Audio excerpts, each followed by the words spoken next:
Well. Wouldn't you know it? Here we are. Right on time. Right on time, just like usual.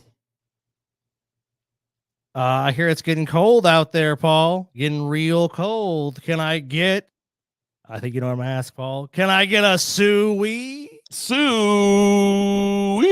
Getting nippy. I think 200 million Americans going to be getting awfully cold here tonight, and it's going to continue on, guys.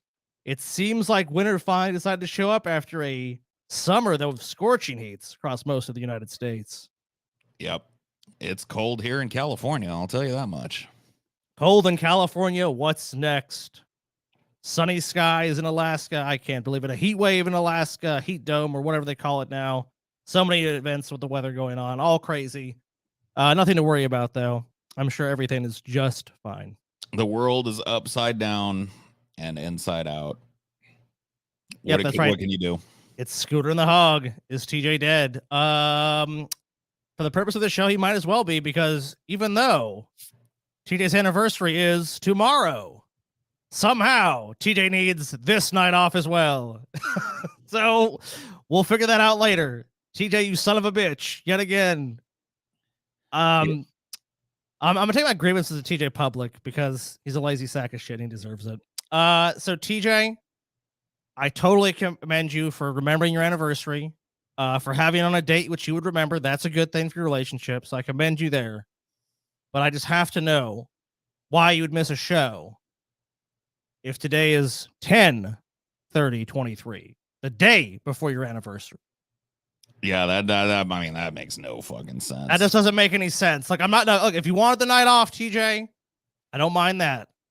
Are you celebrating your anniversary tonight? I don't think so, because your anniversary, TJ, is Halloween.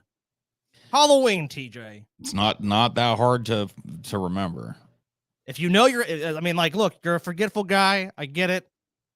But why'd you need tonight off, TJ? There's no legitimate reason. TJ is fucking lazy as shit. I was about to fucking look. I'll be not transparent with you guys. I had a total bit about how the Tournament of Terror was rigged. I feel like it was rigged, but at this point now, the energy's been sapped out of that because there's no TJ here, right? Because he has rigged the show by not showing up, by not doing his responsibilities, and assuming he just has the day off because his anniversary is going to be tomorrow. Well, TJ, fuck your anniversary. It has nothing to do with our show, TJ. Absolutely nothing. It's not even the day of your anniversary. So you're just being a lazy sack of shit. Unless you're in the hospital or some shit right now, then I apologize. If TJ's in the hospital or some horrible happened to TJ, then hey, you know what? He's totally excused. I feel like got an excuse there. I'm a total piece of shit, and I should eat these words. But if TJ is probably just out partying now, doing drugs, probably drinking, knowing TJ, probably drinking some fucking Bud Light, chugging down some Bud fucking Light. Fuck you, TJ. Fuck you. He is a piece of shit. We had a whole ass fucking meeting where we moved this show so that TJ could be on it. We were like, yep, we'll do that one on Monday instead of Tuesday so that everybody's got Halloween free. TJ's got his thing free. He didn't even call in. Nope. No fucking response. Yep. We called TJ. Not answering texts, not answering phone calls. I mean, what are you going to do? Paul reached out to TJ's much better and more talented wife, Chelsea.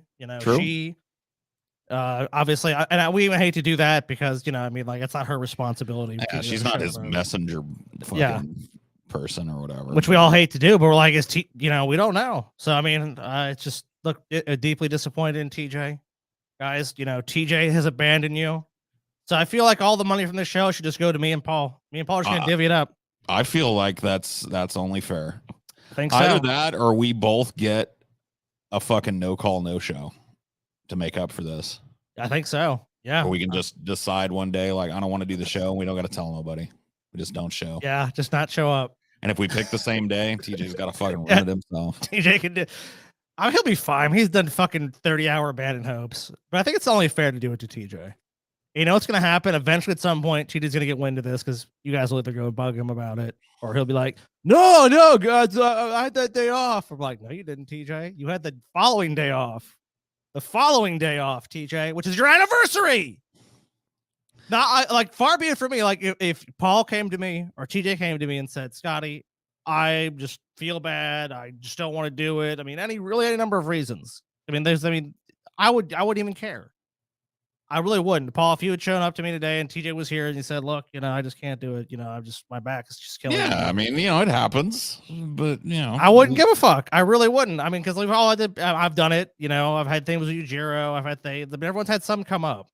But TJ, you have no good excuse, dude. I guarantee you, TJ right now is just living his life, partying out somewhere where he lives, just living it up. While me and Paul fucking toil and I was burping, toil and strive to make him fucking money. No way. This money's mine, TJ. Me and Paul are sharing this money. You're not getting a fucking cent, bitch. And eventually, I can't wait for your lame ass excuse to pop up. Oh, God, I didn't realize. No, Paul texted you hours before, and TJ lives on a phone. So look, I can understand it if TJ was the guy that barely ever. I don't care for phones. I only have one, just whatever. He never checked. I would understand. But every hour on the hour, so in actually 54 minutes, I'm gonna call TJ. And then an hour after that, I'm going to call TJ until I get a response from TJ, until TJ comes and explains himself on this show or the next show. I don't care. Because, guys, we actually have a guest for our next show. Did you guys know that? It's crazy. Oh, yeah. Wait a minute. Do you hear this? What? What's that? I don't hear it.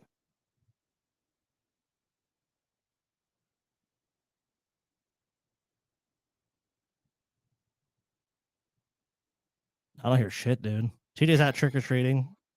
I wish he was. Do you hear this? No, I hear you. No, I'm sorry, Paul. I can't hear. I can hear you, but I can't hear anything. Yeah, we don't hear anything. Sorry, man.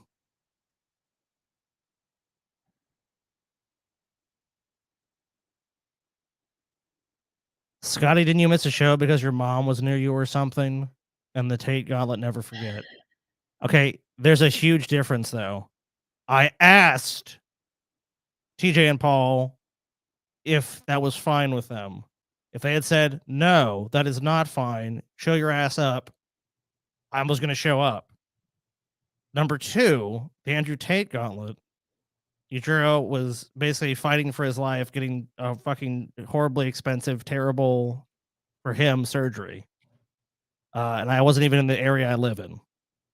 So if you guys want to give me shit for that, I mean, if you want to go against a sweet dog like Yujiro, then go ahead.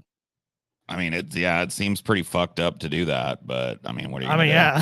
I mean, yeah, you want to go look, you hate me. I mean, whatever. I get that. I can understand that. I'm a prick. But poor little innocent Yujiro. Yeah, what do you got against Yuji, man? Dude, his fucking gallbladder went bad. A necrotic gallbladder. He had to have a very intense. They called the doctors called it tedious. That's like some medical shit they come out with. It's very tedious. I mean, it just took him a very long time to remove his gallbladder. A tedious? Yeah, and he's an old man. I found out Yujiro's almost 100 in dog years. Yeah, he's almost 14 because he's a large breed dog. He's almost 100, which is kind of interesting. Because that dog, Bobby, the 31-year-old dog, he the world's oldest dog, supposedly just died, which is kind of interesting because now they're really backpedaling on whether Bobby was actually that age, and most vets and veterinary people who study veterinary medicine really don't believe Bobby was 31 because he would be the equivalent of about a human being 200 years old. And they're just like, it doesn't check out. It just really does not. I mean, I think we brought that up during the show. I mean, we didn't get super deep into it. It was kind of like, how the fuck did a dog live to be 31? Wait, Bobby, the dog who was claimed to be 31 years old, died. Probably was not, in all actuality, guys. If you look at the young pictures of the dog that's supposed to be Bobby, the dog literally changed in appearance. Like his paw pads were a different color. Like there's different spots. It's like, so I don't know how a dog would do that because I've had Yujiro for 14 years and he looks older, but his spot and coloring didn't change ever. He has a white chest. It wasn't like that's now dark and now he has a white spot in his back. Technically humans could live down 20, so maybe that wouldn't be far-fetched in a near magical healthy condition for a human. with current medical science, it's virtually impossible for someone to live to 200 years old. If you have an example of someone lived to 200 and disprove me, go ahead. There's just not a very good. I mean, look, they looked at telomere length for Bobby. If you're talking about like a scientific thing, and they just said, yeah, he's an older dog, but that doesn't prove he's 31 years old. So I'm not against him. I mean, he's dead. I mean, I'm not going to shut on his poor memory. He never claimed to be 31. This isn't about Bobby, by the way. I'm not saying, oh, fuck Bobby, because he went out there and told the world this story. Like, he's a fucking dog. He just wants to go, he wanted to roll around and shit and eat food. You know, like that's what a dog does. It's his owners who I take umbrage with. They're claiming a dog is 31, which it seems fantastical to make that claim without really incredible evidence.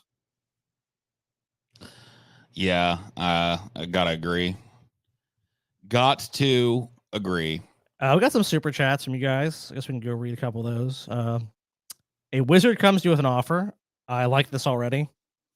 He'll provide you with all the resources you need to create your dream movie. In exchange, one of your 3 favorite movies will be erased from existence along with your memory of it.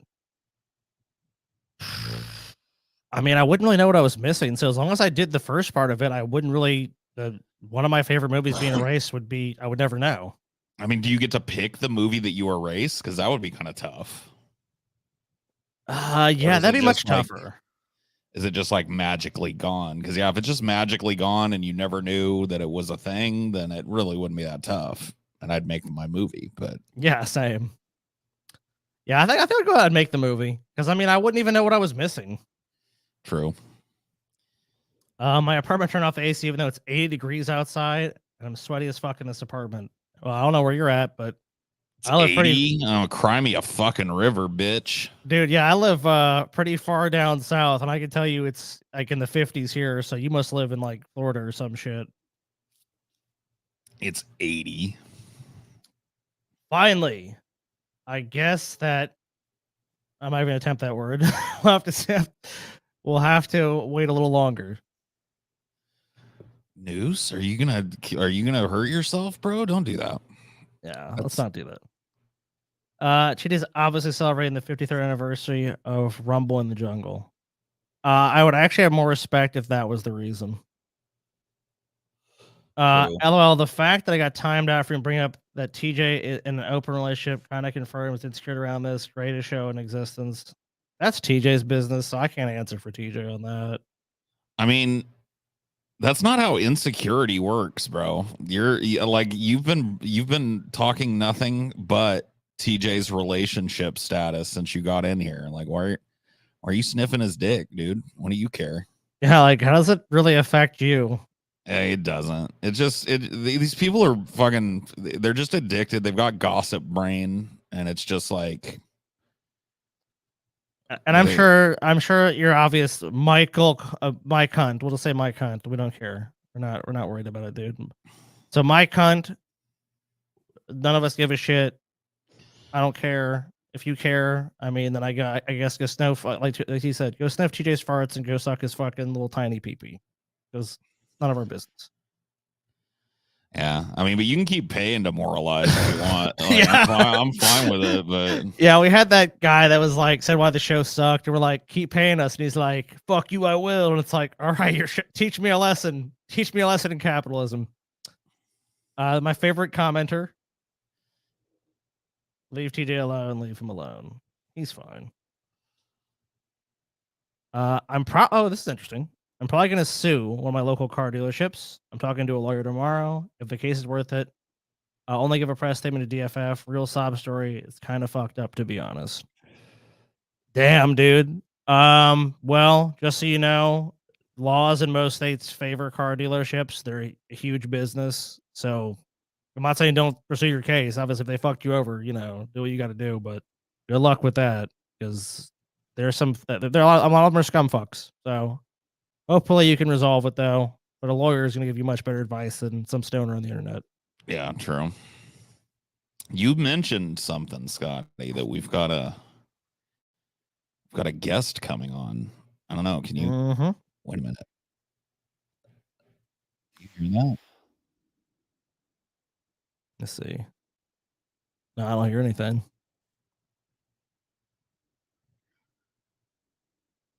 Well, Hold on 1 second. The stupid thing changes the way it works every fucking week. I swear to God. Let's see. Mike Hunt says, "Hello, I'm a Tajika fan, but still find the money bringing up. I'm time out." Well, we didn't time you out, so yeah. Oh.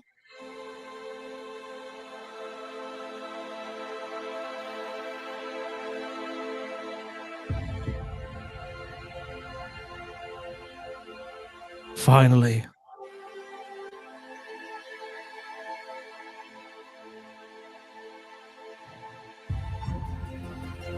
The moment has come.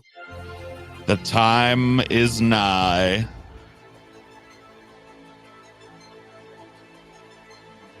It's happening. This Friday. Vish. It's Vish. Vish, my dude, is coming on, my guy. Now, I'm going to say, I think you and TJ are going to be really at an advantage with me if TJ's actually here. Because I am probably the only Vosh content I've ever watched was literally the video we watched on the show. Because he mainly does politics, is my understanding. I'm sure he does other shit. Like I said, I'm just not too familiar. I mean, I know who he is, of course, but he mainly does politics stuff. And it's like Kyle Kalinske. I like Kyle Kalinske, but I just don't. It's like I have enough politics. I watch enough political stuff. I hear enough political crap. I'm just probably not going to watch it. Yeah. You know, we'll get into some actual fucking policy and stuff with him, and you know, you can react in real time. Yeah, I think that'll be interesting. But the material conditions are in place for Vosh to appear this upcoming Friday. Hopefully, TJ remembers that it's a show day. Maybe he will. You know, it's kind of interesting that I think I really want to ask Vosh is like, because we've obviously had this, you know, third party electoralism debate ad nauseum. We've done that over and over again. I want to ask him if Donald Trump wins and fascism is to take hold, like, how's it going to happen? How's that, like, how, like, you know, is it just elections are gone? You know, what's going to happen with that?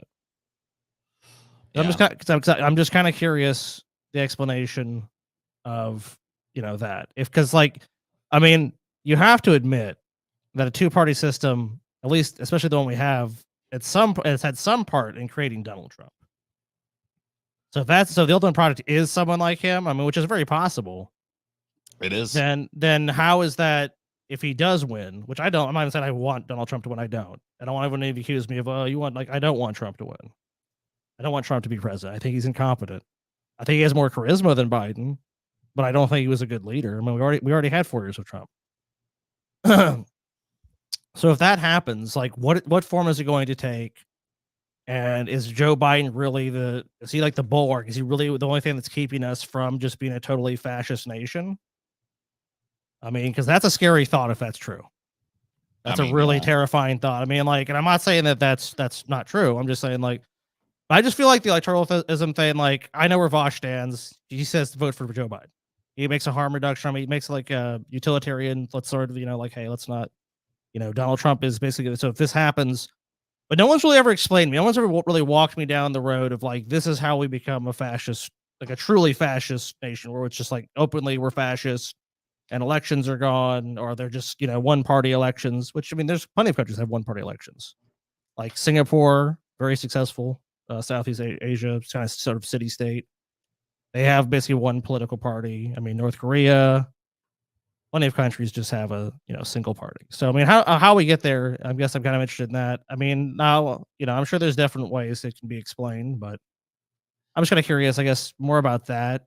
Because, like I said, I think Trump is a piece of shit and shouldn't be president again. But I think a lot of the, like, if Trump wins, then fascism immediately is implemented shit is just kind of like hyperbole. Well, that's why I want it to be kind of like explained. Because, I mean, like, if he can explain it in a way that makes sense to me, like I said, I'm open to, you know, I'm glad we get to talk to him. He's like a pretty intelligent guy. So maybe there's some, you know, obviously there's going to be disagreements for sure. But I just want to understand his position better, you know? Nah, he's stupid as fuck. He is? Okay. You don't know what weighs what. You don't know his ass from a hole in the ground. You don't know shit from Shinola, Scotty. Well, Paul, I know I I always look forward to you interacting with guests like that because I always know there's going to be the sparks are going to fly.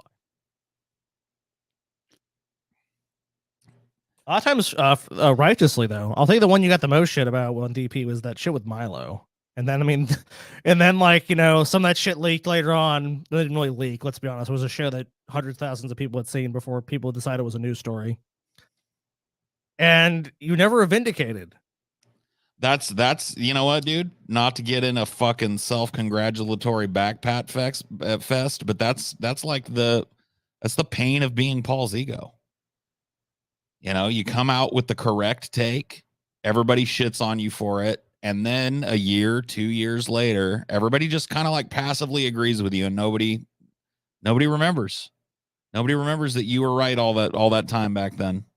I mean, like, yeah, you gave him a ration of shit. I mean, more than us. I mean, to be honest with you, like, just back then, I was just so inexperienced with that stuff. I was just super nervous to really even talk about much of anything. I was like, because Milo was so built up by everyone. Oh my god, he's just so, you know, he's this rising star. I mean, you literally had like he was on legitimate news shows, like people like Bill Maher at the time, who was credibility was not completely shot with the left, going like, "This is the next Christopher Hitchens." A bunch of news publications. Oh my god, Milo's great. He's great. Then he comes on. Admittedly, Joe Rogan too. I mean, obviously the biggest podcaster in the world, and said similar comments and got a bunch of shit. But then when he came on DP and said the other shit, you know, and then I just remember like the ration of hate you got, just like this fucking like tsunami of like, you're a fucking moron, Paul. I mean, at that time on fucking DP, we had this like bunch of little Pepe posting alt-right idiots watching us, and Milo was one of their fucking little butt boys or whatever, yeah. And so going against him was never gonna fucking garner any positivity from those people, but just kind of like. But I just want to point out that you were right about him. Of course, that's why you're, you know. See, Paul, I'll tell you this: with some of your predictions, like, you know, I'm sure you probably said it, but I have a horrible memory. So it's like you're like, I was right about that. I'm like, is that what Paul said? So to me, it's like I never really know. And I'm not saying that you're lying. I'm just saying, like, with you have a horrible memory like me, it's like I have no idea if someone said that or not. With that thing, I can definitively 100% say you got fucking railroaded on, because that was bullshit. Yep. I was Paul is old. Move on. No. I mean, I'll help you move on if you want. If that's what you want. Move on. We're not talking about Paul is old. That's not even what the conversation is about. Yeah, I'm putting you in timeout, buddy. Get your horse cock together. If we were talking in that Paul is old, then that would be. I don't even see that's how the comment's even relevant. Guess we got goals. We do got goals for tonight, as usual. We got a slate of goals for $150. Got a little bit of Halloween history for that bitch ass in the spooky mood. Probably close to making that one already, I imagine. For 300, got surprising facts about the Halloween franchise. Are there 2 L's in Halloween or 1? I think there's 2, right? I guess so. I've got it spelled both ways here, so I'm covering all the bases. Maybe both are right. I don't know. For 450, of the 9 most fraudulent health and fitness products ever. A little quick look at some of the stupid shit people buy to avoid just like eating less and exercising more. Right. The things will actually help you lose weight. For $600, Michael Knowles, our friend Michael Knowles, answers the 20 most Googled questions. So we're going to see if Michael Knowles is better than Google, I guess. I'm going with Google. Yeah, me too. Personally. Let's debate about gay porn. If it was a 20 most famous gay porn stars quiz, then maybe Michael Knowles I'd bet on him. Spinosaurus, you're just fucking transparent, dude. There's no fucking way that a dude that simps for Joe Biden is more left than people on this show. Yeah, and I don't even think that's how Vosh would put it in context anyways. I think that's doing a disservice to everyone here. And I mean, I obviously Spinosaurus, I get the intent, but I mean, yeah, low effort bait. I mean, and even if you want to treat it like a genuine question, I mean, what are we gonna do? Put some political compass test up or some sort of purity test of who's more of a leftist? I mean, come on. That's honestly, I would say it's more subjective than anything. But I have to agree with Paul as well. I mean, Vosh has already made his, it's public that he thinks you should support Joe Biden. So I'm not saying that doesn't mean he's not a leftist, but I mean that would put him more in the center mainstream. Yeah, that is true. That is very true. For 750, we got some weird fucking animals. Some weird, creepy, strange, deranged animals. Creepy and topping it off, if we get there tonight, and I'm just going to say this right now, the craziest fucking videos ever. I know we do a lot of crazy videos here. Craziest fucking videos ever. Tonight. $900. So those are our goals. I guess we'll check back in with them as time goes on. See how we're doing a little later. I guess we'll start with the news. Oh, I've got a statement from TJ. Oh shit. Lies, more lies. I thought you guys were just doing Tuesday as usual, but without me. I have dinner guests now, but I can come on after I clear them out. Sorry that I missed the plan on this one. I guess my brain was the truly scrambled one. Am I right? Yeah, TJ, we await you eagerly. We await you eagerly. Oh my god, this fucking guy, dude. Dinner guest, clear your fucking dinner guest. TJ, tell your dinner guest to go. Well, I guess I can't say on YouTube. Tell your dinner guest to get the fuck out of your house. Yep, wrap them up a plate to go and send their asses on their merry way. Yeah. What a charlatan. Yeah, what a rube. It's a little, well, look, we have a calendar that says the show is today. I don't know what we got to do with TJ on calendars, because that does happen. That happens with TJ all the time. It's like, I have a guest, or I have this plan, and I have this. It's like, I don't give a fuck what your plan is. I'm not saying I have no sympathy. TJ's my brother. I love him to death. But look at the fucking calendar, TJ. If it says there's a show on Monday, what does your dinner guest have to do with me? What, TJ, what the fuck does your dinner guest have to do with me, TJ? When I have a dinner guest over at my house, do I fucking make an excuse, TJ? I don't make no fucking excuses, bitch. Get your ass here, TJ. You fucking lazy sack of I thought you were doing the show without me. No, you didn't, TJ. We had a fucking meeting about this. Had a meeting, have a fucking company schedule that we all have access to that's got all our fucking deliverables on it. What else can we do? I don't know. I mean, besides driving to TJ's house, which none of us live near TJ, I guess, and fucking pulling out a gun, pistol whipping TJ and dragging him into a fucking studio, there's nothing else we can do. God damn it, TJ. What the fuck is wrong with you? Who knows? I'm sorry. I'm just mad because TJ's a scammer situation. Yeah, this is the TJ RV trip all over again.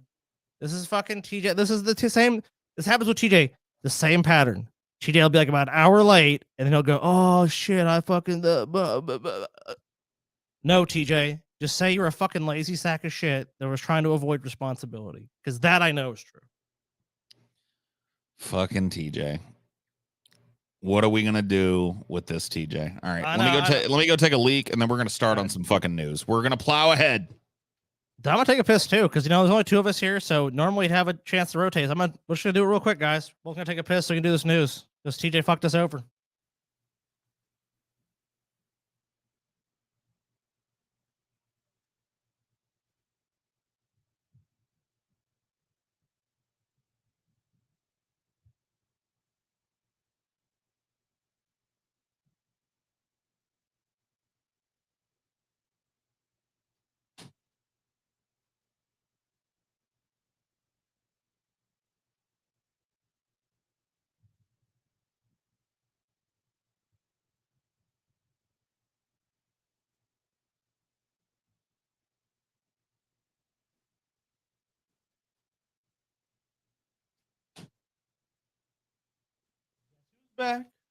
Back again.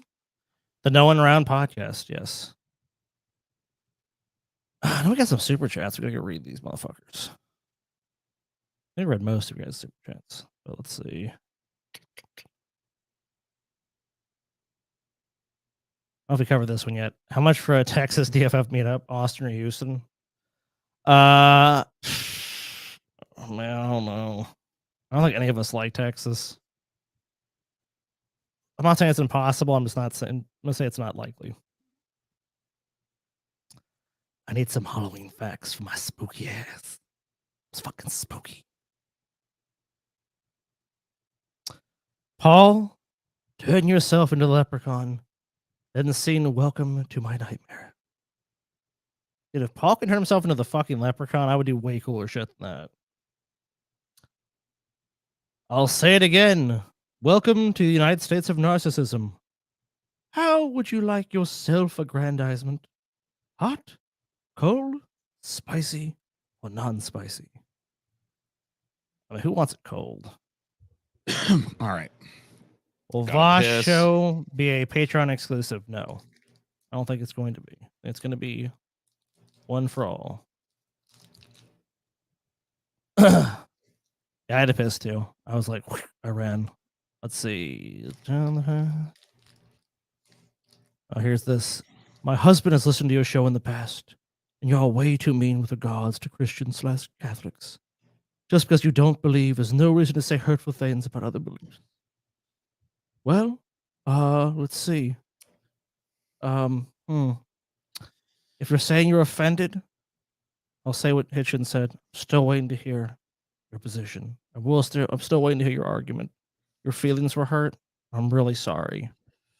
I Maybe I'm mean, not- this seems like a you problem. Like maybe if you weren't a member of one of the most violent, abusive, shitty pyramid scheme, money trap, fucking scams in the history of the human race, people wouldn't react so negatively to you. I don't know what. Yeah, I mean, so Catholics. I mean, when we talk about the Catholic Church, I mean, those are factual accounts of what the Catholic Church has done, like child abuse, rape.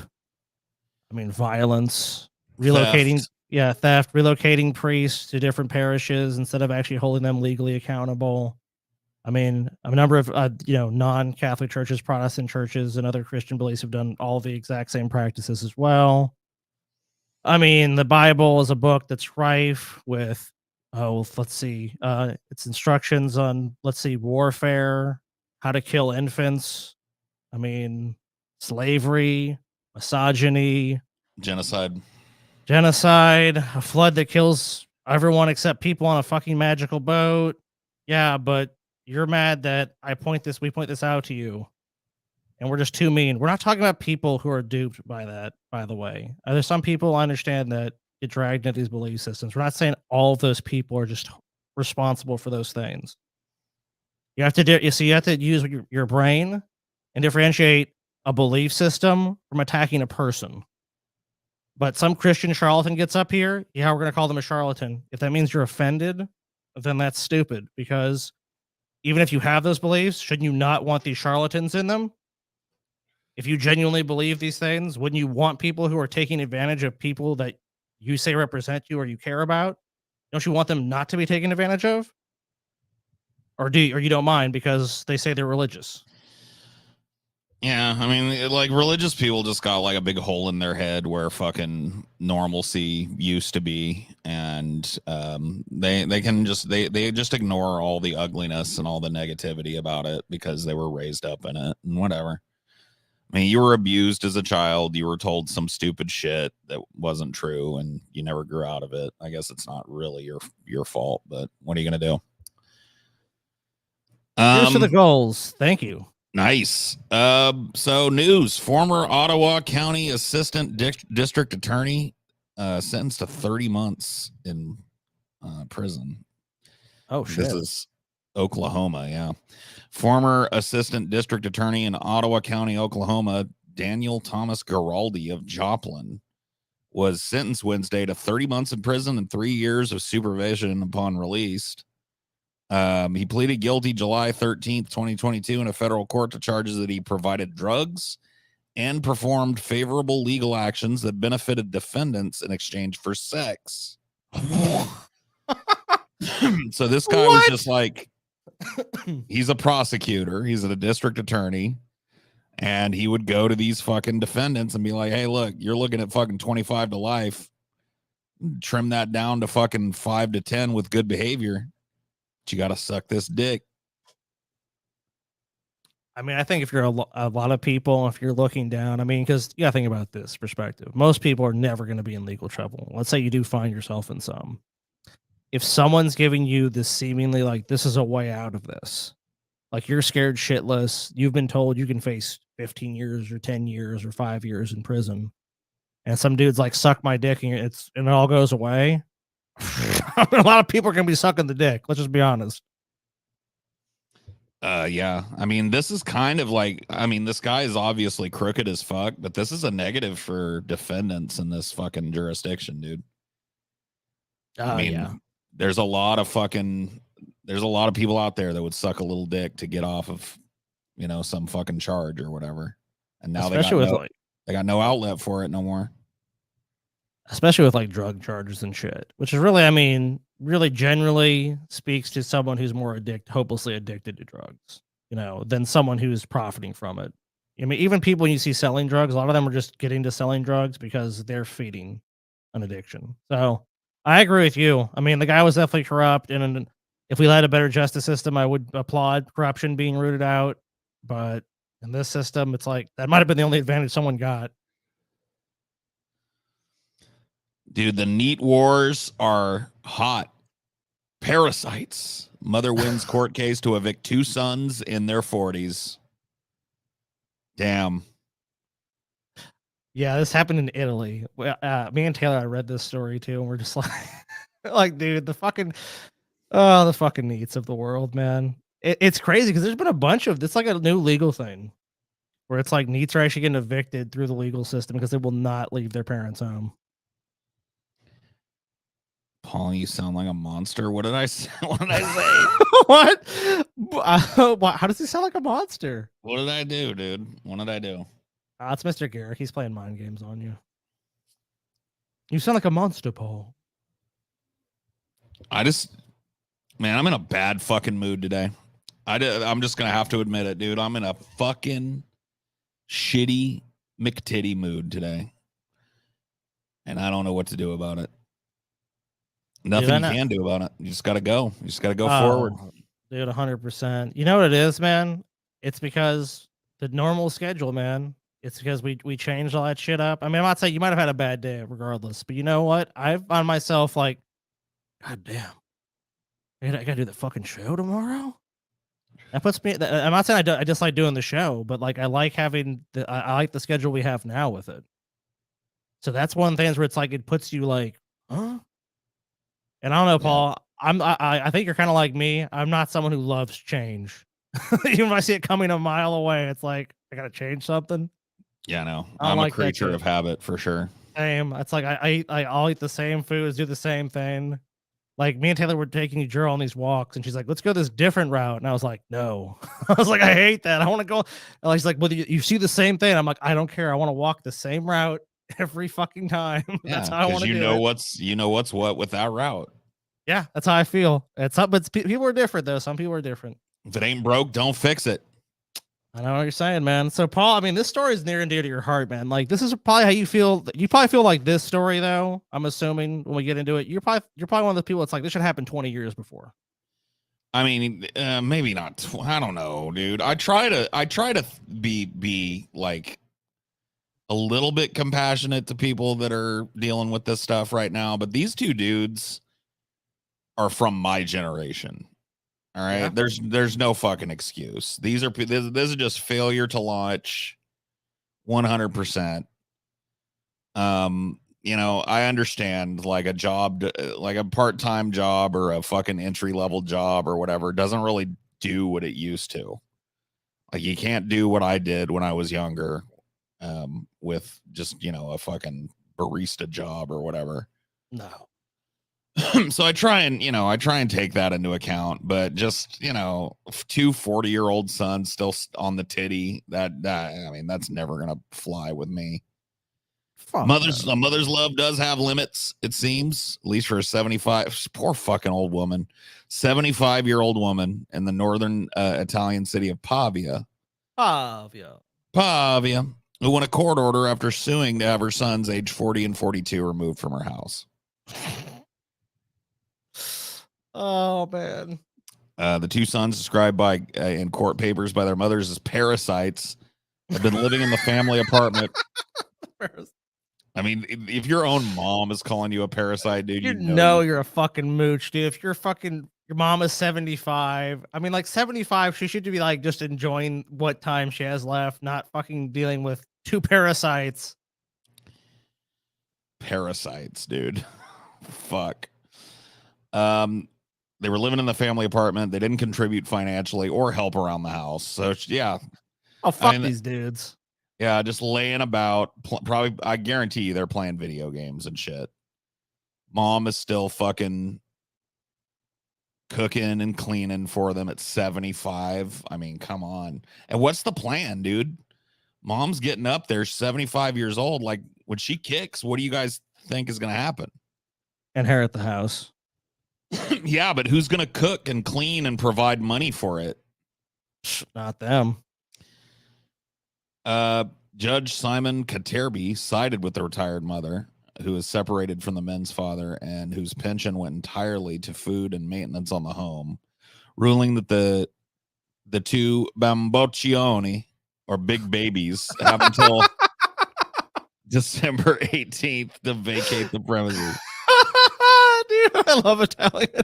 Dude, they're just fucking laying it on thick, dude. With big fucking, you are a bigger baby. Bamboccioni, it's time for you to move out. Paul, what's the oldest NEET you've ever known? The oldest NEET that I've ever known. Like, do you know any, like, cause I have one that I've met in my life that I can tell you who takes the cake for me. And it's not Stevie. It's not Stevie. I'll say that. Yeah. I'm trying to think, like, cause I don't want to say Stevie. But I gotta be honest with you, man. I just never really like I didn't move in those circles, you know, like all the friends and shit that I had all had jobs and lived on their own and whatnot. And so I don't know, man. I really can't think. I'm sure I've known some, but I really can't think of one off the top of my head. I was friends with this guy and his like cousin. His name was fucking like Donald, right? And like he lived at home. And I think at the time he was like 47. I mean, he's got to be over his current resident. He's got to be over 60 now. And it was crazy. And I'm like, he lives here. I'm like, oh, because he has to take care of them. He's like, no, he just like got nothing else going on. He just lives here. And I'm like 47. Eventually, I think he basically lived there until his parents, like I think his dad died or something, or his mom was like, no, you know, it's like, but there are fucking people who would do this their whole fucking lives because he had fucked up and done this till he was at least 47 years old. And that to me is just like, so I don't blame this mother at all. She is 75. She's still fucking providing for two. And I agree with the judge, big ass fucking babies. When does it end? When does it fucking end? I mean, like, she's 75 years old. I mean, if they're 40, she hasn't had like a fucking break in like 40 fucking years. I would have thrown your asses in the fucking river, dudes. There's no fucking way in fucking hell I would support a child till they're 40 years old. No. I mean, like, you love your children all you want. Like, you got to push them out at some point. You can help them. You know, there's something you could do, but there's got to be a certain point in someone's life, even in Italy. Italy's a country that's known for people staying with their families. A lot of countries like that. I don't think there's anything wrong with that. You know, but if they were helping out, if they're really helping their mom, you know, these are two fucking basically freeloaders. They're making their own, they have their own jobs, they're making their own money, but they're asking their mom to fuck the fucking bill. She's 75, dude. How the fuck do you get up and look yourself in the fucking mirror and say, let me take advantage of my 75-year-old mother? You're a piece of fucking shit. These guys both suck. And I'm fucking glad they're getting evicted because now they have to actually fucking take care of their own shit. And their mom maybe can have a fucking chance to enjoy her fucking life. What she has little left, she has left. She's 75 years old. Oh man, I would love to see like a reality show that follows these two big Bombaccionis, dude, as they try and go out into the world. I bet that shit is gonna be fucking gravy. It's gonna be wonderful. I heart NEWZ. I mean, you can, but do you heart NEWZ that take advantage of their 75-year-old mom?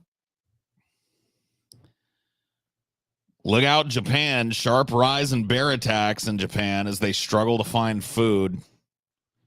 It's more climate change shit. Bears can't find acorns and beech nuts in their natural habitats. And so they're going after people. They're coming for us. Nature is fighting back, Sonny. These poor bears, man. They just want some food. That's all they want. So bears have caused at least 158 injuries and 2 deaths in Japan since April. That equals the record set in 2020. Most of the attacks occurred in the northern part of Honshu, Japan's biggest island. Experts attribute the rising number of incidents to a combination of bumper crops of acorns and beech nuts last year, which resulted in the presence of larger bear cubs, and a shortage of those dietary staples this year, which is forcing more animals to venture into populated areas in search of food. Dude, it's happening. Nature is going to rise up and take this planet back from us. It's about to be Pandora, dude. Yep. We're going to be like, we just got to get some more unobtainium, guys. No need to worry. And all the animals are going to be like, nah, fuck you.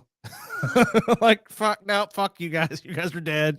Dude, I want to hook myself up to one of them Pandora cum vines. You know what I'm talking about? Where they plug the vine into their head and it makes them cum or whatever. Dude. I gotta get one of those, man. Where do I get a seed for one of those vines? You know what I mean? Yeah, I got a Pandora. Sorry.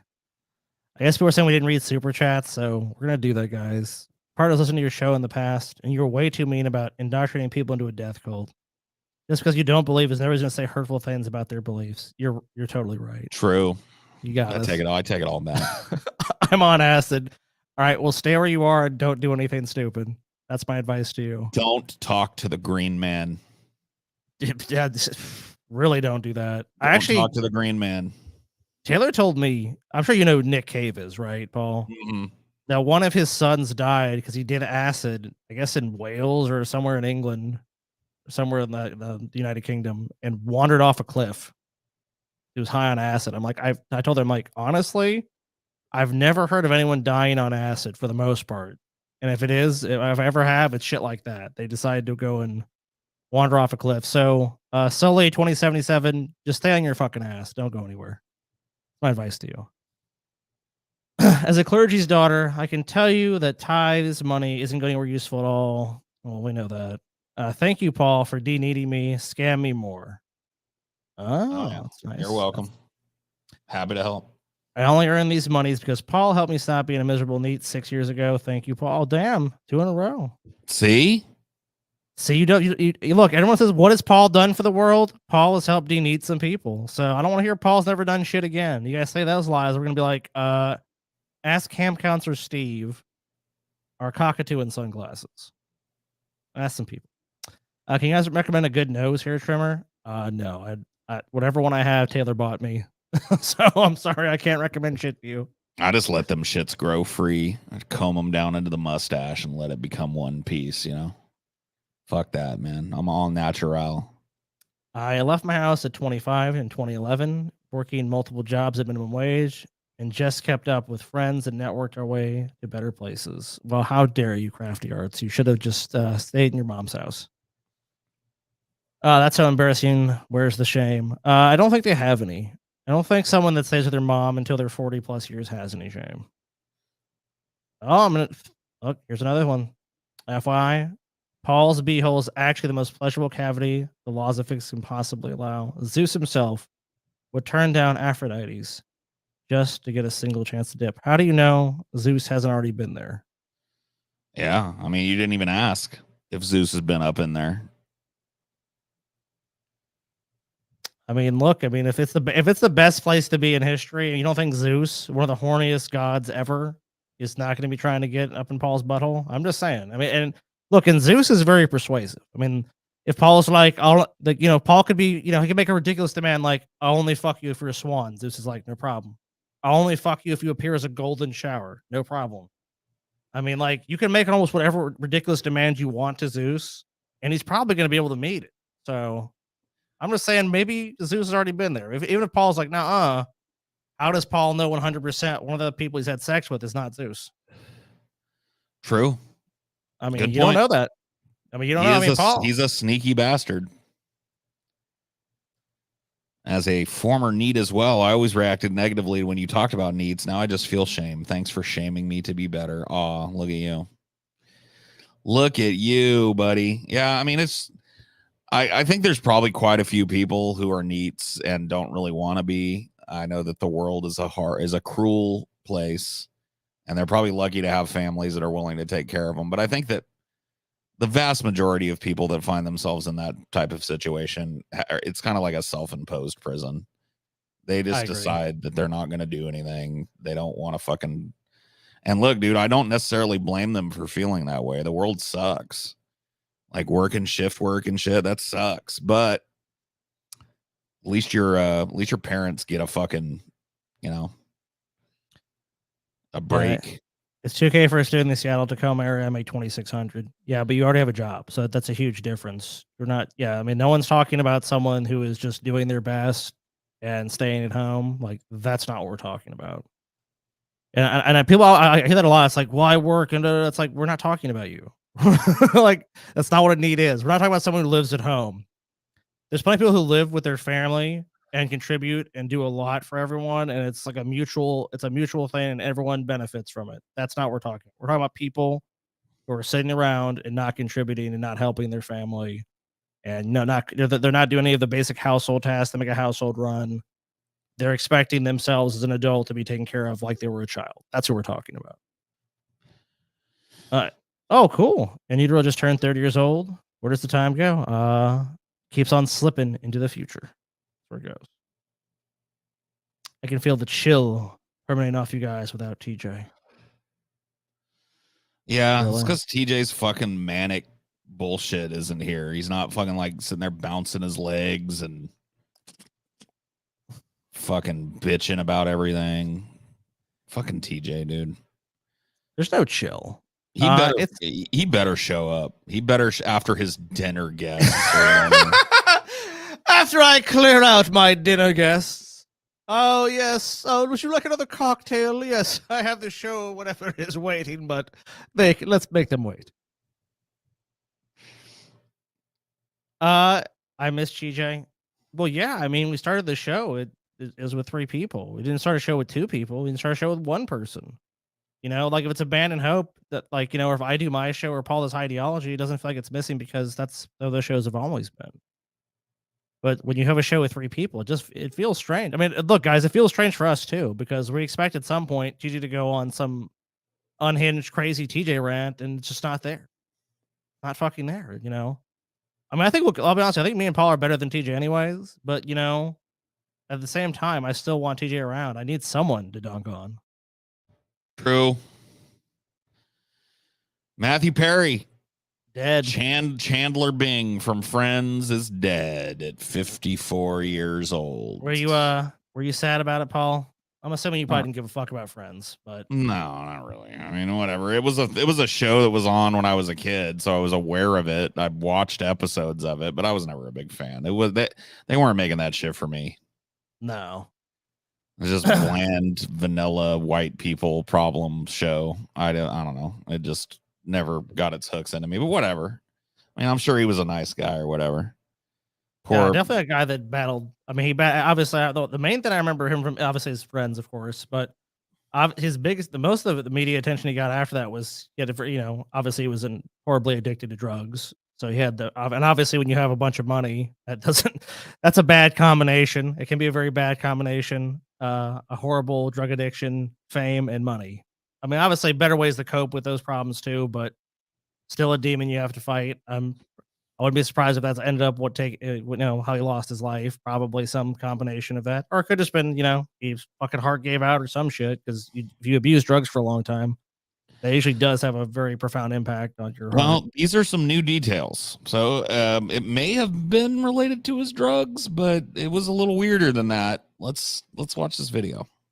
This morning, as fans mourn the loss of one of their greatest friends, we're learning new details about the investigation into Matthew Perry's death. A source close to Perry telling NBC News that the 54-year-old actor was discovered by his assistant. Law enforcement says that he was found unresponsive in a jacuzzi at his Pacific Palisades home Saturday. Respond to the drowning.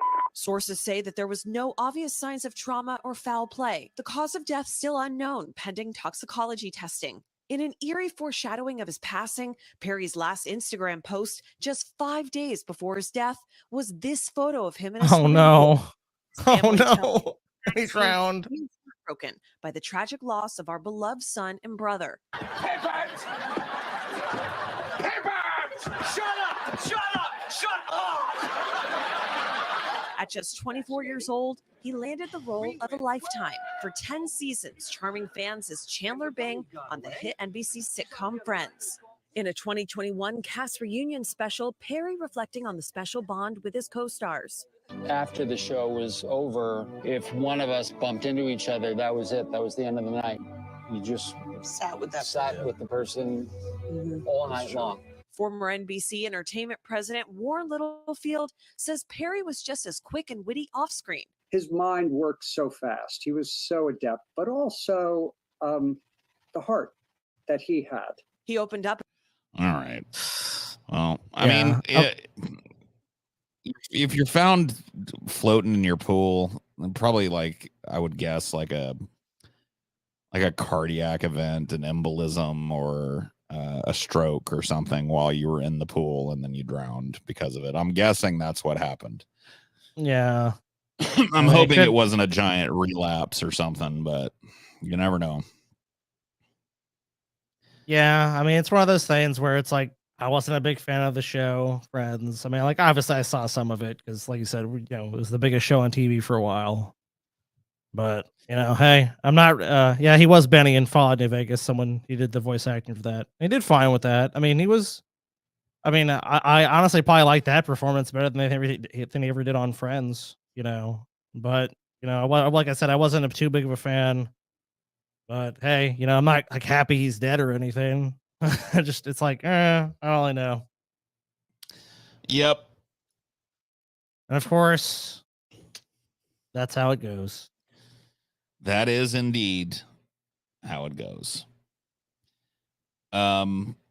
His death was leaked to TMZ before the public record too, so his family wasn't even able to put out a statement. Sweet, wonderful. Well, thanks that's TMZ. scummy. Everybody needed to know right away before the family. Thanks TMZ. Little labor news. UAW reaches deal with General Motors that ends strikes against Detroit automakers pending votes. The UAW announced Monday that it reached a tentative deal with General Motors, capping a whirlwind few days in which GM, Ford, and Stellantis agreed to generous terms that would end the union's 6 weeks of targeted strikes, pending the approval of rank and file.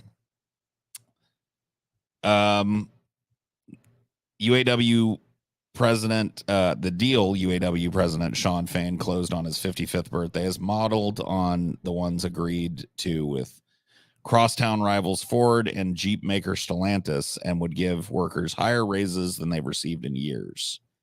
If approved, sorry. No, go ahead. Honestly, I mean, the way that the unions handled this and the way they did it was really brilliant, because when Stellantis and Ford cut those deals, GM was no longer really competitive in the marketplace for pay for manufacturer laborers and people who had those skill sets. So it was like they're going to be at a huge disadvantage because who's going to go work for GM when they pay way less than Ford or their other competitor? Yeah. So, I mean, and this is an example of how you do it as well. This is an example of labor winning a concession. Let's see what they got. Okay, sure. They got pay and cost of living raises that would top 30% by the time contracts expire in April 2028. Which, remember, they said they couldn't do, Paul. Remember, they said they'd bankrupt the companies if they did that. Right. But now apparently they can do it. Shocking. And they'd get an immediate 11% pay bump upon ratification of it. So, Analysts say the deals runs the risk of forcing the automakers to raise prices beyond those charged by competitors with non-union factories. Oh, poor I company. love how they act like they have to raise their prices and shit. No, how about you take a haircut? How about the CEOs and the board members take a haircut so that you can pay the people? Not to mention, they shouldn't have a single factory automaker in the U.S. that has non-unionized labor, in my opinion. Yeah, no. I mean, there shouldn't be a fucking large company or small company, in my opinion, in the U.S. that doesn't have organized labor. But so yeah. Let's see a quote here. These the 3 tentative agreements show the UAW's power and the car company's weaknesses. The companies are trying to figure out how to transition to EVs without losing too many billions of dollars. Now they face a huge bump in labor costs for the products that will finance the EV transition. Yet again, so of course we see this every time with these articles where it's like it blames the people that make the products for wanting a fair shake. It's like, oh my God, I can't believe these unions want that and these employees want that. Oh, this collective bargaining. Oh, it's so awful. So horrible. Now they're gonna have to mark. It's like these auto manufacturers have already marked the price of their vehicles up fucking like crazy. The average cost of a new or used vehicle in this country has gone nothing but up since 2019. You can say, oh, the pandemic and the chips and all that stuff. But it's like, but even still. So it's like, I don't know what people were talking. It's not like car prices were super cheap before. Like they're not. I'll never be able to afford a car. The luxury. I mean, yeah.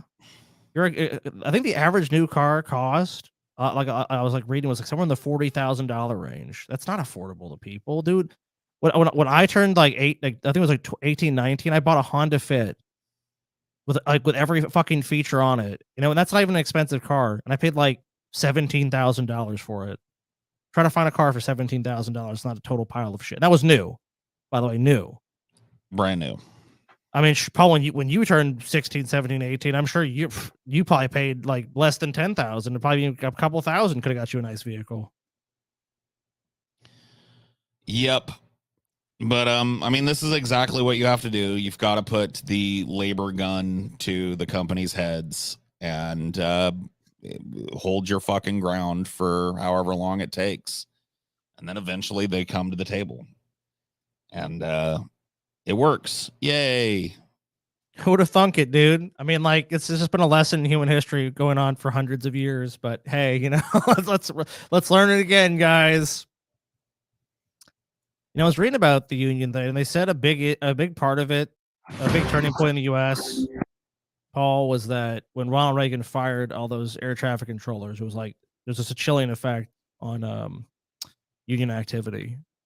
It was like, because they'll just fire you. So fuck, it doesn't matter if you're union or not. You can unionize, you can organize, but we'll just fucking fire your ass. The president's gonna do it. You don't think we'll do it now? We'll just fucking fire you. And if the government doesn't have your back, basically that if you get fired, you have no real recourse besides maybe some lawsuit against a giant $1 billion company. And even if you win that, how long is it going to take? It'd be 10 years now. Hey, 10 years later, you were right. That was illegal. Like that's some consolation when I've had to live for 10 years, hopefully, to maybe get some fucking pittance of a settlement from some giant company. Give me a break. Yep. Pence drops out of the 2024. Who cares? I mean, he was never in it by my estimation. Nobody wants Pence. His own party doesn't want him. Everybody outside of his party hates him. I mean, I don't know why he held on this long. I mean, to the American people, I say, this is not my time, but it's still your time. Oh. Okie dokie. I mean, I don't know. I just don't fucking care. Fuck Pence. He never had a chance anyway. He was the most I ever saw him get up in polls was like 3%. He was never a serious candidate. I don't even know why the fuck he ran. SNL alum Kevin Brennan doubles down after fury over his Matthew Perry death jokes. He made a death jokes. What did he say? A former Saturday Night Live writer has shrugged off criticisms of jokes he made about the death of Friends star Matthew Perry. Soon after TMZ reported on Perry's passing Saturday, Brennan posted on X, drowned in a hot tub. Ha ha ha ha. I mean, I don't. I mean, that was a pretty big fucking. His pool or hot tub was pretty big, dude. If you saw how big it was, bro. I mean, like, I get it. This guy's thinking like he's in like you're not thinking like this guy is a fucking multi-millionaire living in Pacific Palisades. You know, like he's not living in a fucking shack.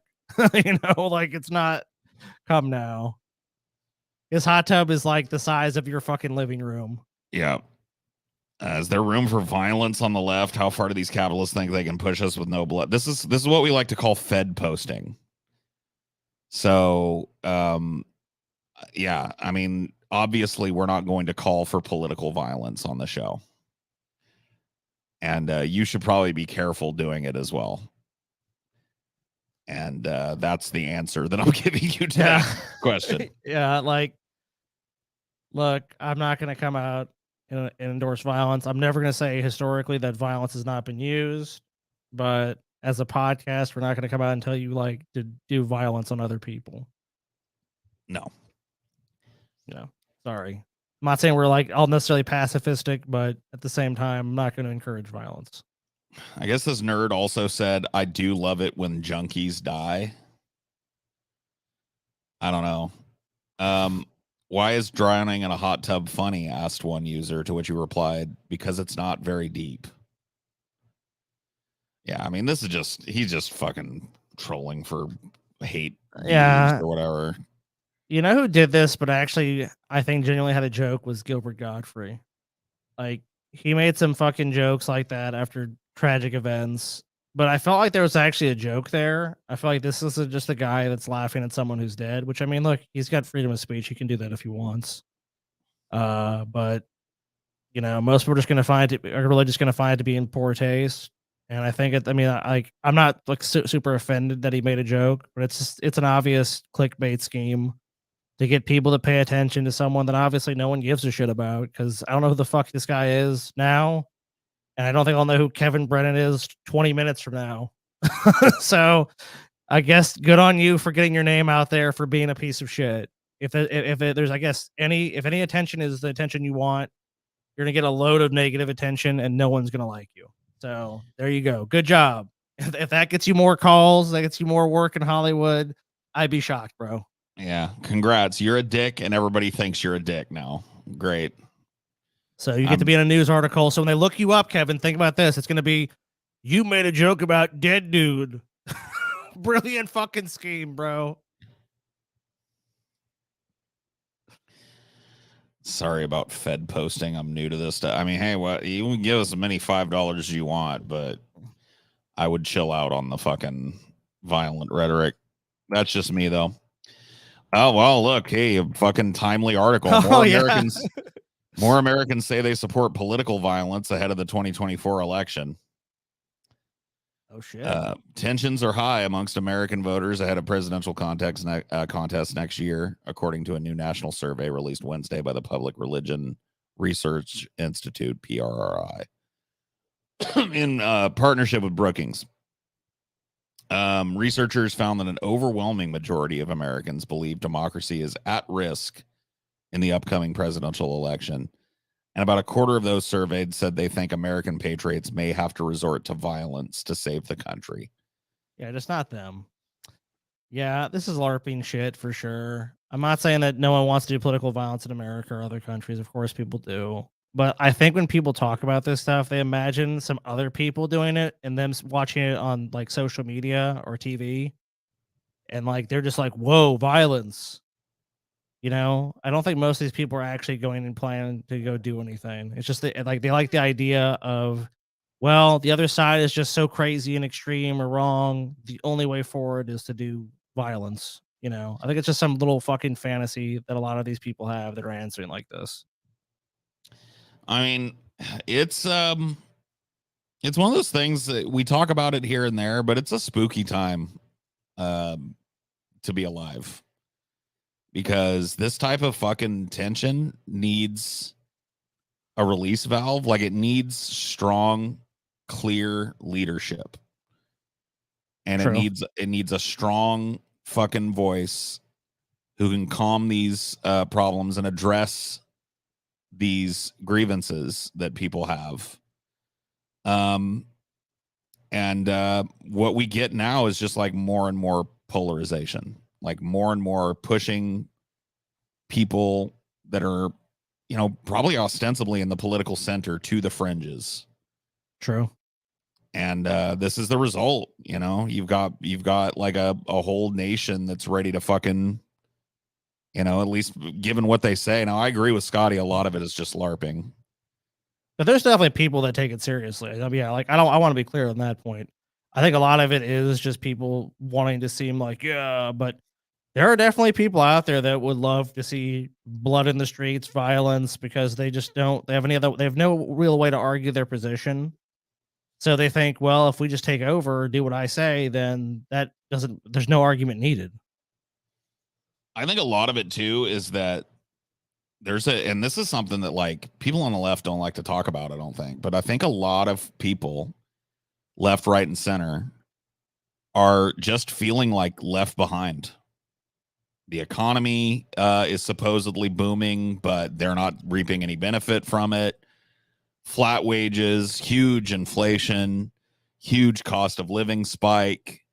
I mean, we were talking about it earlier, like just owning a car being out of the reach for most people, let alone a home. Oh, a home, it's like a fan. I mean, in some places, I mean, if you look at that, like especially the coast, it's like, oh, okay, yeah, you can buy a house. It's $800,000 for like a cracker box, like a tiny little fucking house with nothing, you know, in a shitty area. And you're just like, how is this even feasible? Like, because I mean, like, I look around me, and most people I know are not making like crazy amounts of money. Where, like, if I said, "Oh, house is $1 million," they're just gonna go, "Oh, really? That's it? Oh, a car is 50,000. Oh, really? That's it?" I see the opposite. I'll tell you what's crazy to me, Paul. Like, I went to Target this weekend, and normally near Halloween, you can't even find Halloween candy, right? It's like it's Halloween. Everyone's like, "Oh shit, I better buy candy now to give out to kids." And I was in that Target, and I can tell you, like, I mean, obviously it's just anecdotal, but like there was tons of candy left, and I'm like, "Oh shit, that's really crazy." I mean, it's not no, it's not Halloween day. So I know a lot of people will wait till literally the last minute, but just seeing the amount I saw, where it was like didn't even feel like it was cleaned out. Which every other year I've ever been to a store like that around Halloween, they're stocking candy constantly. Oh yeah, for sure, dude. The day before Halloween, that shit would be picked over, and there would be nothing but fucking candy corn left on the shelves and shit.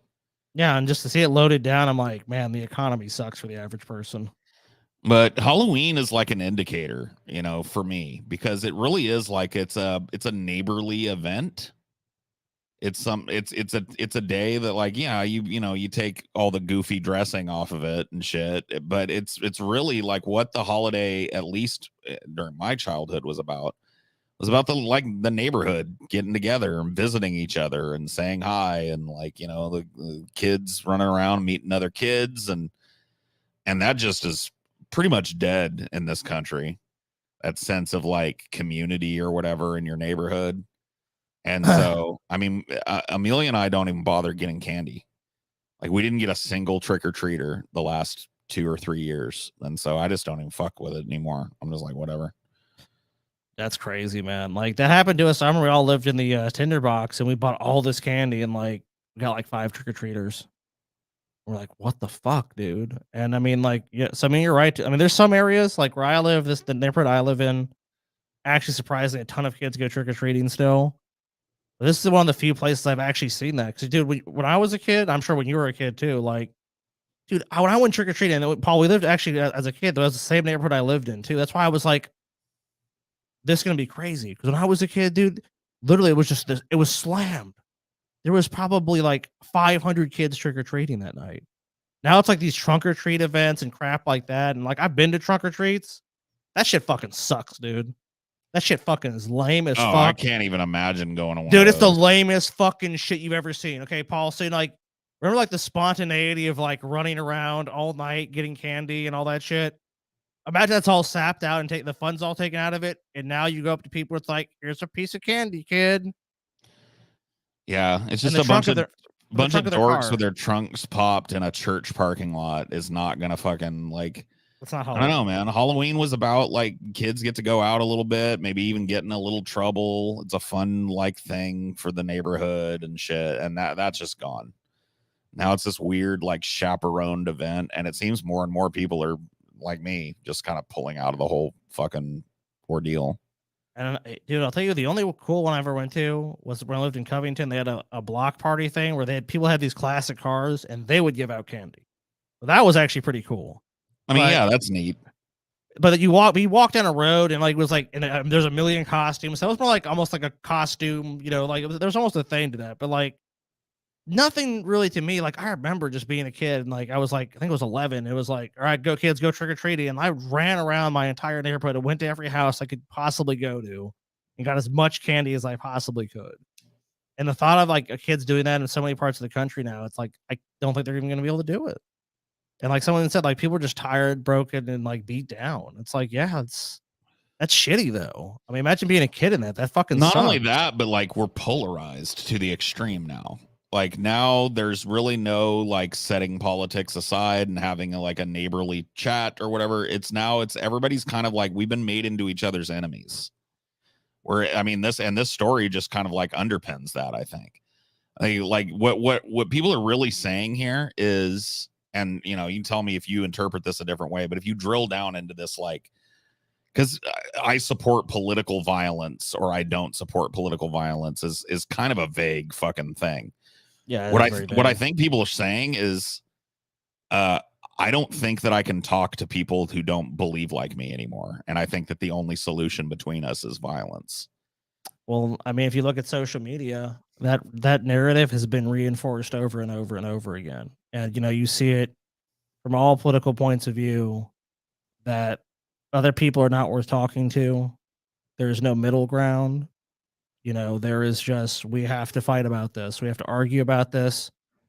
And most of the videos I see online, when you do see two people from different political ideologies clashing, very few times do you get any real sort of actual discourse or discussion. It just becomes you yell a talking point, I yell a talking point. Then it usually ends up either fight or people running at each other or just running away. Or like, oh, you're not even worth talking to. It's like, and I get why a lot of times because you have the adrenaline. You're like, oh, you'll see a lot of times people are shaking. It's like they're not really used to being challenged. Like people getting challenged, I think, gives them this horrible anxiety. Well, it's because they've like, and when I say they, I mean the media, politicians, corporations. They've successfully created these like bubbles that human beings exist in now, where it's like you don't have to be faced with contrary opinion anymore. You can just go to an online echo chamber, follow a bunch of people who think just like you do, and constantly be reinforced. And when that happens, when people like balkanize into these little in groups where they're just getting fed the hate that they put out into the world or whatever, it engenders like negativity and violent feelings towards everybody else in the world. And now I think people are suspicious of their neighbors in a way that they've really never been in American history. I mean, with some exceptions, there was definitely some racially motivated suspicions and shit, but I'm just talking about times. Yeah, but like in general, I feel like this is about as polarized as the nation has been for a while, at least. Yeah, and it doesn't look like anybody's moving to fix it. Well, here's someone asked a question: would you guys befriend a hardcore conservative? Though, I mean, I don't know if I would. Oh, go ahead. No, go ahead. I was just gonna say, like, I definitely know hardcore conservative people, and I don't really agree with them politically, but yeah, can I be around them? I don't know if I necessarily call them like my best friend or something, but can I tolerate other points of view? I mean, I think in a free and open society, you have to. And I mean, with this, obviously with some exceptions, obviously if you're promoting genocide or something, that's different. But just say we have a political disagreement, you have to be able to, because you have to be able to exchange ideas, because then you don't have a marketplace of idea. You just have a homogenized marketplace where it's like there's one product. If it's only one political ideal that is allowed to exist or ideology, you're not going to get very far. So, I mean, yeah, I mean, I'm sure I could, I mean, it's how much do politics inform on a person? And sometimes it informs a lot and sometimes it doesn't.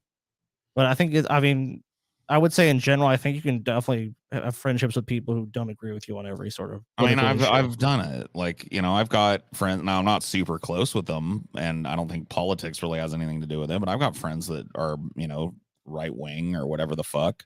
Got a lot of family members that are that way, and it's not like, I don't know. Like, I could sit down in a room with them and have a fucking political conversation and totally disagree, and then have a few beers and eat some fucking hot links off the grill. You know, Well, like. That's just the way it was in my house as a kid, and that's the way I was raised. I was raised that like politics are one thing, and friendship and camaraderie and family and neighbors and stuff like that's a different level. And it seems like all of that has been paved over with this just like you're either with me or against me mentality. And I don't think that serves anything. You know, I don't think that's how. I think about it all the time. It's just like leftists have all these ideals and stuff, but we have no plan to win over the other half of the country that doesn't agree with us.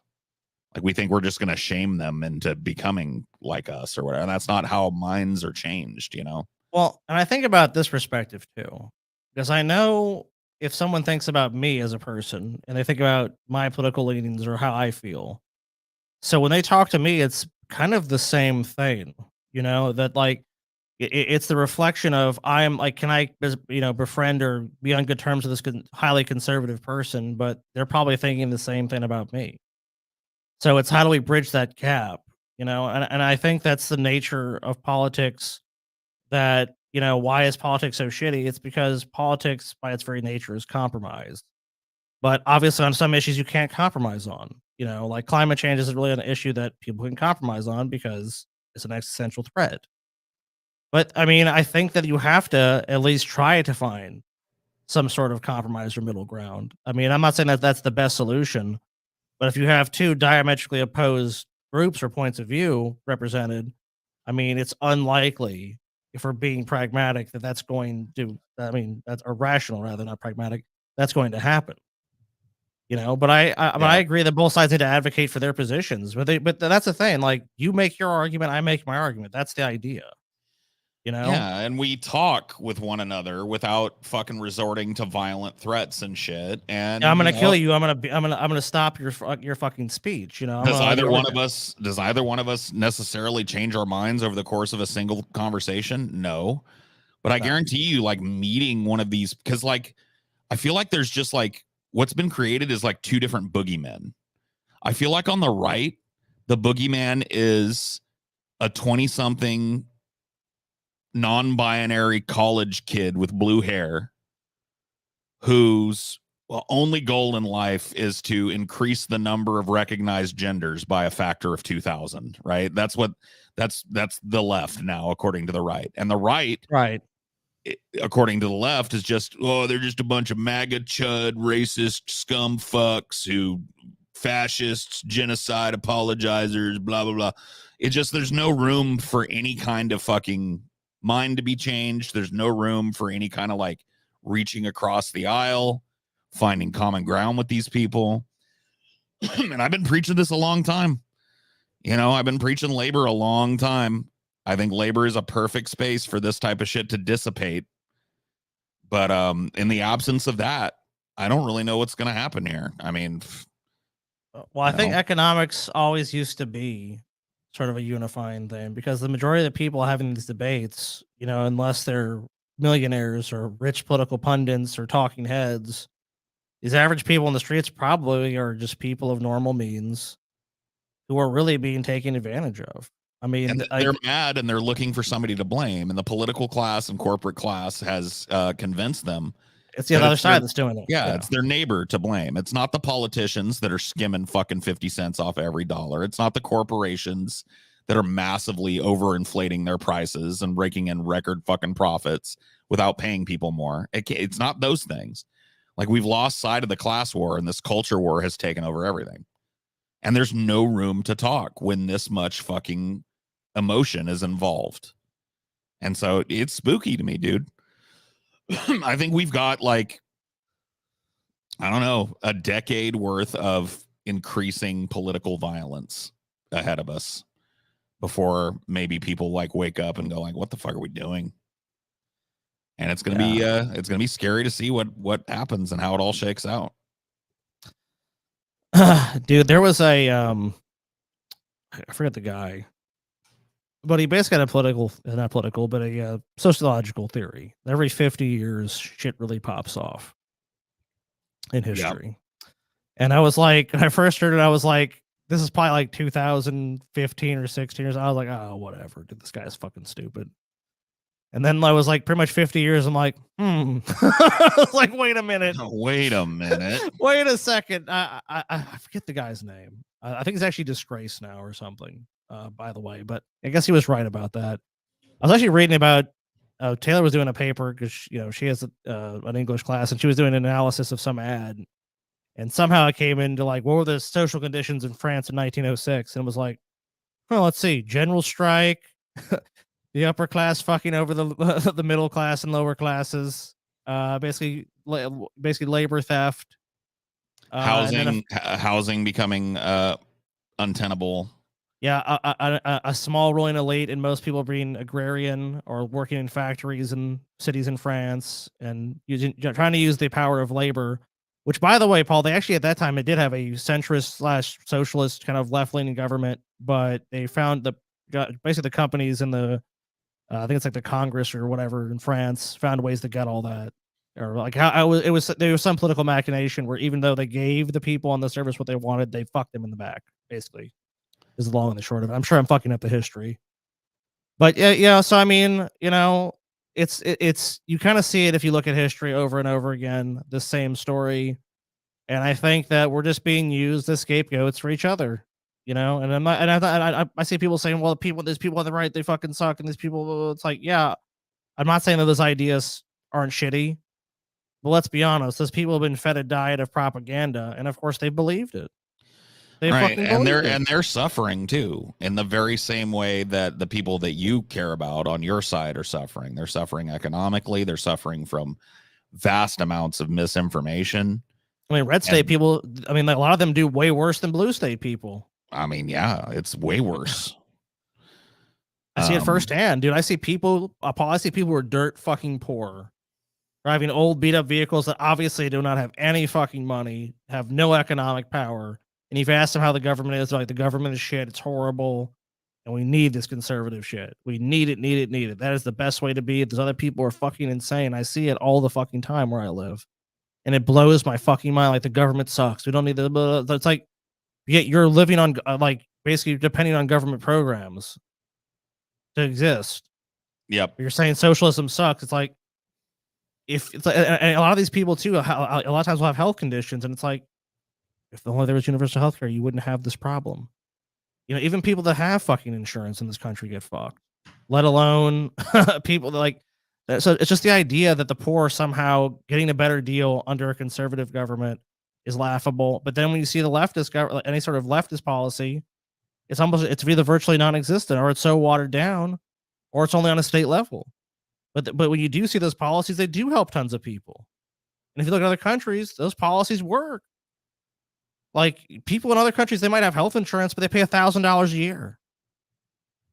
So they might not have a perfect single payer system, but for the most part, people can still get by there, and they don't go fucking broke getting health care. And that's just one issue. And then you compound housing, you compound massive inflation that we've experienced, the cost of goods being not affordable. It's like, what is the win for the common person in this country right now? And I don't see it. But then you see, like, man, the GDP in America in this quarter grew by fucking 4.9%. It's like, what does that fucking matter to me? Like, but wages are flat versus inflation. I mean, in a perfect world, American workers driving that GDP up would result in a bigger slice of the pie for them, but that just isn't how things work. It's a smaller slice every year. So I don't know. Depressing as fuck, honestly.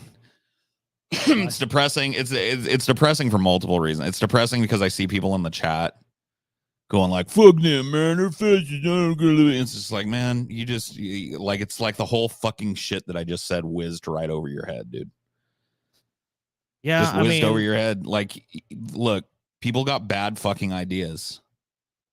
And the way that people come to confront those bad ideas and possibly change them is through conversations. That's it. And if your only ability to conversate with the other side is calling them a fascist, warmonger, piece of garbage, or whatever it is your fucking angle is, then you're never going to reach them.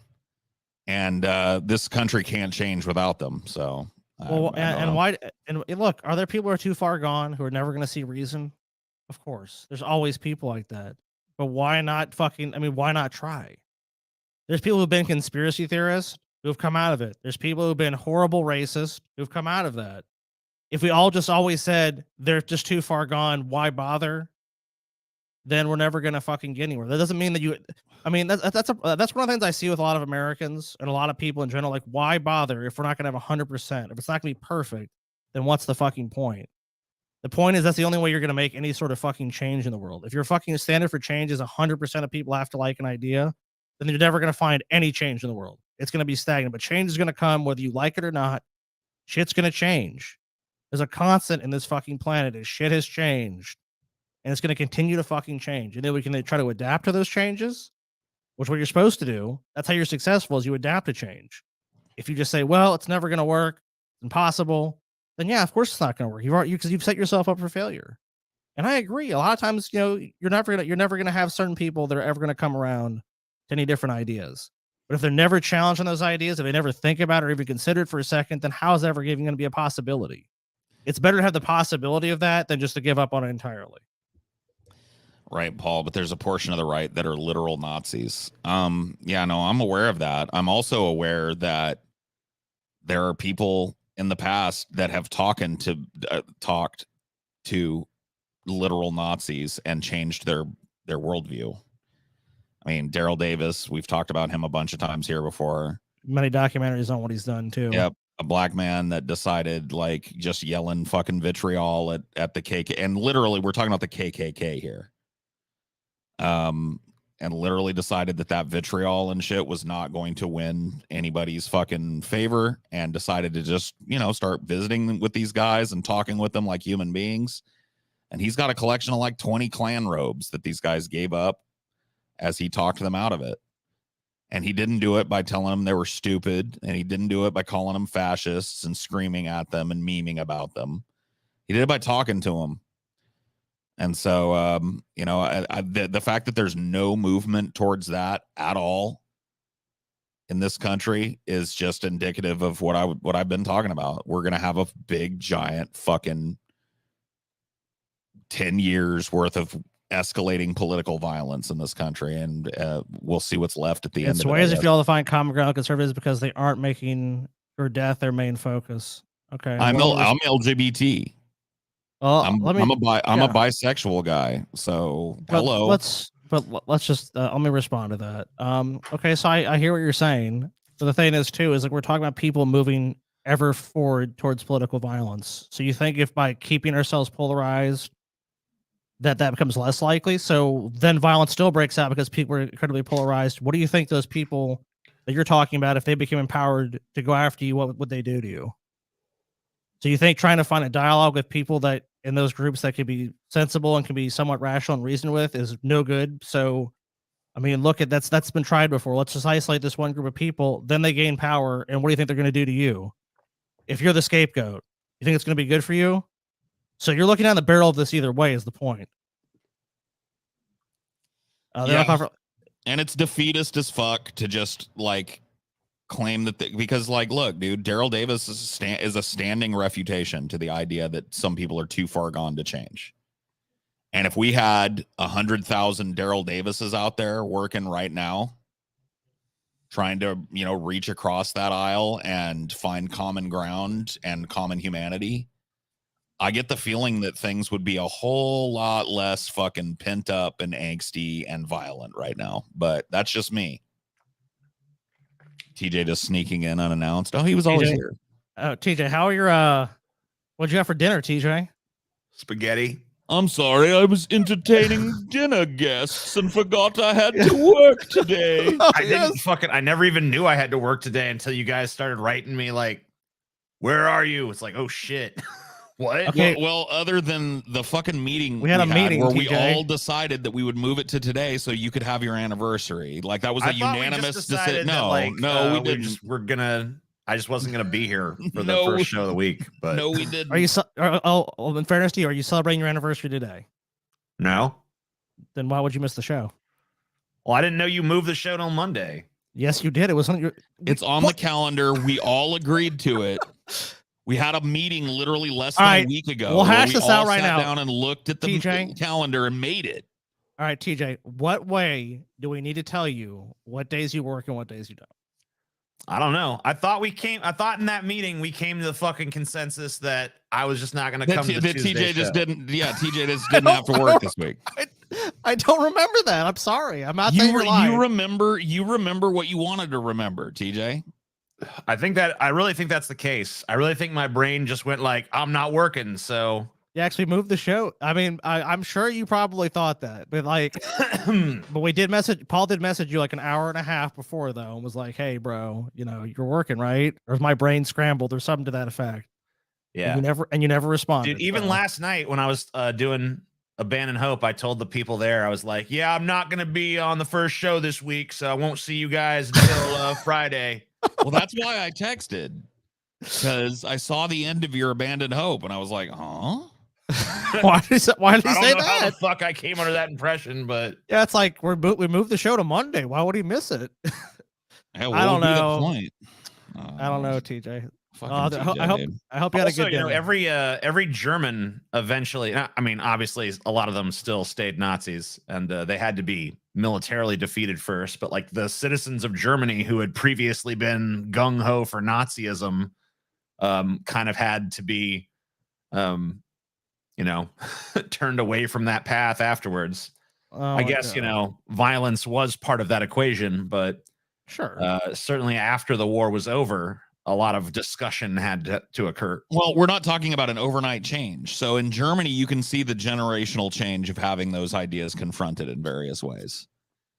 I'm not, as much as I like talking about Reconstruction, violence worked there. I mean, it did, but it was global. It was a global war that killed millions of people. I mean, precipitated by economic collapse. The best way to go about it. I mean, it very well may come to that again. Sure. We're always talking and worrying about World War III happening, but I don't think we should necessarily like make that the first resort, right? Definitely not.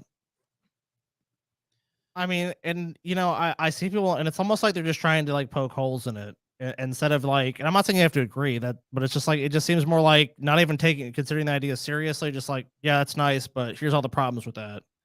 Well, I mean, there's problems with every idea. Yeah, I mean, like, yeah, we're not claiming every idea and is fucking perfect, but I mean, it's cool that they're bringing it up so that we can address it, I guess, but I mean, like, it doesn't seem like it just doesn't feel like there's much traction for that, and it feels like people almost want.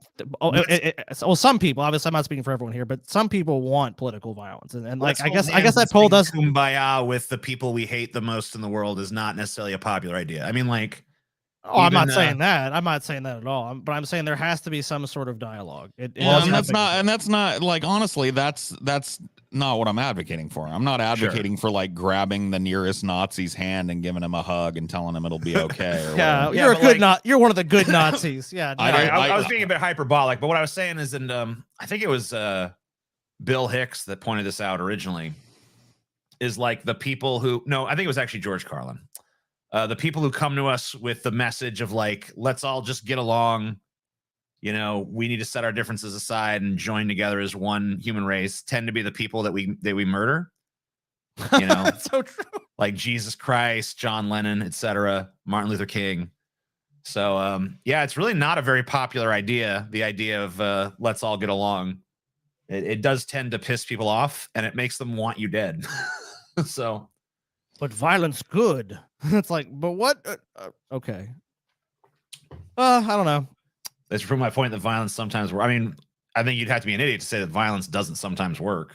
Yeah, I don't think anyone I here don't ever think. said. I doubt that Scotty or Paul ever fucking said before I arrived, violence never works, because it does. Clearly, I mean, it can. Of course, It just I mean, shouldn't be the first resort, because if you can achieve something without hurting people, then you should try to achieve it that way before you resort to, having to harm people and potentially having yourself harmed. I mean, yeah, there's gonna be times that there's gonna be violence is gonna be the answer. But we're just saying that's not every case, and it should never not be the first case. It shouldn't be the first resort. And if it is, then it's basically might makes right. And like we said, that doesn't, if you're someone that's worried about that, like, yeah, I'm worried about violence being done to me on a political basis, then maybe you shouldn't be. I don't know. It's just kind of strange to me to take the position of like, you just can't. No, these people are we cannot talk to them. They're all like this. Well, obviously the ones that you think are like that, like, what's the basis of that statement? Because you see rhetoric coming from people and people are agreeing with that. Yeah, some people might agree with some of that rhetoric. But if you don't try to change their minds, if you don't provide a counterpoint or an argument to that, then of course they're just going to agree with that rhetoric. So if you let it go unchallenged, isn't that the greater danger? How many other options haven't we tried? I feel like the only thing that's really been tried at this point is let's call each other names on the internet and see if that fixes it. Yeah, and so far it hyperfixation on hasn't. electoralism, hyperfixation on partisan electoralism, and calling each other retards on the internet. You're a fucking retard. Like, literally, and LARPing revolution on both sides. Right, of course, and ramping up violent rhetoric on both sides. So before we come to blows, there's pretty much I'd take anything. So I'd be fine with leftists waking the fuck up and learning how to make a fucking blue collar argument again. That's the ideal for me. Jeez, why are you guys being such fake lefty libs? I assume you're trying to be like sarcastic because we're advocating non-violence as the first resort. But I don't know what Scotty and Paul's positions are, but just to make it clear, my position is that there definitely can come a time when violence is required. I don't know. My argument is that, but my argument is that inevitable. violence is a final result. It's a final resort. It's the last thing you should turn to. And sometimes it's got to be that way. And if it's got to be that way, it's got to be that way. But I'm just saying, like, anybody calling like, oh, it's that way now, I think that they're lying to themselves. I think that they're skipping all the middle steps. I think that their view of what's going on is probably skewed by being online too much. Oh, for and sure. not actually interacting with people face to face enough. Right. Because I mean, look, I know a lot of fucking right-wing people and shit. You talk to these people face to face and you realize that, like, just like a lot of fucking people on the left might talk a bigger game than what they really bring to the table, the right is the same way. People in general tend to extremify their rhetoric, especially if they're very politically active people. But if you actually talk to people in a nuanced way, a lot of times you find that there is more common ground and less extremism than what it initially might seem like based on, simple rhetoric alone. Now, obviously, that's not always the case. Some people really are very extreme. But I just feel like it's a lot more nuanced than what's presented to us. I feel like a lot of times both sides are sold a demonized version of each other to the point where it's like pseudo speciation shit, where it's like it's okay to harm them because they're fucking. I brought that up before you came in.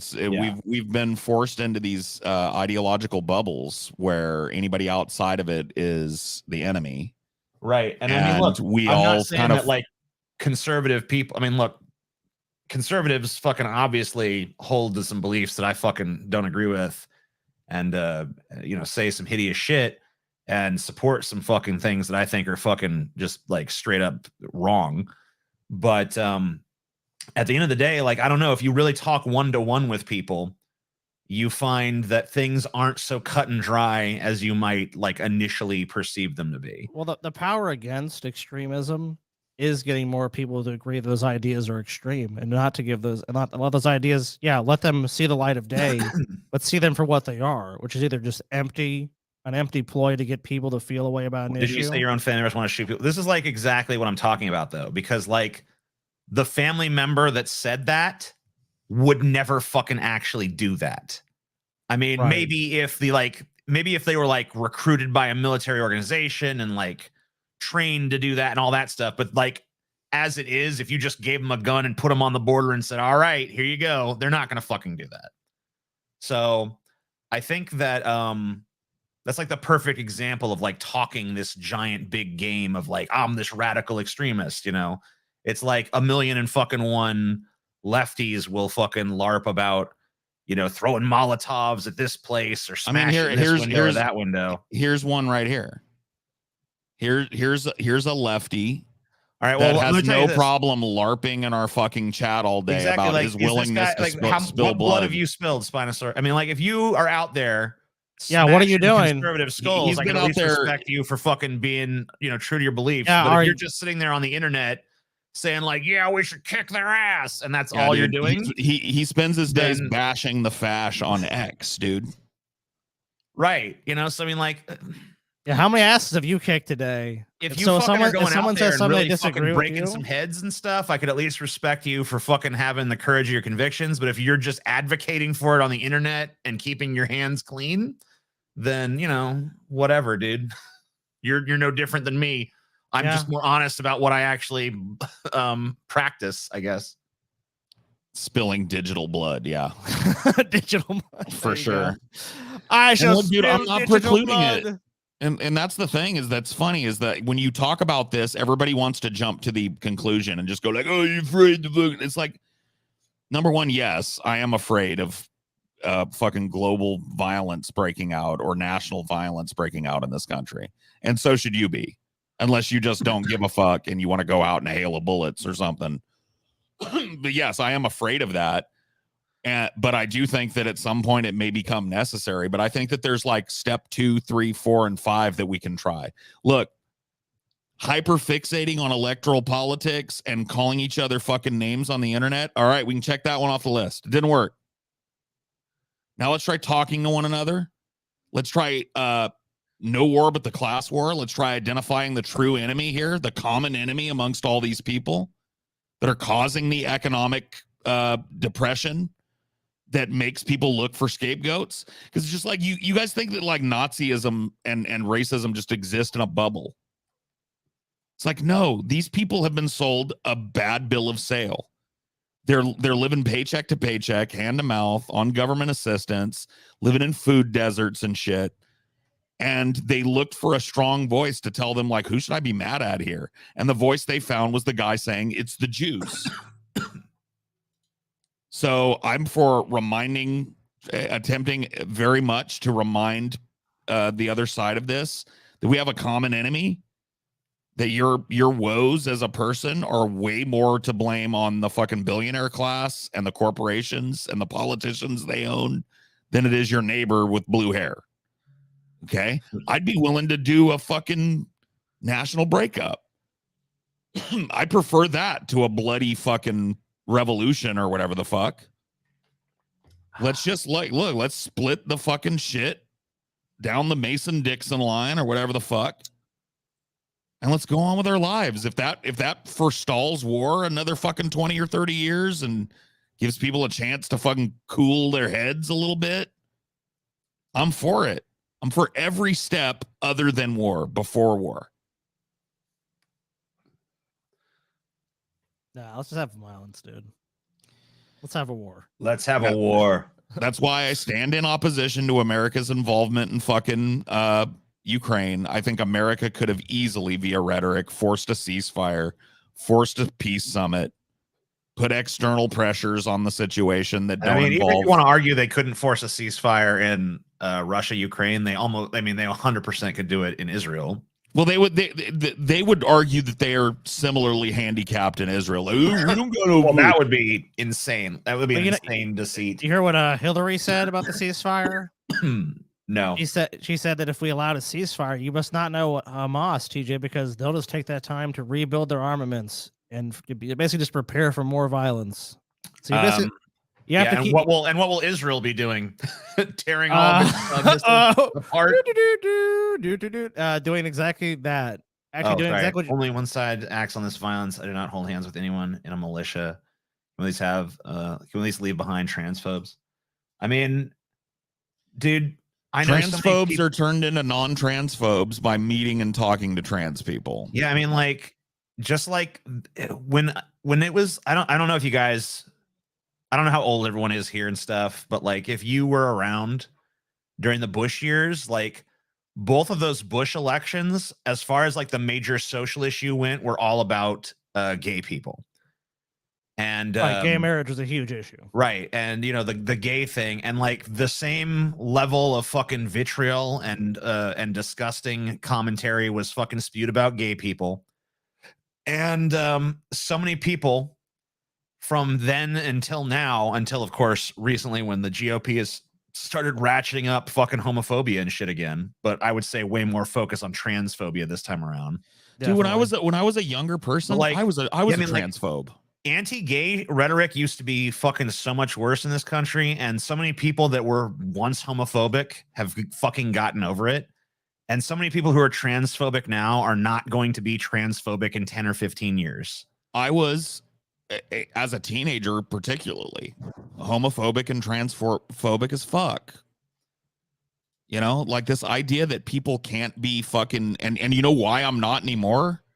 Because I mean, I've met a bunch of, our culture doesn't collapse before then or some kind of crazy sure, shit, but like, obviously. you know, in outside of those auspices, like when I was a teenager, I was, you know, I wasn't like a fucking Nazi or something, but I was always joking at the expense of trans people and making fun of them, pointing the finger and laughing and using slurs to define them and shit, you know?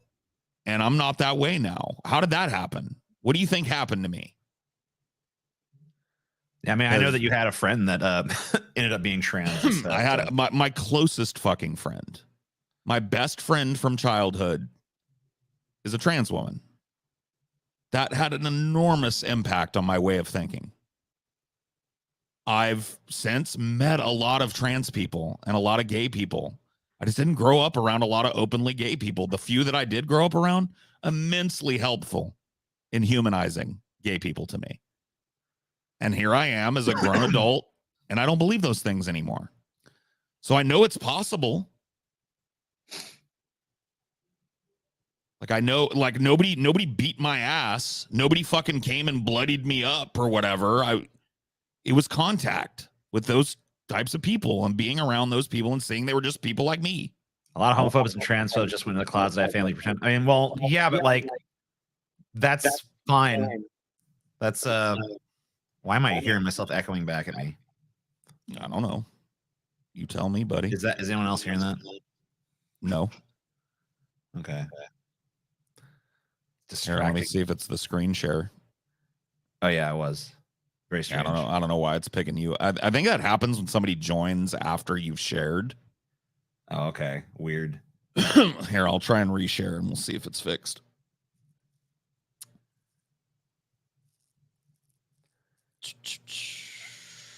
There we go.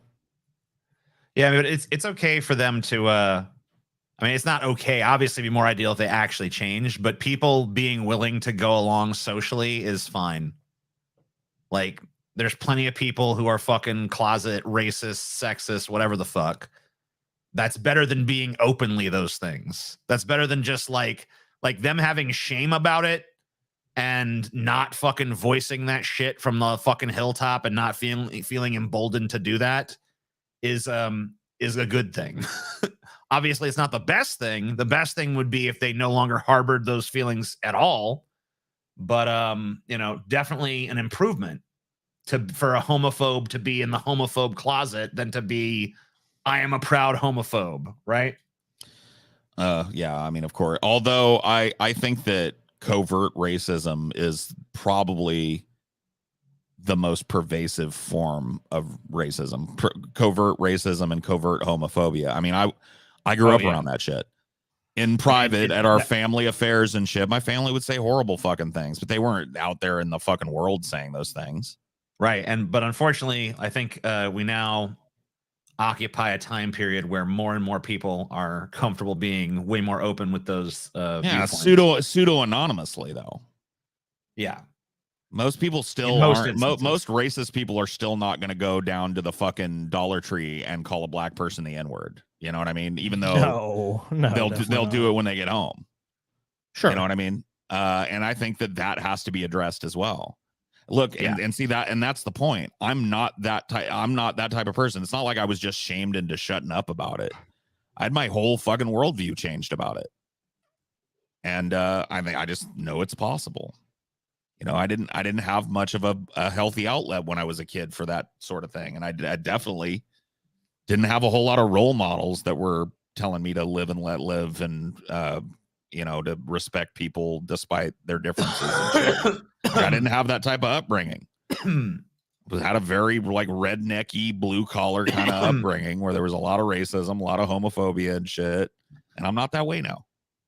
When your state has a class for college required that is 90% white people bad, then you expect nuance. I don't know what class you're referring to. I mean, it's a nice little talking point you got there, but like, you got to come with some more specific shit. Like, hey, this program was instituted in this state or in this context, and it contains these materials that say these things. Then, you know, we can talk about it, but just like, I had to go to class where basically the message was 90% white bad. Yeah. I mean, yeah, white. I mean, if like, the course is called 90% of white people bad, then I see your point. But if you're talking about, white people perpetuated slavery and you took away white people bad, that's different. So I guess you have to really, like Gina said, get into the specifics of what policy, what state, and what you're talking about. Yeah, I don't know. I mean, like, it's just like a vague sort of talking point of like, oh, yeah, well, if I'm racist, it's because the fucking state was racist against me as a white guy because I had to go to some college thing that they just indoctrinated me against white people. And it's like, where was this? What was the curriculum? What actually are we talking about here?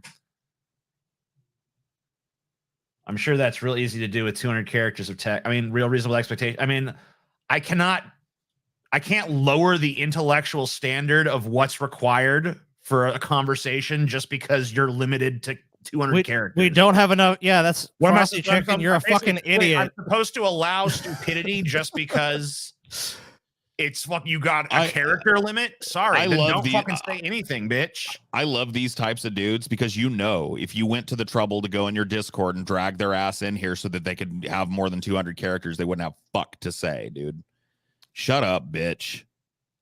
Just like, come on, you can convey an idea in 200 characters, and if you can't, then don't bother typing it. Yeah, there's no context. That's what we're saying. You want to make it simple? There's no context to that comment, so we don't know if that's true. We're not just going to take some random commenter at face value that, like, that's what the course is. That's what we're saying. Anyway. A lot of fucking idiots. I mean, obviously, Frost is I've seen them before. They're a troll, of course. I mean, they have Pepe. I mean, come on. Oh my god. I know this is part of the news and shit, but I'm just so fucking sick of talking about Trump. I talked about the last fucking regular show we had, how I'm fucking Trumped out, dude. I don't care about this trial. I don't care if he's found innocent or guilty anymore. I just don't. I mean, like, I guess in a perfect world, I'd like him to be found. Like, if I got my druthers, he's guilty and throw him in jail for the last 4 or 5 years of his life or whatever. I guess that's justice. But as far as like following it breathlessly and I just don't give a fuck anymore, dude. There's just I don't know. I mean, I'm not in the total same boat. Like, but I just can't. I can't find it within me to like follow every little thing in this case because you know what it really is to me? I don't know if this is your problem too, but for me, it's just that, like, everything gets so hyperbolized with this Trump shit. It's like every fucking week I'm hearing how like, oh my God, guys, he's destroyed now. Trump is fucked. Capital F fuck. Because I've heard it too many times now. I know. Like, you know what? Tell me when he's actually fucked. When Trump is fucked, when it's like Trump sentenced to 20 years in prison, Trump fucking ordered to pay $20 billion in restitution, whatever the fuck it is, when that actually happens, I'll treat that like news. But, you know, all this little like, oh, we got him now. Oh, we got him now. Oh, we got him now. Like, you're the boy that cried wolf on that one. You know what I mean? Yep. I hear you, Paul, but what about a sumptuous steak and ale pie washed down with a pint of scrumpy to soothe your innards and put you to the world to rights, me old sausage? The fuck? Oh, that sounds hideous. No, thank you. I don't want no steak and ale pie. I don't want your pint. And don't ever call me old sausage again. Hey, old sausage, does you want a bit of steak and ale? I mean, if we want to get in a fucking like bloody war, why don't we fucking get in a bloody war with Europe, with Britain again, dude? We've beat It's them time. twice. It's time they're getting a little big for their britches again over here. I just had one literally come on my show and call me old sausage, dude. Fuck that. Dude, I may be a lot of things. I ain't nobody's old fucking sausage, okay? Don't call me no sausage, you bitch. Oh, sausage Paul. Come here, old sausage. You try to do that over on my land, dude. You try and come over to the fucking USA, and I will fucking grab the nearest American flag. And trust me, they're plentiful. And I'll beat you to death with that flagpole. All right, on principle, redcoat. Don't forget Canada. I mean, why not? I mean, I do. They are. I recommend it. They are closer. So, I mean, if you guys are itching for a war, hear me out. You know, maybe that's how we look, guys. Maybe that's how we bring all these people in the chat. We're not going to bring them, like, it's obvious we're not going to bring them together without violence. So we need an external enemy. We got to be smart about this. How do we expand the empire? And Canada is the most logical answer here. I mean, is it not? It's just looking us right in the face. All these Americans will suddenly come together for like, hey, Stacey's mom, the same person as Jesse's girl? No. Clearly not. Those came out way too far apart. You know, maybe, I don't know. I guess the timeline might add up. I guess it could be, but not the same fucking. One of them's John Mellencamp, right? Yeah. And the other one was I think Blink 182 or one of those fucking. I don't remember who's saying Stacey's mom. Yeah, I don't either. I think that might have been a one-hit wonder kind of thing, but maybe I'm wrong. Bubblegum pop punk shit. Let's see. I checked out. Or not Jess. I'm sorry. Yeah, Stacey's mom and Jesse's girl. Yeah. I don't know if I said that wrong, but which one of those songs is better? Jesse's girl for me. Stacey's Mom is a song by American rock band Fountains of Wayne. Got it. Yeah, so one-hit wonder for sure. Actually named after the fountain store in The Sopranos. Oh shit. That's the name of the fountain place that Tony goes to. Stacey's mom has got it going. No, Jesse's Girl's a better song, but I don't like either of those songs very much. Dude, Jesse's Girl is, dude, that's it's on. I mean, look, I don't hate it. It's on. I have an 80s playlist and it's fucking on there. So you know, like I went through the trouble of adding it to my playlist. So I don't hate it or anything. I don't want to fucking put out the wrong energy, but like, oh, dude, one of their people in their band it's definitely in like the lower. I don't know, of the 80s songs I like, it's like a lower percentile. Dude, like I don't know, it's like in the bottom 20 or something. If you're a fan of Fountains of Wayne, I guess one of the people in your band died of COVID-19 on April 1st, 2020. So that was just a joke, Scotty. Adam Schlesinger. Schlesinger? Poor Fountains of Wayne guy. I guess I've heard of Fountains of Wayne, technically, because I've heard that song, but you know, I never knew they were called Fountains of Wayne. Well, yeah, well, I don't think they ever had another hit, so you probably had no real reason to learn. Now you know. I'm gonna have it to you next time I see him. Like, did you ever listen to Fountains of Wayne? I mean, what is Fountains of Wayne's second most popular song? You know what I mean? Do you have Spotify? That probably yeah, I do. I can look it up on Spotify. I mean, Stacey's Mom has got to be their biggest hit. Here, I'll look it up. I've got it on my fucking phone. Stacey's Mom. I have it right here on my desktop, so I can just go look. Fountains of Wayne. It says Stacy's Mom was the only mainstream hit by Fountains of Wayne. Yeah, on the Wikipedia. So I'm assuming. I'm sure it was. So listen, they had their second most popular song is called "Hey Julie," and it does have. I mean, to its credit, it has 25 million listens, but Stacy's Mom has 420 million. So yeah. And then after that, they have a couple of 8 million. I mean, look, they got a few other songs that like people have heard, I guess. But wow. I'm looking at this. It says these guys have 3.2 million monthly listeners, and pretty much every single one of them is just here to listen to Stacy's Mom. So yeah, for sure. And the band that did who's the band that did Jesse's Girl? That was a fairly mainstream band, wasn't it? Isn't it John Mellencamp? That sounds right. Yeah, I mean, so I'm bad with the band names from. No, the it's 80s. Rick Springfield. Rick Springfield, got it. Okay. Yeah. Dude, Jesse's Girl is epic. That fucking scene in Boogie Nights where they go to like try and sell that guy the fake. And coat. really, they don't really have much. Rick Springfield doesn't really have much of another big hit either.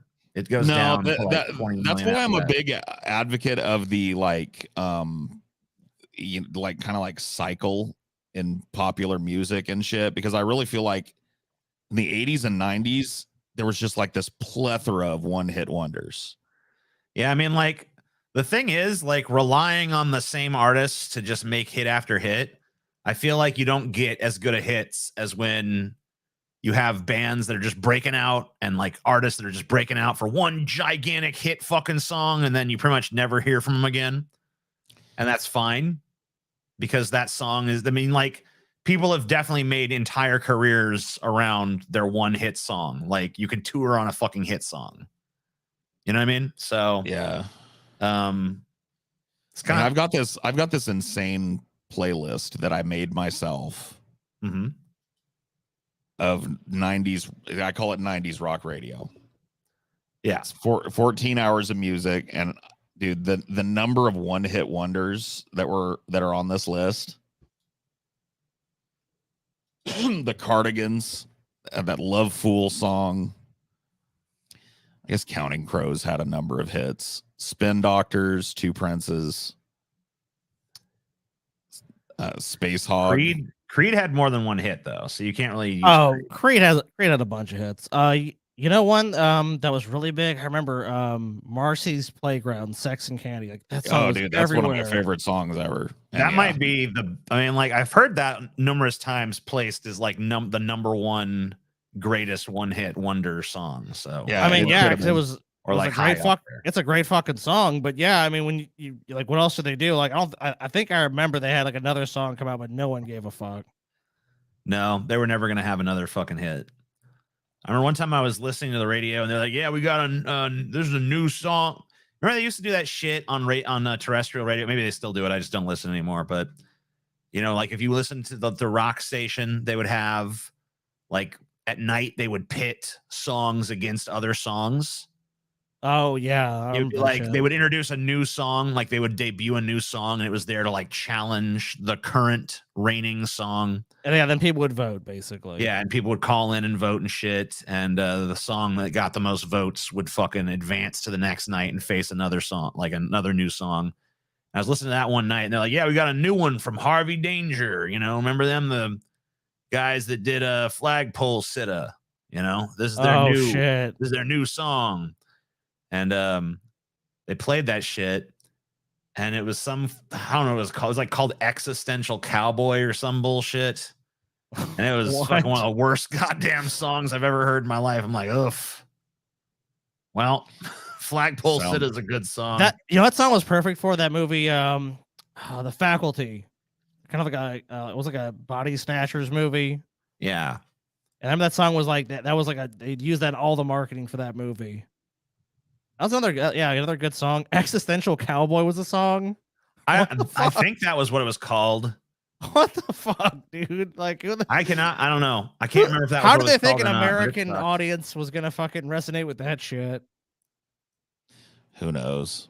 Let's check where we're at our goals. I know for a fact we've made this first one at least. Let's see. So we will be getting a little Halloween history for that ass. This is Halloween. Okay, currently we're at 374. All right, so we have made these 2 goals. We'll be getting a little Halloween spiciness, and then we've got some surprising facts about Halloween. For 450, 9 most fraudulent health and fitness products ever. Got some Michael Knowles, some weird animals, and the craziest fucking videos ever to top off tonight. So open up those wallets. Let the money pour forth from thy wallet. Let the spice flow. I get knocked down. I get up again. Never gonna keep me down. That's not even what that song's called. It's called like Tub Thumper or some shit. Tub thumping, I think. Yeah, Some tub shit. thumping is what it's called. Yeah, and that sucks. song drove me crazy. That in the song fucking drove 90s. everyone crazy. No one liked that song, but it was a huge hit. And Yeah. I even still hear it to this day. People hella Watching a liked. movie There or were something, people that start liked playing it. There were people that liked it, but they were few and far between in my group of friends and shit. So I never knew anyone who I don't even think I've ever met a person who fucking genuinely expressed to me like that they like that song. I gotta It was admit kind of right like here. Who Let the Dogs Out. Like it's like a Big hit. drinking anthem. That's why, dude. People Yeah. were fucking doing shots to it and shit. They play it in the shitty bar. Everybody Dude. sings along. I hate to admit it, man. Tub thumping, TJ, one of the best songs ever fucking written, dude.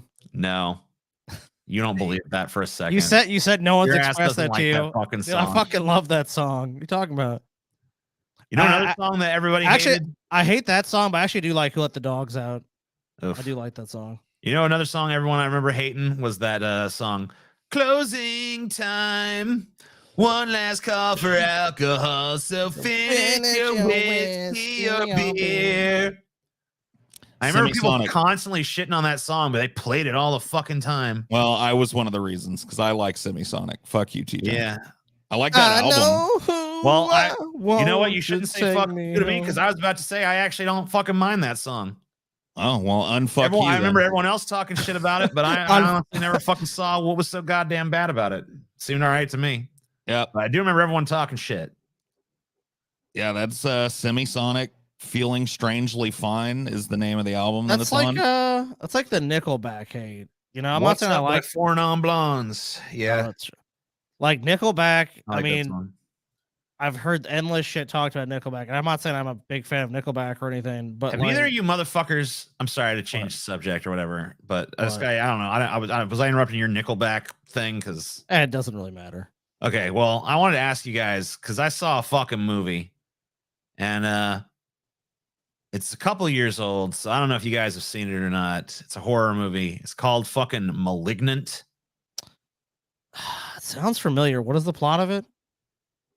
Okay, I might have seen it, but it's just I'm just trying to see if I mean, like it kind of has like I don't know. So it's like I don't know if I should like. I'm just gonna spoil it. So if anyone actually gives a shit, just like go away or whatever. But spoiler alert, yeah, spoiler alert. and all that shit. This chick's got a fucking like she had a conjoined twin attached to the. I mean, it wasn't even a conjoined twin. It was like a fucking. It was because it wasn't developed enough to be. That was almost like a parasitic twin that was growing out of her back when she was a kid, and it was evil and had powers. So the doctors cut off as much of it as they could and then shoved the rest of it in her skull, and then it comes back and like uses her body to kill. Why would they cram the rest of it in her skull? Dude, I don't know. I have to say, one of the weirdest movie experiences I've ever had because it's a horror movie. The first hour and like 10 minutes of it or whatever the fuck is just like the most boring, generic fucking horror movie you've ever seen. Right. And it's just like you're just sitting like there all oh build my up, God, basically. this All fucking- build it's up. not even and all build up. It just sucks. It's like trying to do slasher stuff, but it sucks. It's trying to do psychological stuff, but it sucks. Trying to do character stuff, but it sucks. And then out of nowhere, in the last like 25 minutes of the movie, it becomes some kind of fucked up horror martial arts movie. What? and there's just all kinds of like fucking kung fu and shit out of nowhere. And like the body, like the body count goes out of control. Like they'd killed like 3 or 4 people in the movie prior to that. But then in the last like 20 minutes, it's just like a fucking insane murder spree with like karate shit going on and like a fucking deformed head growing out of the back of this woman's fucking skull. Cool. And she's like fighting everybody backwards and shit. And it's like, I've never seen a movie suck so bad and then be so fucking cool for the last like 20 minutes of the movie. So my advice is like, don't watch that movie unless I guess you're a completionist. But like, if you want to ever check out the last like 20 minutes of a fucking movie, it's pretty neat.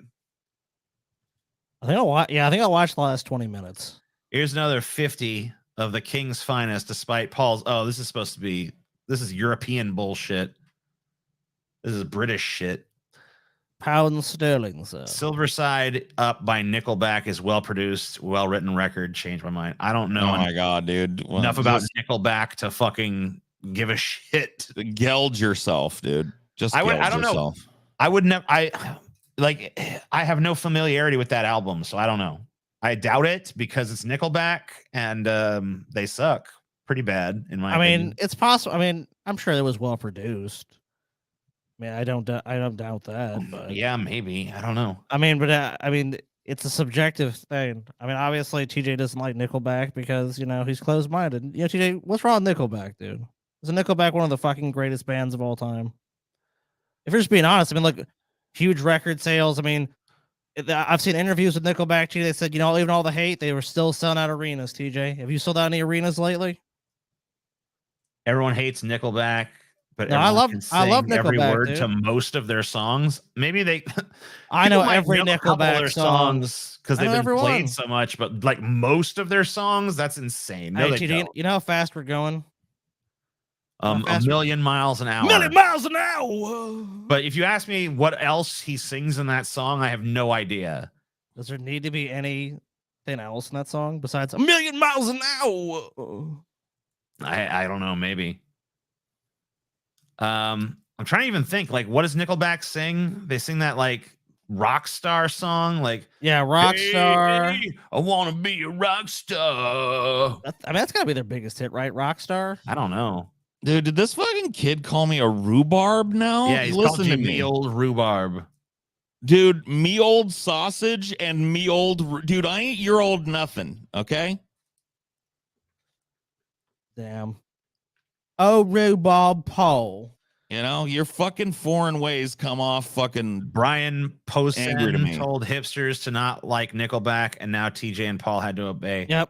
I don't take my marching orders from the guy. I don't even. Is his last name Posehn? Poison? It's Posehn. Posehn. I know who you're talking about. I know that guy by like his face, but I tried to watch some of his like stand up one time, and I was just like, ugh, stick to being a character actor because this sucks. Yeah, we're taking marching orders from Brian Posehn. I mean, like, I don't think I didn't need Brian Posehn to tell me that no, dude, you know how I knew Nickelback I was able to arrive at that conclusion the moment it entered my ears. All right. Yeah, dude. As soon as I heard that fucking like high-waisted jeans period cramp rock, I knew it sucked, dude. It was immediate period cramp rock. That's what it is, dude. You were talking earlier about like, I don't even know who's fucking going to Nickelback, dude. Middle-aged moms on the verge of menopause are going there, dude. We all just want to be big rock stars, Paul. It was just bleached, fucking crappy vanilla pussy rock. Imagine Dragons is 5 times worse than Nickelback. Is that the one that did that song Believer that was in every trailer for like 2 years? I think so. That was the worst fucking trailer song. I remember they broke out with that song was like there Radioactive or something. Movie that had that in its trailer that was like a huge hit. And then they just decided, I remember like, the first one. Ultimate trailer music. The first one that had that trailer music was that fucking Murder on the Orient Express. I swear I'd heard it in a fucking trailer before that, but it was very prominent in that one for sure. That is the first one I could think of. So maybe you're right. but I swear it was in like fucking 6 or 7. I mean, I was exaggerating. It was in every trailer. It was in a number of trailers. It's been a bunch. They love Imagine Dragons for movie trailers, dude. They've been Radioactive has been a bunch. That's one of their hits. I've heard that. That's where I know them from, really. How often their shit is used in movie trailers. I mean, hey, I'm sure they're happy with it. All right, pig. All right. Thanks for the money, pig. Good little pig. I know it's not your fault that you were born on the excrement aisle. Yeah, the wrong side of the pond. Sorry.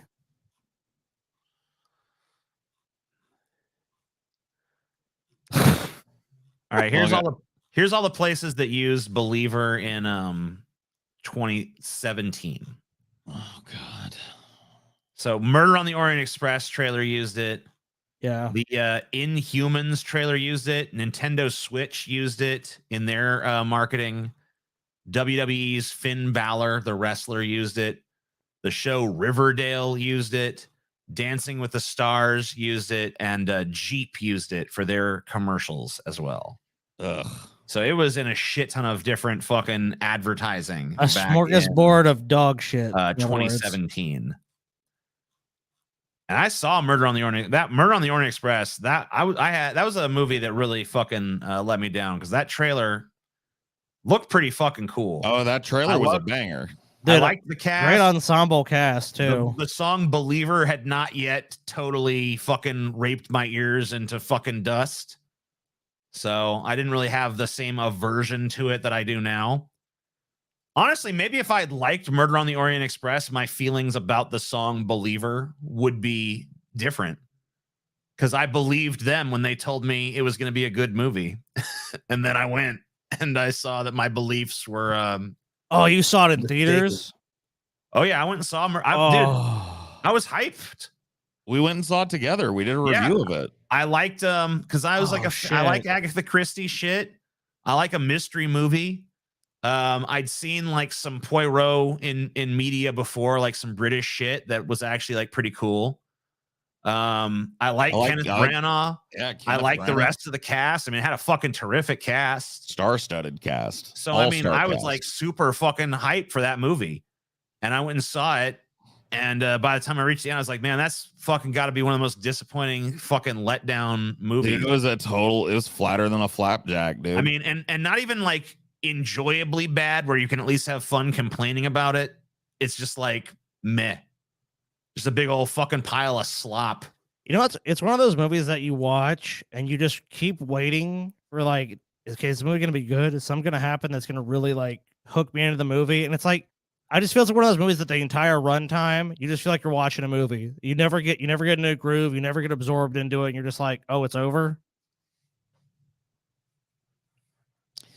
Well, you know what? Fuck all this bullshit. Trump. Guess his kids are gonna testify in the case. Why, Ivanka? Why are you gonna testify against me, Ivanka? Don't testify. I love you. Look, if she wasn't my daughter, you know what I'd be doing to her right now. Be nailing her. I'd be nailing her. I mean, look, she's my daughter, so I won't say that, but I mean, I'd be doing terrible things to her. Motorboating. They missed your super chat. I'll try to find it, I guess.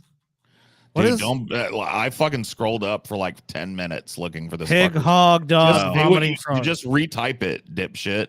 And if you don't do that, I'm banning you. This motherfucker has been crying about this in chat for literally an hour. I'll find it. And I'm done with it. This better be some fucking substantial shit. It better be the most brilliant fucking thing I've ever read. Ever been written. Man. Let's see. You got a high standard. We're up to now, dude. Hey, Paul, Scotty. Oh. That's what my fucking God. That's what I'm reading. Dude. I'll show it too. Take a chill fucking pill, dude. Please. Wow. Hey, Paul, Scotty. Not even hey, Scotty. Just hey, Paul. Hey, Paul. Scotty. I have anger issues. And I'm tired of being called a fake lefty lib when really I'm the most real one out of everyone here. Dude, what is Okay. with the dude? Dude, This is the biggest crybaby chat what? I've ever fucking heard. I don't even believe this dude anymore. This guy is like literally Wow. talking like a wrestling heel at this point. He's not fucking legit. Knock it off, bro. Yeah, come on. Quit the dude. fucking heel gimmick. No, It's I'm not- real. I'm real. Telling you, You're I'm not gonna real. draw my heat. You're trying too hard to get it. Calm down. It's real. Oh, it's real. Oh, it's Oh, real. I'm no, telling you, boy. it's real. I always love that you see a troll. It's like you're a troll. No, I'm not. I mean, there's sometimes I will believe it if I've seen someone chat and say things over and over again, and I just disagree with them on some sort of take. But no, Spinosaurus is not one of them. Definitely a fucking troll. Spino the wino. Yeah. Well, I guess we didn't want to say anything about Trump, so fuck him. Yeah, I mean, I'm in the same boat as you. Who gives a fuck? I said what I wanted to say. I mean, like if he's thinking about Ivanka, it's like God, I'd like to nail her, but hope she doesn't testify against me. Then she'd be Paul, nailing your me. British friend is back and has something else to tell you. How's about you just paid them and button it? Not all pigs are created equal. I challenge you to hand-to-hand combat. All right. Damn. What about tell him. 9% of the people? Dude, I love lurkers. Look, lurkers are terrific people. I'm a lurker. I don't ever participate in nobody's chat.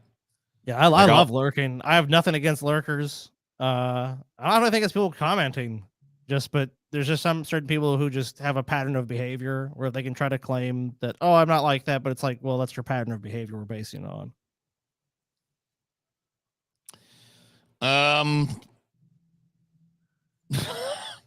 I don't care about this one either. Woman sues fertility doctor, says he used his own sperm to impregnate her 34 years ago. So you love your daughter, just whatever. Who cares what sperm it come from? Did she want? Yeah, I think this is a case of like, yeah, the guy was unethical, but I mean, at this point, you're just trying to cash in on it. I mean, so hey, you want to sue somebody and get some money? If you can, it's America. I don't blame you, but I mean, what can you do? That ship has sailed. You already got a kid. Yeah. I don't know. I don't It care. does- I don't care about this chick's quest to cash in. I don't on even. her. I mean, I guess. Look, I get why he's not supposed to do it or whatever the fuck, but like at the end of the day, like you got the sperm of a fucking doctor. Yeah, So and you got that's a like kid pretty. that That's you like pretty lo- high quality sperm, right? Like if you go to a fertility clinic, there's some Like, high when you- quality semen. when you want, like, if you're like, yeah, you want some doctor semen, like that seems like a pretty fucking high echelon of cum. So I don't know. I want to refund my daughter. Can I have my money back? Yeah, just like toss her in the fucking clinic. Here, take this back. Oh my god. Air Force One debacle. Boeing has now lost more than $1 billion on Terrific each of the deal. president's two new Look. jets. Look, certain president we don't want to talk about here, but some guy made a terrific deal with these jets. Probably the best deal. Is this the most based thing that Biden has done yet? Fleecing Boeing? This actually was Trump. Oh, this was Actually- Trump. Trump is, and I will give Trump credit for this. He made them do a flat rate with these two planes, and because of that, of course, cost overruns are being what they are for these companies. They're getting the short end of the stick. I mean, now Boeing's going to make it up. I mean, of course, they're going to charge the U.S. government more money for some other project. They're definitely going to get some favors and across the aisles for this one for sure. Says the company's been reporting losses on the planes for years. As CEO David Calhoun admitted last year, the company should never have signed the contract with the Air Force to produce the jets for $3.9 billion. Supplier costs have soared since then, and the delivery date has been continually pushed back. Boeing took $1.45 billion in losses on the planes last year and $318 million in 2021. Yeah, well, too bad, so sad. Shouldn't have signed the fucking contract. Look, Then, they made dumbass. they made a terrific deal, TJ. Made a terrific deal for me. Very often, higher costs on defense contracts can be passed on to U.S. taxpayers, but under pressure from then President Donald Trump, who was threatening to cancel the contract for the planes. So Trump did this. Well, based. You ripped off one of the most shitty, fucking bloodthirsty corporations on the planet. Congratulations. I hope they lose another fucking 2 or 3 billion on it. It's okay. With the F-35 program, they own the proprietary software and maintenance on those jets, so no need to worry about them. They'll be doing just fine.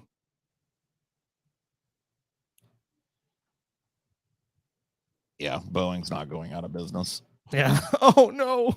Oh, poor Boeing. Well, the Vosh. All hail the signals king end. of the horsecock. Hooray, the king is here. That signals the end of our that's our news. So we made it through the news. TJ, I think there's a pressing question that I think a lot of people brought up tonight. Because you weren't here, we made this Vosh announcement. So I just want to see your opinion on this. TJ, who loves horsecock more? Would you say it's you or Vosh? Well, it's funny you mentioned that because I was talking it over with Vosh, and apparently, we're gonna bring a couple of horses on the show, and we're both gonna fucking suck them off, and then you guys can judge which one of us fucking clearly loves horsecock more. So, Okay. Well, yeah, finally, I feel like it's a question that's been unresolved. I mean, it's not pornographic in nature. It's like when that dude showed his butthole. It was for educational purposes. This too will be an educational odyssey. Yeah, we'll be like, does Vosh think of it as a enjoy it a little fucking, bit more? Or does TJ An episode of the Magic School Bus, but instead of a bus, it's a horse cock. So right. there you go. Someone says YMS by far. Well, that's not who's in competition. Yeah, that's not a competitor here. All right. Now, if he wants to get to throw his hat into the horse cock sucking ring, that's a horse of a different color. Yeah. Or a cock of a different horse color. cock of a different color. Yes. Thank you.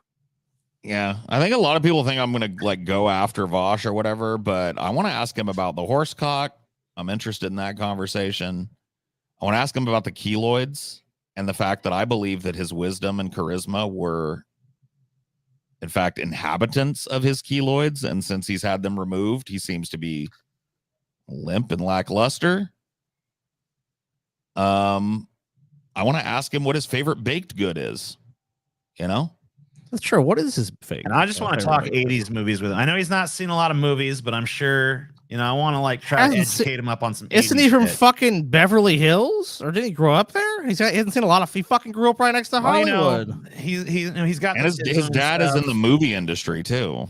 I haven't seen a lot of. Oh my god. Yeah, I mean, I know that there's major gaps in that movie knowledge, so I want to, I want to see what he knows about 80s flicks, and I want to. Yeah, I've heard his media takes are fucking put him on dog shit. path for some, for some recommendations and shit. Yeah, we gotta do that. I haven't heard much of his media fucking shit because I don't really watch the dude. I see clips of him here and there, but I've heard around the bend that his media takes are complete dog shit. So maybe we should just do that. That'll probably be. We need to get the IMDb top 250 or some shit, and just be like, okay, what of these have you seen, and what's your opinion? And that might be brutal. Oh my god, I guarantee you it'll be brutal. There's no way. Isn't Tom Green like a rewilder now? Is he? I don't know. Is he? Does that happen? Yeah. All I know is Tom Green is a lying sack of shit, and fuck him. Literally, every time I think about it, I think about promoting his stupid ass fucking probably failure show he did in Bellevue, Washington, and how he fucking ghosted us for no fucking good reason. So fuck Tom Green. He's a lying, no good sack of fucking shit that doesn't keep his word. If I ever see him, I'm gonna kick him squarely in his fucking worthless ass nuts. I don't know. I think it was kind of funny. I mean, you can have that opinion. I mean, you're wrong, but 7 highly intriguing Victorian Halloween traditions. I better be fucking intrigued. I mean, these Victorians invent a lot of our traditions, so it's gonna be some fucking shit here. Yeah, those Victorians love those fucking traditions, man. I mean, a lot of our Christmas traditions are Victorian. Dude, I don't know exchanging Christmas cards and stuff like that. That's a Victorian tradition. I don't know how Tom Green. I know we're gonna do this Halloween shit. I don't want to linger on Tom Green, but I did have a thought. What? Tom Green's whole show basically folded because he kept getting recognized. I don't know how the fuck the motherfucker never went he never just fucking started doing disguises like Sacha Baron Cohen. He never got a bunch of other people to go out and do pranks and shit that were his idea. Like pretty much like when he couldn't just go out, dress as himself and do it anymore, it just the whole thing imploded. And that just kind of like shows, I think that he has like, you know, I mean, I can't say he has no creativity because some of the pranks he thought up were so fucking crazy. Oh, But, I mean, dude, honestly, you know, he should be in his renaissance because of TikTok, because a lot of that stupid prank shit he does, I mean, people would eat that shit up now. Really? I mean, a lot of those people get super popular. I mean, Tom Green in his way was innovative. I don't deny that at all. You know, actually did it better with Sacha Baron Cohen. I mean, with Borat and shit like that. Like, no, that's what I was saying. Like he could have dressed in fucking outrageous as characters and done shit. I don't think he's got the acting range. Yeah. You know, that's why I think it's been done better by someone who's way more talented.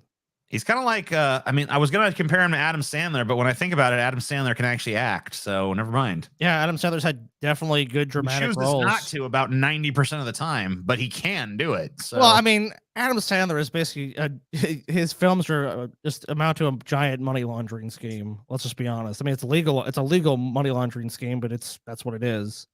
And when he actually gives a shit about a performance and he shows up prepared and actually fucking cares, he's a very capable actor. He just doesn't.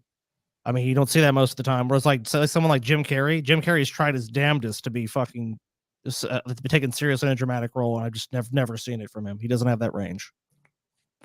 Do you remember that fucking horrible? What about the Truman Show? The Truman Show is probably the best one he ever did. You know what? Yeah, I will grant you that. I'm not going to argue that is a bad. But I mean, he's tried so many times beyond that. I mean, there is a lot of try hard Jim Carrey in fucking The Majestic. I mean, defend the Majestic is a fucking ugh. Okay, I'll Paul. Maybe you're right. Maybe that was about like 99% of the time, it doesn't seem Jim Carrey is capable of delivering a dramatic performance. You did have a good reputation. I will say that. I mean, the Majestic fucking sucks. What was the number it? 23 sucks. The number 23. Fingerling. I mean, Taylor, Eternal Sunshine. Oh yeah, very true. That's a good movie. Come on. Yeah. I guess that I mean, you can't say the motherfucker's never worked in drama because he definitely has. But yeah, I mean, fair enough. I was wrong about that. Every movie he's done where he fucking works, there's like a bunch that he doesn't. Like I Love You, Philip Morris, supposed to be good. I've never actually seen it, but I know that's fucking. You know what? Fair enough. I actually do like that movie. So Jim Carrey can do it. A whole heap of shit where he was bad. I guess Jim Carrey just has to. He's not very good at picking his roles. Then that must be what it comes down to. Because I'll be honest with you. I mean, that was 3 good examples. So I have to say that he's actually capable of doing it. I hate to admit I'm wrong about anything, but yeah. Man on the Moon. Yeah, that's another one. That too. Yeah, I gotta say that was So to be fair, a lot of those lean pretty heavily on his comedic shtick. Yeah, especially that one. Oh, Man on the Moon. Truman Show as well. But he made a whole heap of fucking cringe ass attempts at drama for sure. And like a lot of them, like the thing is, it's not like he's like a good actor in bad movies when he does those kind of roles. It's like he sucks in those roles too. For sure. It's the thing, like kind of because like there's been a lot of fucking dramatic actors that are good actors that have been in a ton of shit movies, but they're usually still good in those movies. True. When Jim Carrey is in a shit movie, he sucks in the movie. Yeah. No, I'll give you Carrey, has a very shitty reputation in Hollywood too. Who does? Jim Carrey does. Why? Very difficult to work with. Yeah. Right. Yeah. I mean, you just watch that movie about him making fucking Man on the Moon. Yeah, he was a total dick on that set, Andy for sure. And like it comes off as cute because the character that he was playing was a total dick to everybody. But he was like, put that in context. People are there to make a fucking movie, and he's crashing cars on the set and showing up drunk, and he's just, he's known to be like pretty fucking hard to work with. I mean, he went full method acting with that, and the last person, I mean, like, and he pretty much got a pass, but like, let's say the Joker with Jared Leto, dude, he was fucking, I mean, he was a laughing stock because he did that. Like if you're Daniel Day-Lewis or someone and you can you can do that, you're still going to get shit. But if you turn in an amazing performance, then that kind of is like, And I think that's what happened with Man on the Moon. A lot of people love that movie. And it was I think Jim Carrey did good in the role. I mean, so I think ultimately you get forgiven. I think if Jared Leto had fucking nailed the Joker, I mean, people might have been like, yeah, he sent people dead rats and shit and was weird, but he was an amazing Joker. That Joker portrayal was doomed from the worst. start. Oh my god, dude! I recently watched that because I got HBO Max, and I finally watched Suicide Squad like a year ago. The only thing that he really has going for him on that whole fucking performance is that the movie around it is also so bad that at least takes a little bit of the heat off of him. No, because he's the worst thing in the movie, and he's hardly in it. Yeah, Oh, he's yeah, really well, he was fucking cut. bad. I mean, his performance was so bad. I mean, for even a DC movie, they had to cut a lot of his shit. But he's still in my mind, he is the worst thing about an unwatchable film, and that's like. No, I agree. He sucks out loud in that movie. There's probably a few things I hate in that movie more, but he's definitely among the fucking worst for me. So you hate something more than his portrayal of your favorite fucking character of all time? Yeah, he desecrated the Joker, dude. Dude, he shit all over the Joker. I mean, the thing with the Joker is that it's like the Joker has so many different tangents and, you know, versions of himself floating around out there that it's almost like, so what to me? Because it's like, you know, there's already so many fucking ideas of the Joker. TJ's not a real Jokers I think are cringe and lame. So you're not a real fan of anything, are you, TJ? I guess not. Like, I won't defend Manson. It's all right. The Jared Leto wiped his ass with the Joker. TJ, why didn't you defend me? I mean, look, there's lots of fucking versions of the Joker out there. Some are good, some are bad. Look, there's a lot as far as the cinematic ones go, a lot of different versions so of the Joker. Some of them have been good, and some have been bad. But at the end of the day, people are allowed to have different artistic visions, and I respect that. Thanks, Obama.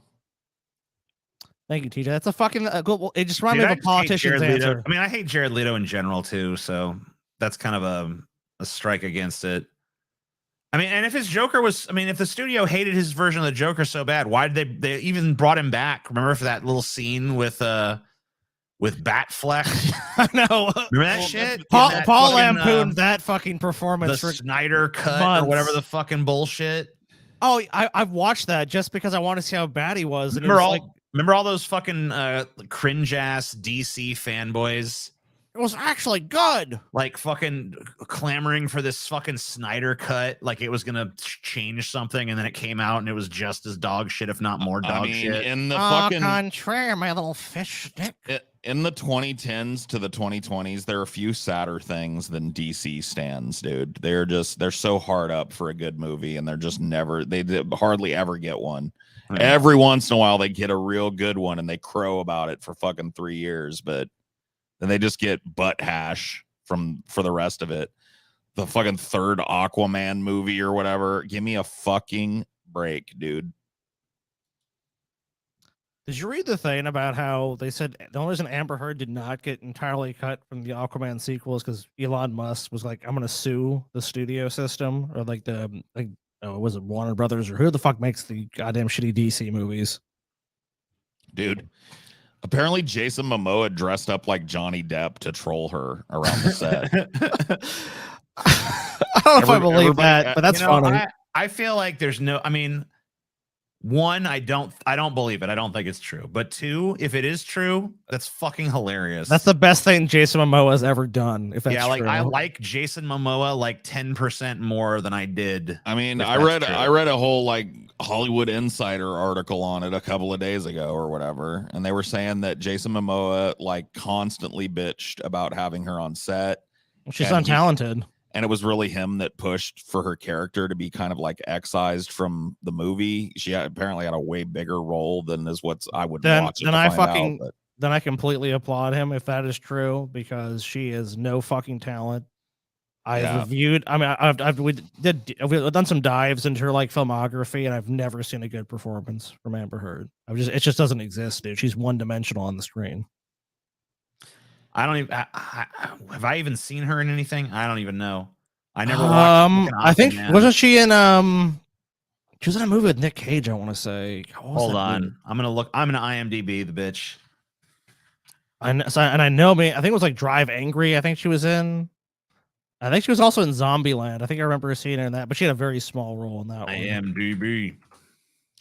And dude, I cannot bring myself to watch the newest Batman.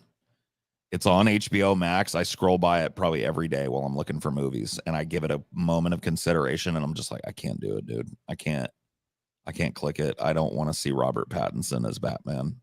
Even if people say it's good, I don't care anymore. I don't want to see it. I'll watch the next Joker when it comes out because apparently it's a musical. So the one with Lady Gaga. Yeah, that I'm excited to see that one. So strange that Todd Phillips, who made the Hangover movies, is making the Joker movies. Yeah, I'm looking at this shit, and oh my god, Spinosaurus, dude, you're fucking showing your hand too much. You're in here defending Aquaman, bro. All right, here you go. Come on, we don't take you like you're about to be. Okay. It's starting to get dude. You got to fucking refine your trolling around the edges. All right, like I like having you around because you say the same kind of brain dead shit that my critics say about me when I'm talking politics and shit. So it's good to have like one of the brain dead horde in there. What do the local idiots think? Spinosaurus, your comment? What I gotta say? But like, I see. Like pushing it so far is like doing your crying raffle Mao emoji defending fucking Aquaman, bro. That's a step too far, homie. A step too far. Colin Farrell as the Penguin is worth the watch. Dude, I gotta be honest with you, dude. I don't like Colin Farrell. Well, I'll say this. Pig is right, dude. If you were not told it was Colin Farrell in that role, you would not fucking ever know. I'm telling you, Paul. He completely disappears into the fucking Penguin. I'm just gonna say it. I'll tell you what, Paul. If you I don't care what you think about the rest of that movie, but that performance is fucking unimpeachable. I know you have YouTube Premium or whatever, dude. Just look him up in that movie. Even if you don't want to commit to watching the movie, look at his performance and tell me what you think about that. But he's standing up against, in my mind, DeVito. It's a totally different fucking iteration. Yeah, of the it character, is. Though. It really you're is. not. It's not even reminiscent. So it's like almost like you're gonna go. Yeah, I commend him for going a totally different way with it. He did not try in any way to go base it off that performance. He plays it more like he's more like a fucking like a straight up like he's a gangster. He has more in common with Tony Soprano than he has in common with fucking Danny DeVito's Penguin.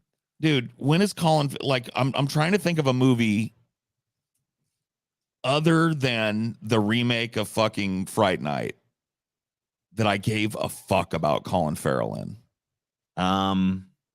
Yeah, I definitely have had my issues with his shit. I mean, yeah, the Total Recall reboot that they did with him. Alexander shit that he did. Alexander shit. That was fucking horrible. Total Recall reboot was fucking unbelievably horrible. Yes. I'm just trying to think, like, what's he been in that I even hold on? I'm opening his fucking IMDb page now to see what the fuck. He was in that movie, The Gentleman, or whatever. I think. So, yeah, he was. But yeah, he sucked. Did you ever see The Lobster? Yeah, sucked. he wasn't that great in that role. The Lobster, I have not seen. No. Okay, he was pretty good in that. I'll have to check that one out then. It's kind of like an little indie art film, but I've heard of it. I've just never seen it. Seven like Psychopaths. Well, yeah, you like that movie, Seven Psychopaths, TJ? That is a good movie. So. You haven't seen it? You might like that one. Tom Waits makes an appearance in that movie, which is I always love that in a movie when it's like, why the fuck is Tom Waits here? Yeah. Any movie that'll throw in a little bit of Tom Waits is good with me. Yeah, especially if he's like some kind of weird desert sage or something. That's all I want from him. Booth. Oh my god, dude. That's a dog shit movie. Yeah. I feel like you've only seen Colin Farrell's worst shit. So I don't blame you. Yeah. But I would say he's more hit or miss. I agree with you. Just dodged his hits. Well, maybe I'll check it out just based on your recommendation of the fucking Penguin. Well, here's what I will say to you about that movie. If you're considering that movie, one, I don't even need to say the first one to you because I want your opinion. I don't want to color it. But two, most of the movie I think is good, but the end of the movie it turns into shit for like the last. It's like the opposite of that movie I was talking about earlier, Malignant. This one I feel like most of the movie's good, and then the last 20 minutes are absolute fucking dog shit. The Batman you're talking about? Yeah, the Batman. I agree. When it turns into like I don't want to fuck. Paul might watch it, so I'll fucking shut up. But you know, whatever. Yeah, Paul, you'll recognize it though. I mean, I'm sure. You're the If guy you that end up says watching it, endings I look suck. forward to fucking talking about Dude, that's that one with fucking you. thing that if I ever give you any shit, Paul, that you spoil for me, Paul's like, most endings fucking suck. And I was like, no, and every time I watch a movie, I'm now like, that ending fucking sucked, dude. It's like, God damn it, Paul. Well, You the ruined Batman endings is for me. actually egregious because it's not just like the way it chose to end sucks. It's like the whole like final act of the movie. Luckily, it's a pretty short act compared to the overall runtime, but the whole final act of the movie just sucks. Dude, I always love a movie that knows how to zip it up, dude. I Dude, and you know what the always fucking love. funny thing is, there was a point in Yeah, that that's movie one where I could doesn't. have just put the credits and it would have been a way better fucking movie. I wish that happened. I know what you're saying too. Like I remember when it kind of like I felt like that's one criticism of the movie. Yeah, I did feel that way too. It's like, why isn't this wrapped up? This is really Because there was a fucking point in that movie where I was like, oh man, that would have been the perfect fucking ending. I don't want to fucking say it, but whatever. I'll just say like when the floodgates open, that's when the fucking movie should have ended. It's perfect fucking sequel bait. Dude, you know who had the best endings of any director? Who in my opinion, never really And I don't know. I Sorry, mean, I was just... it's Kubrick, dude. Yeah, I was about to say Kubrick. Dude, think about Kubrick's endings, dude. They're all fucking snappy, great, well thought out. They leave you with like more questions than answers in a lot of ways. Like I'm thinking through the Kubrick library and I'm trying to think of a movie that just like lingers too long or whatever. Or feels awkward at the end like so many movies do. And I can't think of one, dude. Dude, I'll tell you, I'm gonna think about Kubrick. Okay. Barry Lyndon. Oh, great ending. I mean, Barry Lyndon, his whole arc ends the kind of rise and fall arc. Yeah. Especially how it happens too. I mean, when they get to that point with that duel, and ultimately, he makes the decision he makes, and obviously one you're not really expecting, because I mean, it very well could have taken complete advantage of someone who was essentially destroying his life, as he knew it. Yeah. I mean, that's a great movie. I tried to watch the movie with Taylor, and I remember expecting her to be like, "This is a great movie." We're watching that movie about Barry Lyndon for about an hour, and she's like, "This movie is fucking boring as shit." I'm like, okay, well, I thought Taylor was perfect. I got her movie takes. I don't know how you could hate Barry Lyndon, dude, but whatever. I mean, it's just such a good story. It's a beautiful fucking movie to look at. I don't know. TJ and her are both in the same boat. They're like, no, that's some lame ass shit, dude. I won't. And you know how I found it? I was just like, I was maybe 21 or 2, and I'm like, I really have I've only seen a couple of Stanley Kubrick's movies, and I always hear people talk he's a great director. And I just saw Barry Lyndon. I'm like, I'll give this a watch, and I just loved it immediately. I love period pieces, so I was like, this is perfect. And I've explored a lot of Kubrick's library just based on that. And he's a director. Like Akira Kurosawa, someone you need to see. I mean, almost all his movies are good. Kubrick, almost every movie I've seen of Kubrick's, I think is great.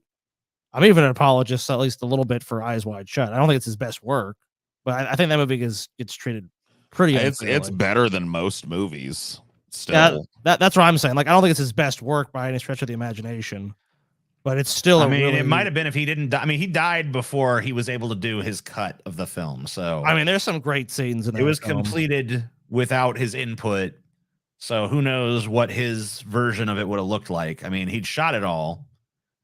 I mean, I don't know. There might have been reshoots. Who fucking knows? That being said, I still think it's a pretty decent flick.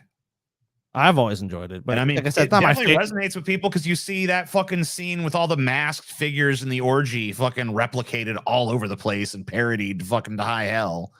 So it fucking definitely is a movie that stuck with people. Wrong. You're terrible. You're wrong. Taylor, I love you, but you're just so wrong about this movie. You have terrible movie opinions. You're a terrible person. You don't know a thing about movies.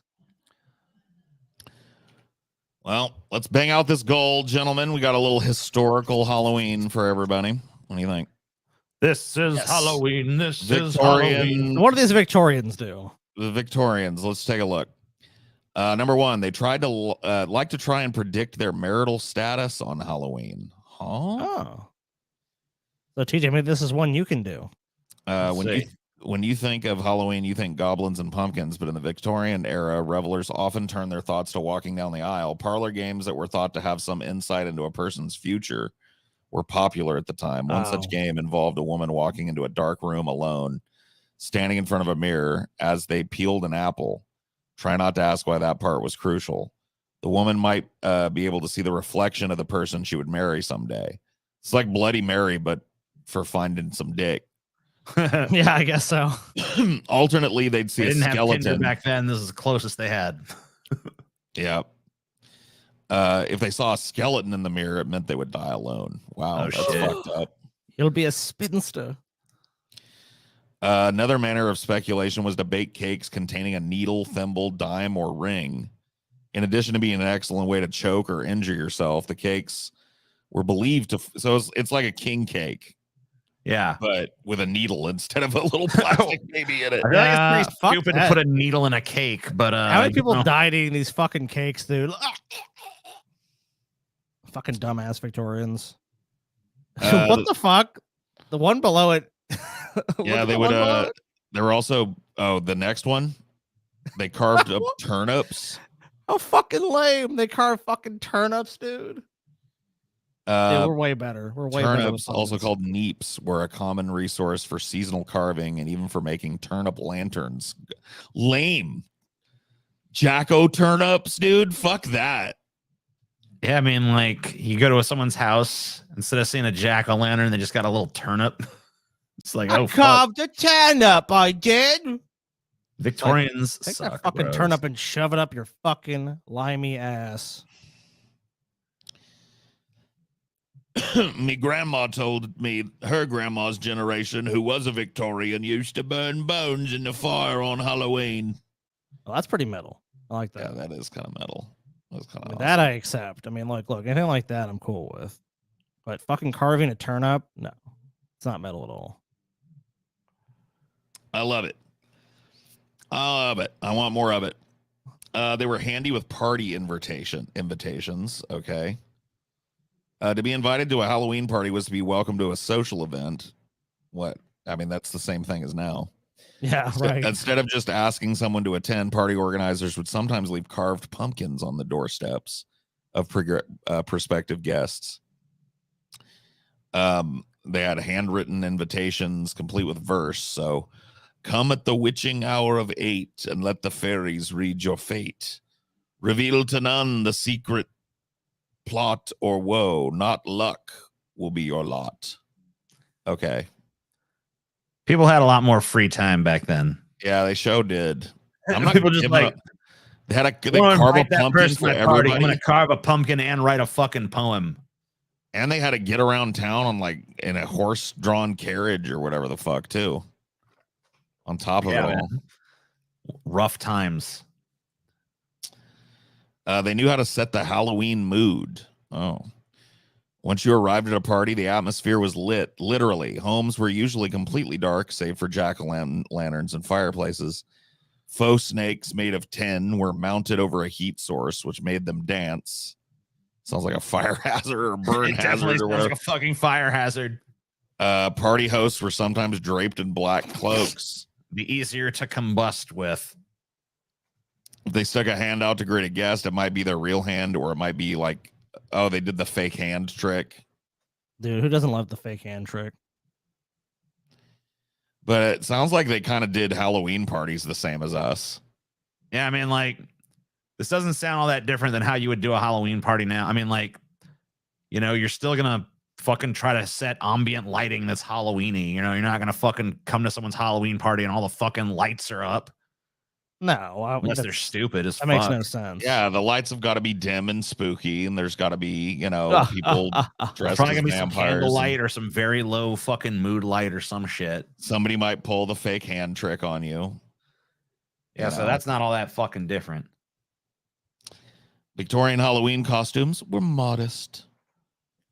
When you're already dressed to the nines, it's hard to level up. Dressing up for Halloween became more prevalent in the 20th century, but Victorians still liked to go slightly incognito by customizing their normal apparel with bat wings, hats, and Gothic-style accessorizing. This bitch just put a couple cards in her hat. That's not a fucking Halloween costume. Yeah, that's... I mean, it was the early days of Halloween costumes. They didn't know what the fuck they were doing yet.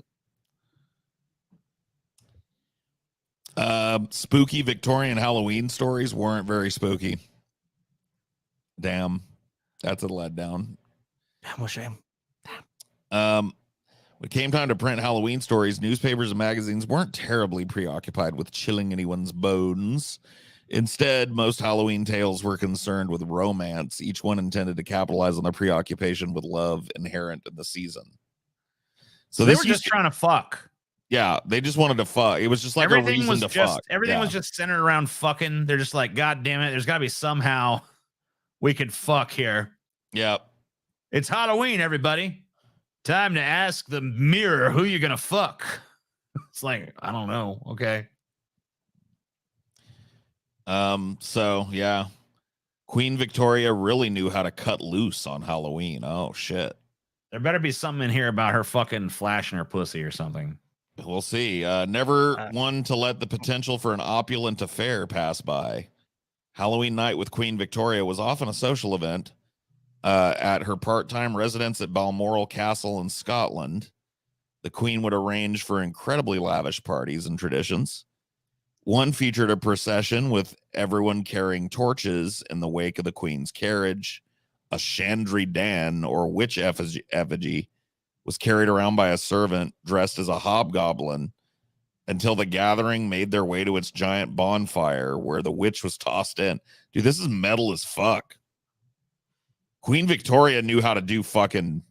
See, now this is a fucking Halloween party. Right. Yeah, I thought it for a second. I was like, it's Queen Victoria. She's known for being a prude, but I mean, I guess not when it comes to Halloween. She knew how to fucking keep Halloween legit. The grim scene was often accompanied by bagpipes, later morphed into a pseudo courtroom dynamic with the witch as a metaphor for the accused. Naturally, she was always found guilty and tossed in the fire. Of course. I mean, you didn't come all that way and build a whole bonfire to not burn a witch, you know. Other years, the Queen might arrange for a demon to bear a resemblance to someone she disliked, like Prime Minister William Ewart Gladstone. That's yeah, awesome, fuck dude. that guy. Whom she once dubbed half mad. Then again, he wasn't the one throwing witches into bonfires. The Queen sometimes received backlash for these displays, as it seemed so unbecoming of a Christian queen to indulge in such affairs. It was also sometimes possible for a large crowd of people wielding torches to get out of hand. In 1874, the Queen ceased festivities for the evening when she decided the partygoers were too raucous to let inside. She's like, God damn, these people are going nuts. Yeah, these people are too lit. What Halloween does to you, though. That is indeed what a Halloween does to you. I'm a spooky fucking. I mean, look, we have an onion jack-o'-lantern here, kind of.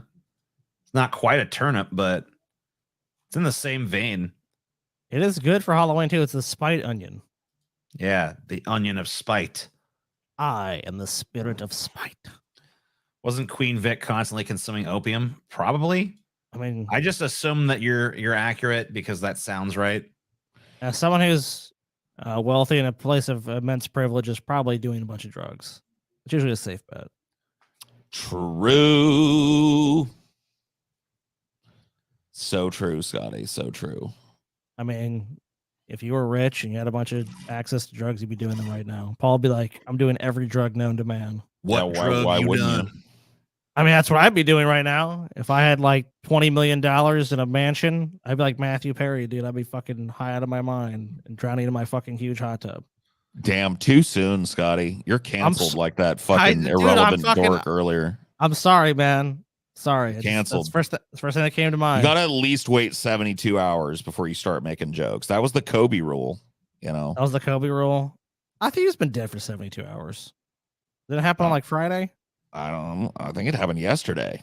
Oh, shit. Did it? I guess it's too soon. Sorry, guys. Who died? Matthew Perry, the guy from Friends. Yeah. Chandler or whatever. He's dead, TJ. Wow, TJ. It's been, I thought I was 30 years too late. That's all I got to say. Wow. Despicable. All right. So here's our second, our $300 goal for tonight. And I don't know, maybe we ought to check and see where we're at real quick.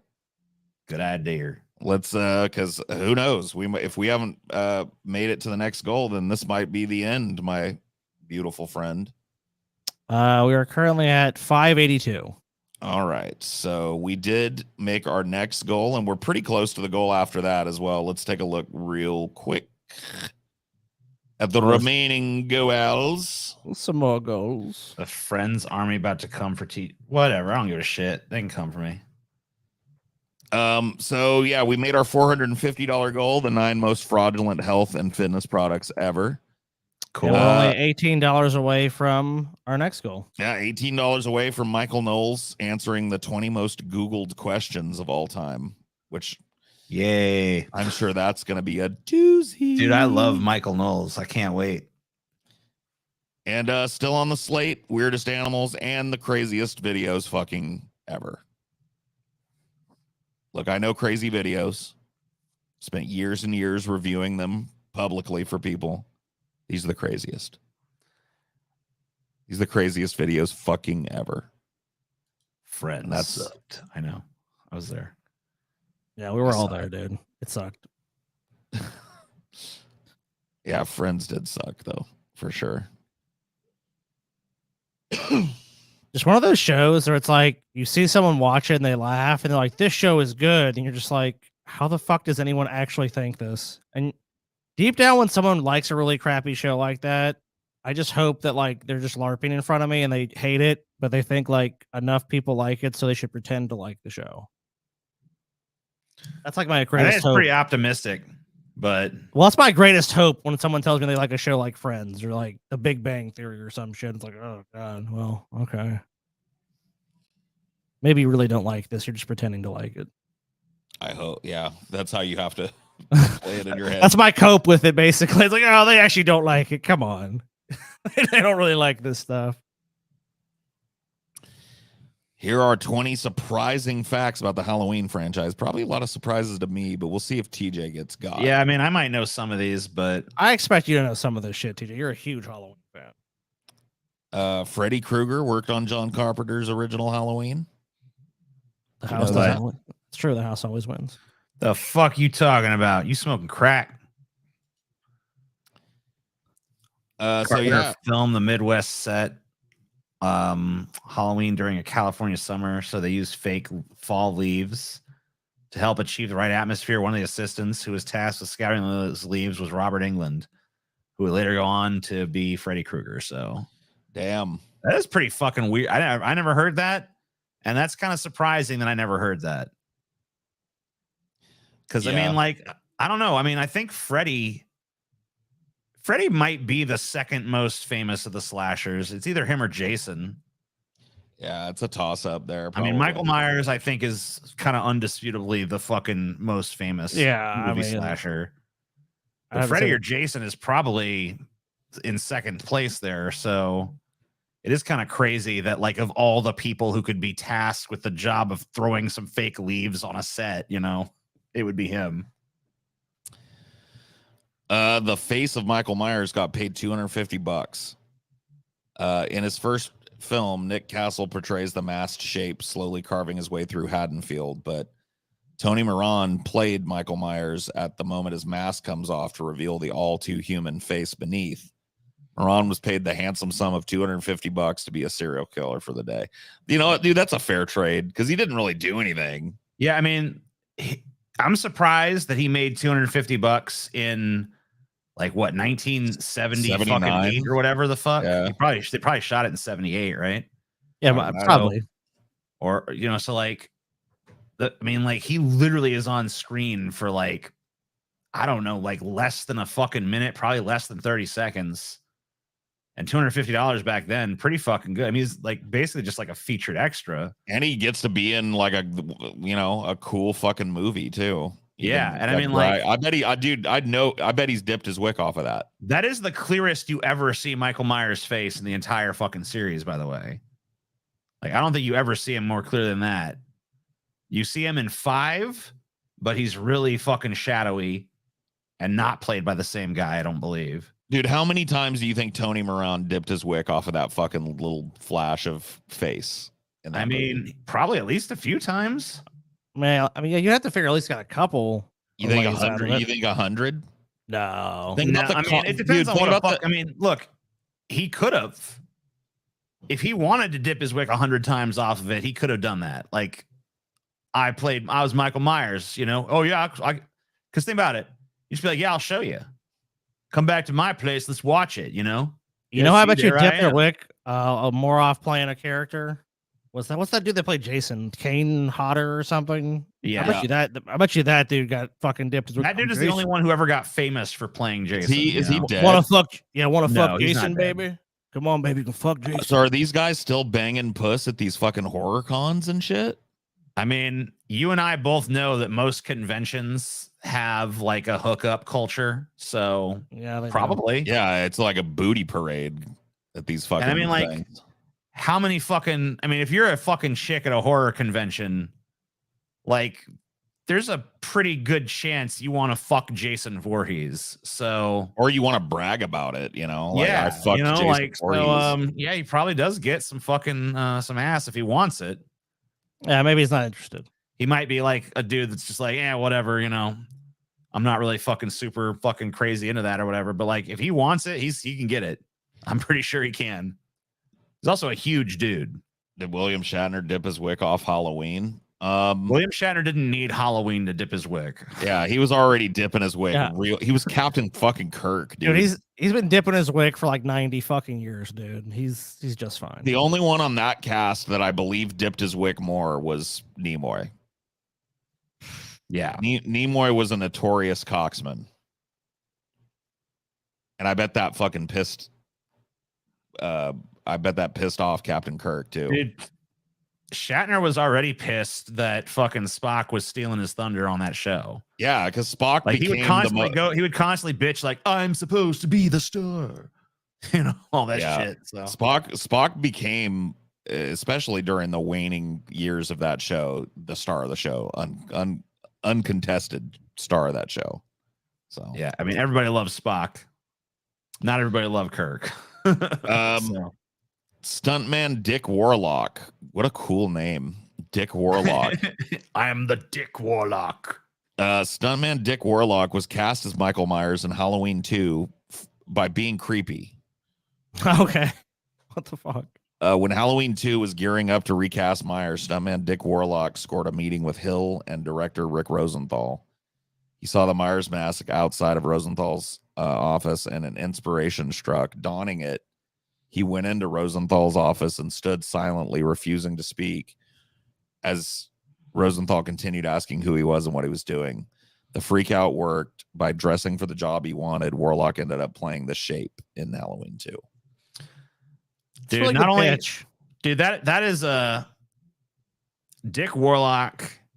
Not only is a cool name, but that sounds like a pretty badass dude. Because like, Who are you? Excuse me. Who are you? because that's like a gamble, right? That could fucking easily go the other way. Like, get that fucking motherfucker out of here. I mean, that's a Chad move for sure. Yeah, I mean, that's like some fucking real Chad energy.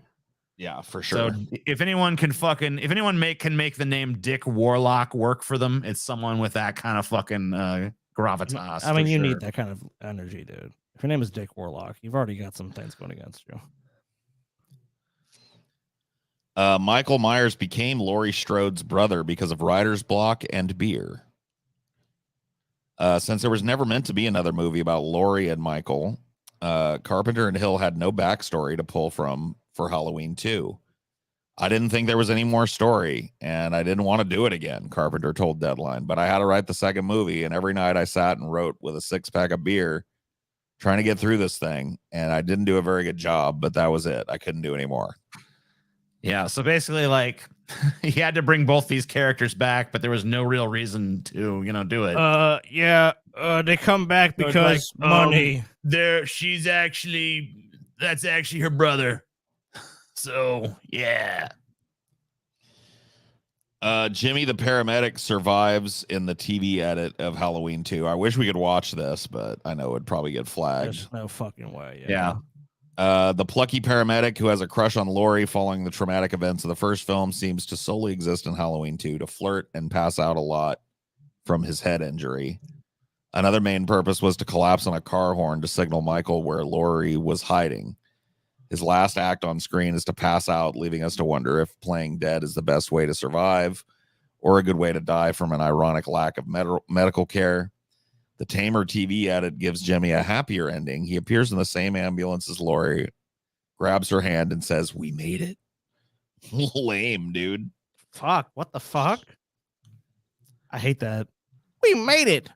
We beat him. We beat Michael Myers. I only want that if there's a scene of Michael plunging a fucking kitchen knife through his chest. Like, oh! Yeah, or just like busting into the ambulance and butchering them both. That would have been the real ending there, but whatever. I don't even think. I mean, look, I know it's like way too late now because like not only has Halloween 2 been made, but it's tons of more have been made. But Halloween 2 never should have been made. I think the way that was described by John Carpenter, the writing process, I think that's evident. I mean, he agrees, and Yeah. who would know better than him? Jamie Lee Curtis has a secret cameo in Halloween 3 Season of the Witch. Oh, well, my condolences. Hill and Carpenter envisioned the original Halloween as the first installment in a holiday-themed series of horror tales.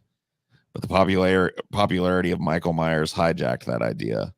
After reluctantly agreeing to make Halloween 2 a sequel starring Myers yet again, the writers sought to course correct by leaving Myers out of Halloween 3. Yeah, by then it was way too You can't do one.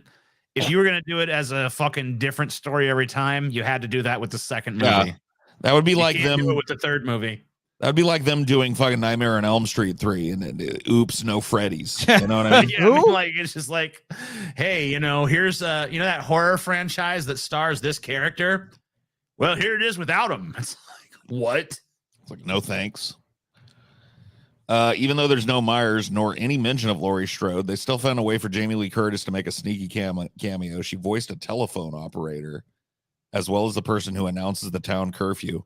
You got to wonder why she would fuck around and waste her time doing that. Yeah, I don't know. Favor, maybe? Probably. Maybe, I guess. London Bridge is Falling Down is used in Halloween 3's Silver Shamrock commercial because it was free. Yeah. That doesn't surprise me.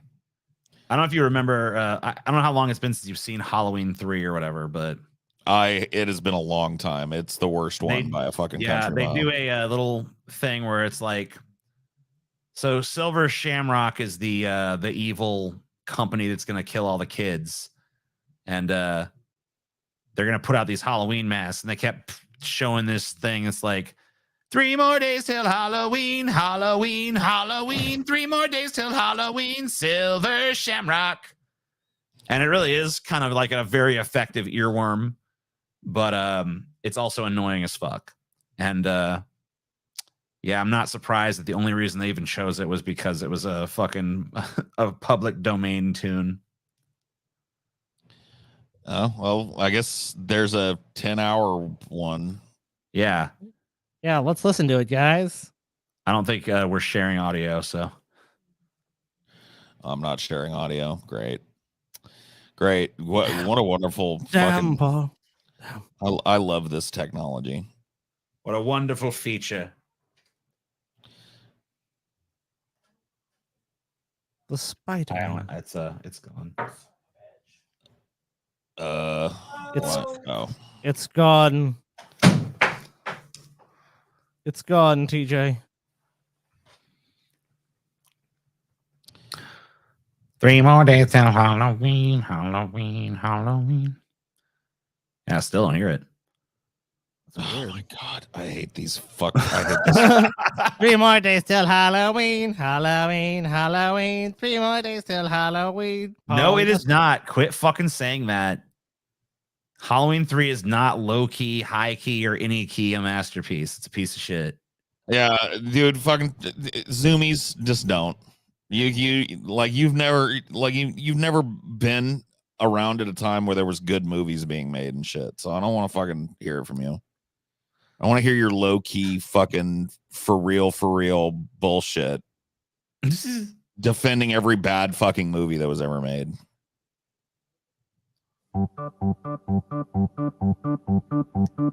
Happy Halloween, Halloween,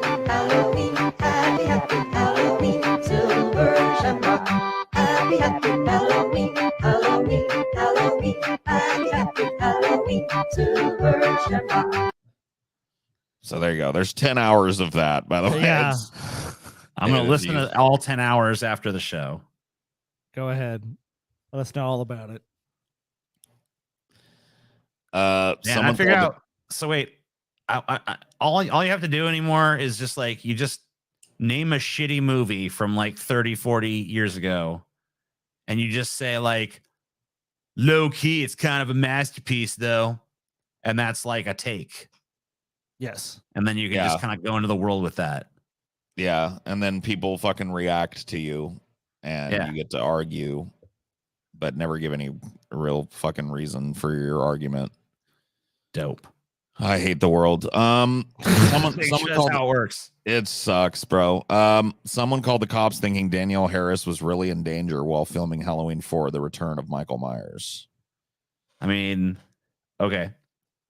You figure that they would like, I mean, movie sets are so huge and there's so many people around.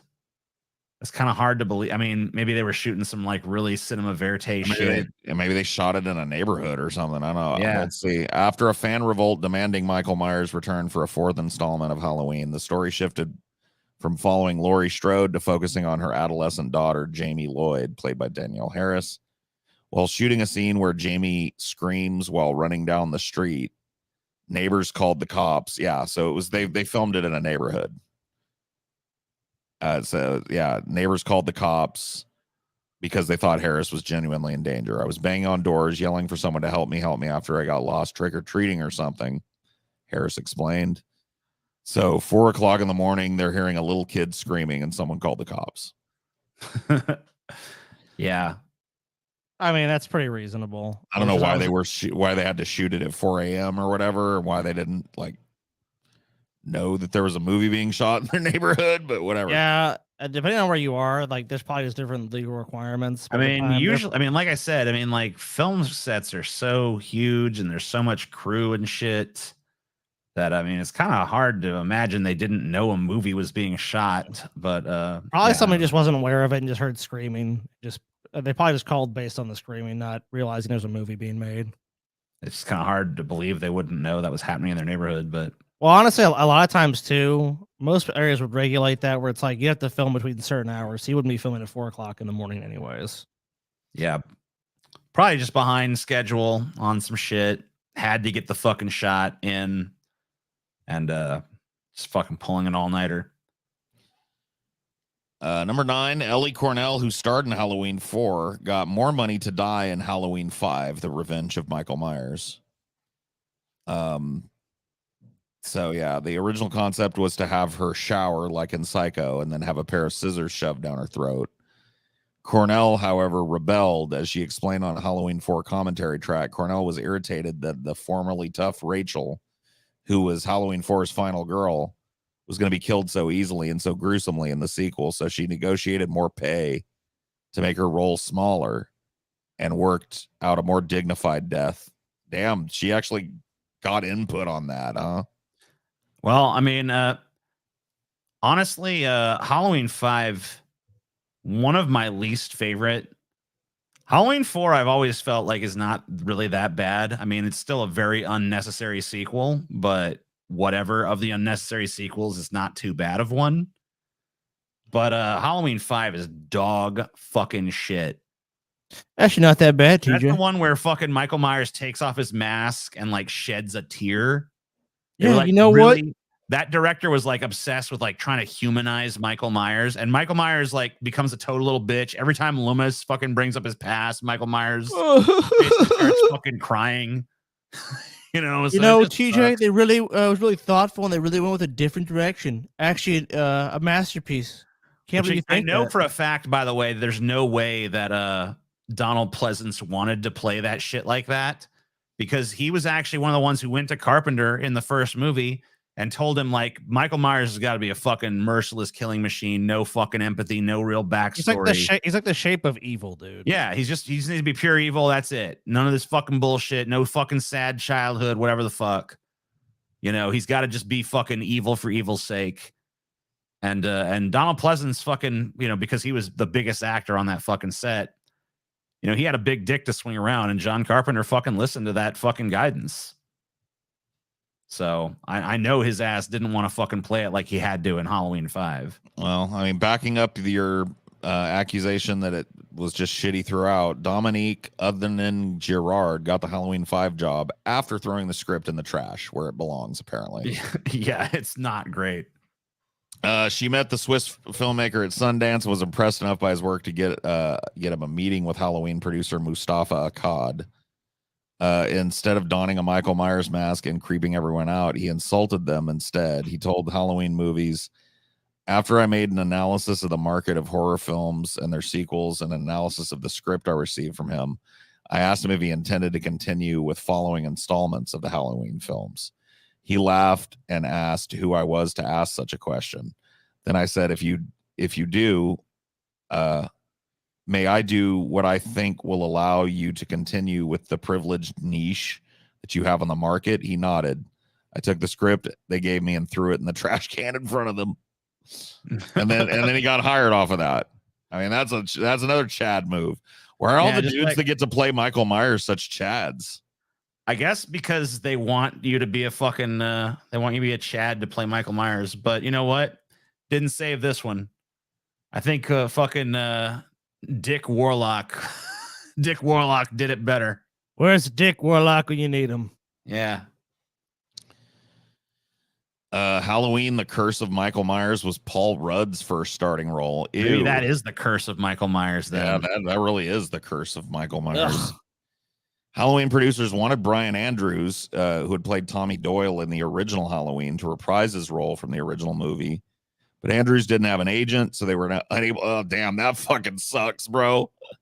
That kid got one role his entire life and then was just like, I'll probably never work again, but that was a cool thing. He did actually get to work on the new Halloween. Oh, trilogy. they were able to find him. I guess they were able to find him that time. So instead, the role went to then newcomer Paul Rudd, who filmed the movie in October 1994, just 1 month before shooting Clueless.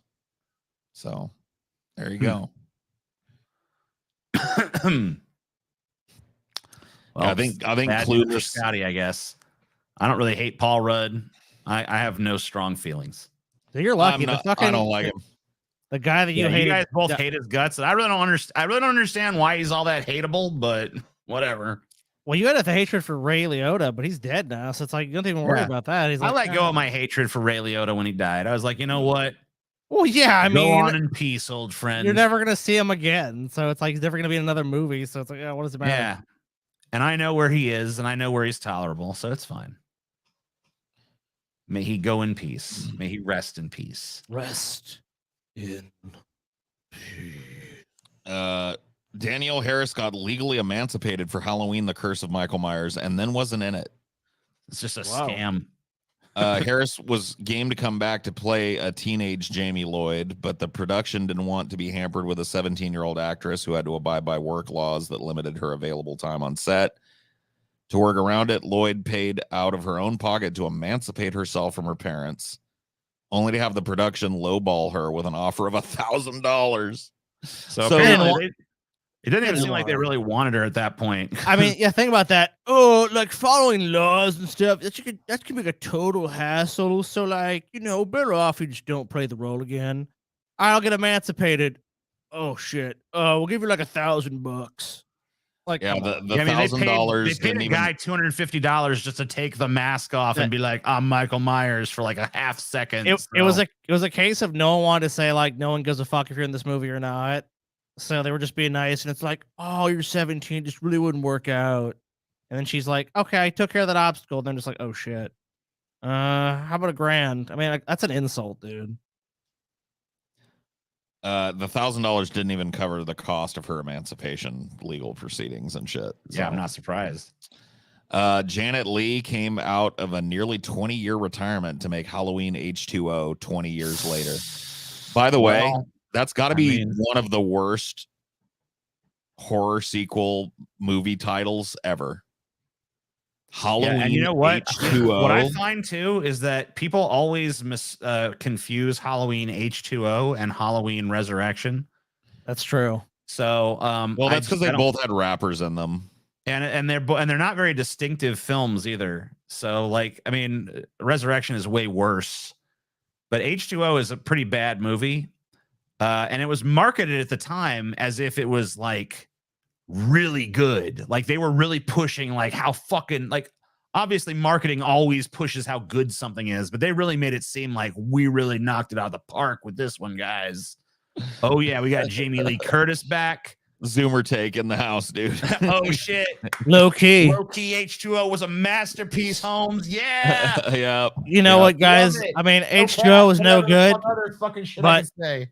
Dude, Resurrection, TJ, you gotta admit that movie. I'm was hip and with fucking it now tight. because low key H2O is a fucking banger, Dude, man. low key, Resurrection. Resurrection, TJ is the best one, dude. That plot. Let's fucking live stream. No, this guy. I think even fucking for the memes trying to fucking say Resurrection is anything less than dog shit. Dude, what about that fucking, was it Busta Rhymes fight? You gotta admit that was that's for the Dude, that memes right Busta there. Rhymes fight is one of the worst things ever fucking filmed. Dude, you're being uncharitable, TJ. Dude, karate fight with Michael Myers, dude, and Busta Rhymes. How do you hate that, dude? Come on. I mean, I honestly, I can't quite hate it. Nah, because dude, it's you're so fucking absurd, wrong. but- Resurrection's better than H2O. You're fucking so wrong about that, TJ.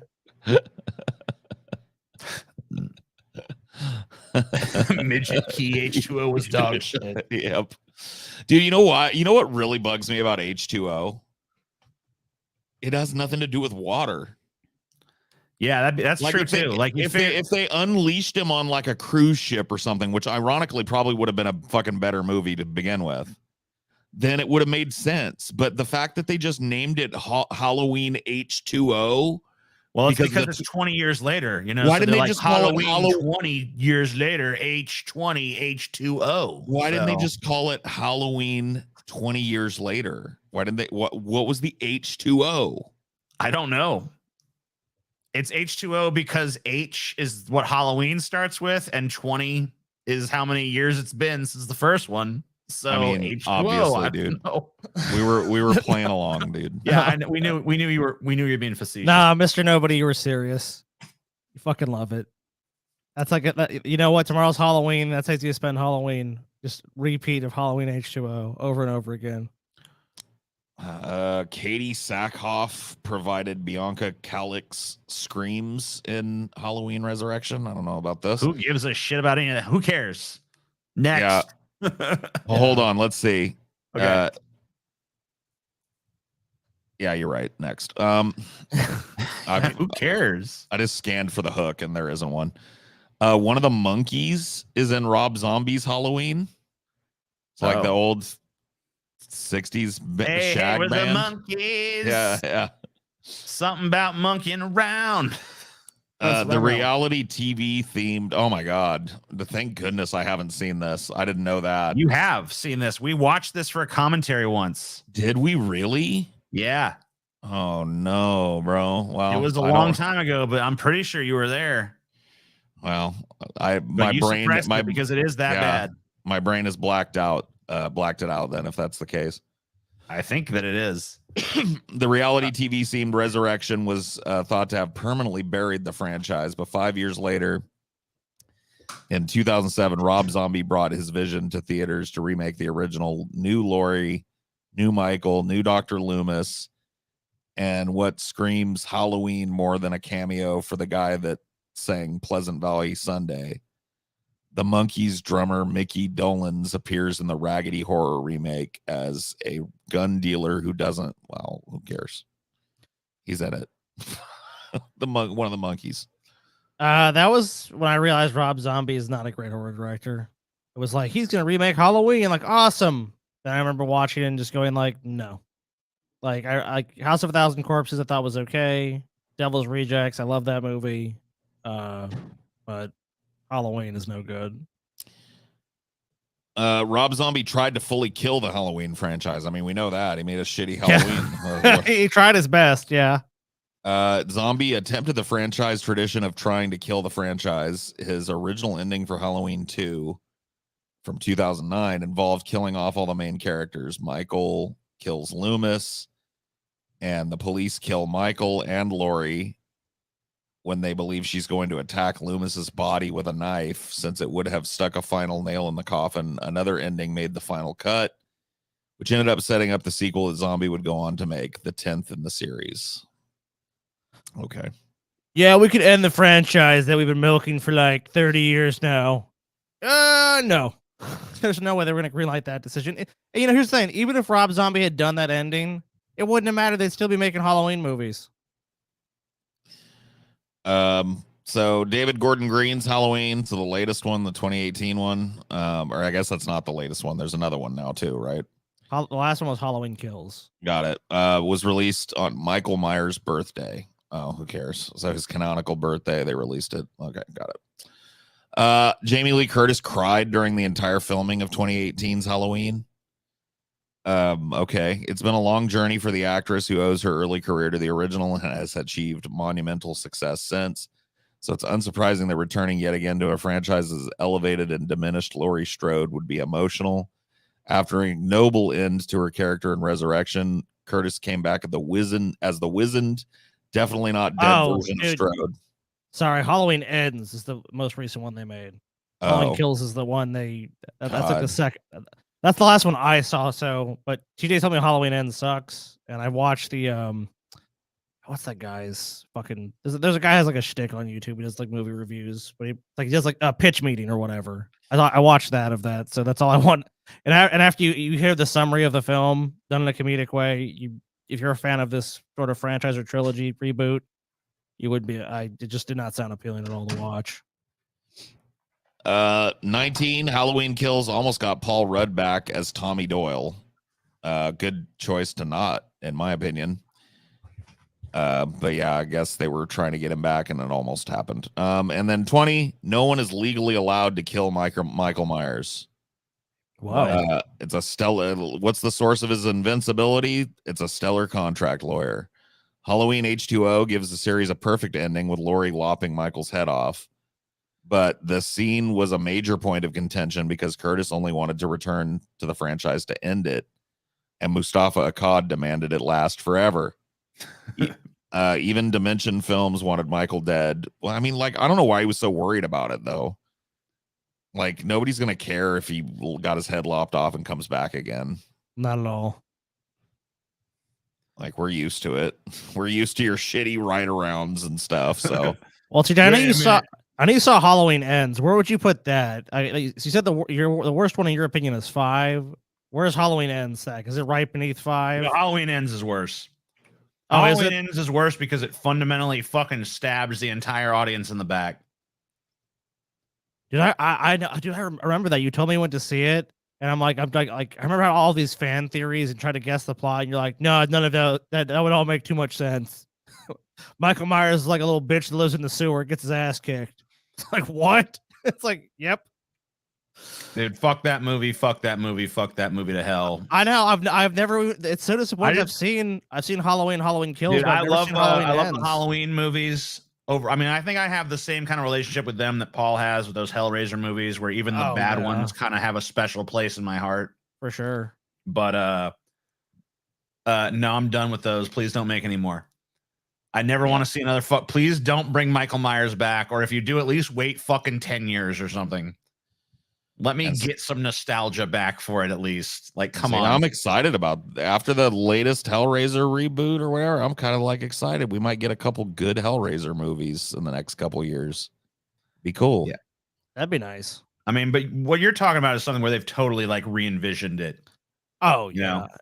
Are they still doing the Hellraiser series? There's no even, you can't even re-envision Michael Myers because any attempt you do is just going to fuck it up. So just leave it alone. It's been done every fucking way. I don't know, dude. I think you could re-envision Michael Myers with a little creativity. I mean, but I mean, like the Hellraiser shit, it feels like a Hellraiser. So it's like they didn't like completely remake the entire fucking thing. It was nostalgic. It felt like a Hellraiser movie. It just had a different Pinhead in it, and they went way more low key with Pinhead in this, and it worked. Well, I really hated what they fucking did with Halloween Ends. I mean, it would be like if they made a fucking Hellraiser movie where Pinhead just fucking like sucked. I mean, I guess they've done that, but like intentionally suck. Like Pinhead, just like he can't shoot the old chains no more. He's just like, I'm Pinhead or whatever. Oh God, my back.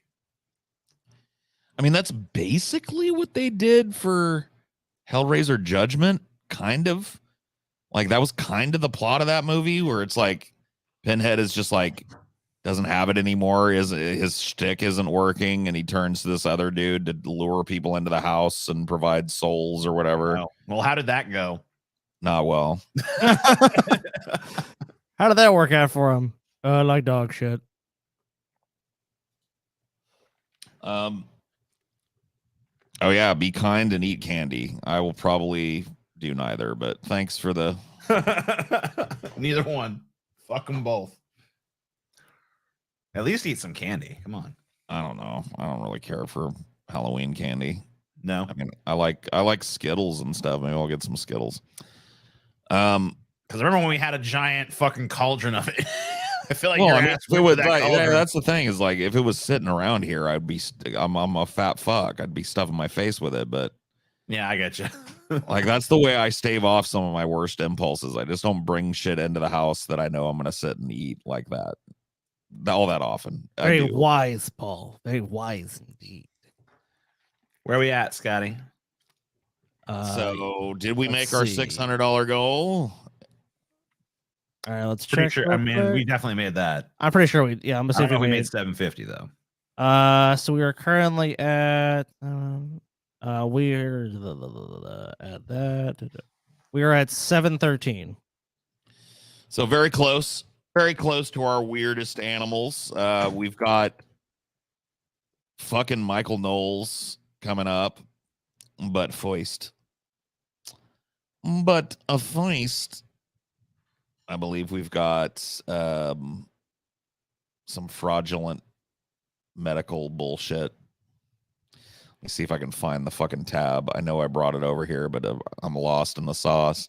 Because I had to set this up last second because fucking TJ decided he was immune from work today. TJ, oh TJ. We had dinner plans. That's right. He had guests. TJ, you didn't tell us, was it an enjoyable meal? Sure, I made it myself. So yeah. Yeah, you made it yourself? Wow, you made it yourself. Was it pleasant? TJ, was it a pleasant meal? Yes. All right, fair enough then. I love medical quackery. Well, here are the most fraudulent health and fitness products ever. Oh, I've seen these. I've seen these in movies and shit. The Vibromatic belt-fed weight loss machine or whatever, where you just stand in and it jiggles your fat around. Yeah, I never understood what that was supposed to do. Like, do they think if you like jiggled your fat, it would like make it go away, or like it would trick it into thinking you were exercising or something?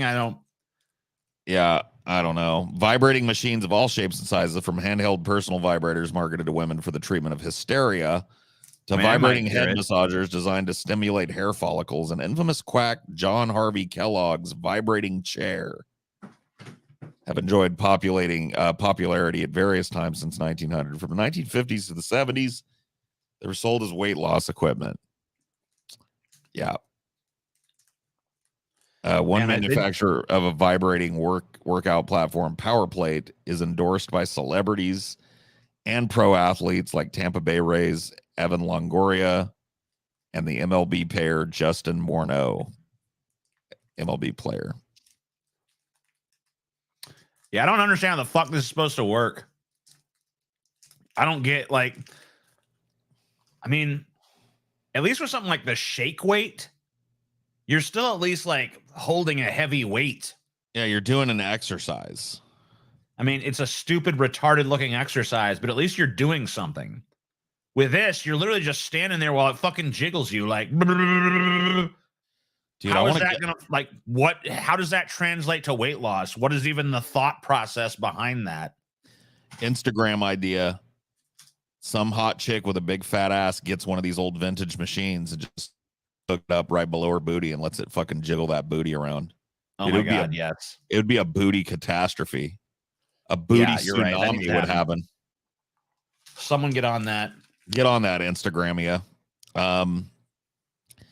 Ooh, the electric belt. Okay. Is that like a ball pouch? What is that? I hope not. In the late 19th and 20th centuries, the fascination with electricity and its magical properties lent credibility to various health-rated apparatus, touting curative powers. Several belts were marketed during this time, promising to cure weakness, pain, and nervo-vital derangements.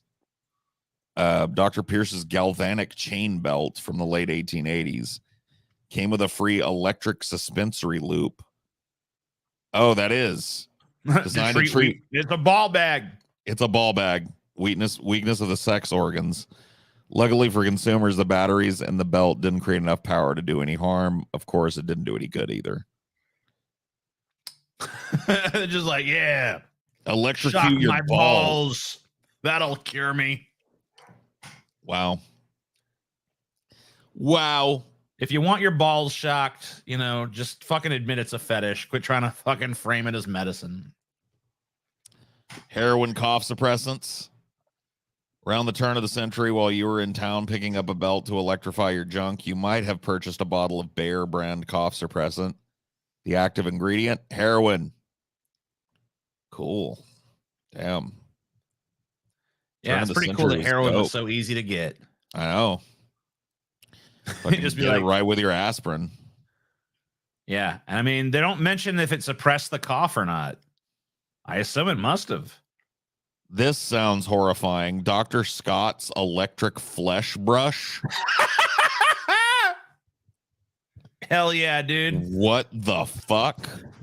Dr. Scott's electric flesh brush. I love how flesh is like bold and underlined. Yeah. Like fucking flesh, bitch. Another attempt to cash in on the fascination with all things electric. In the 1880s, Dr. Scott marketed this brush emblazoned with the motto, "The germ of all life is electricity." Fuck.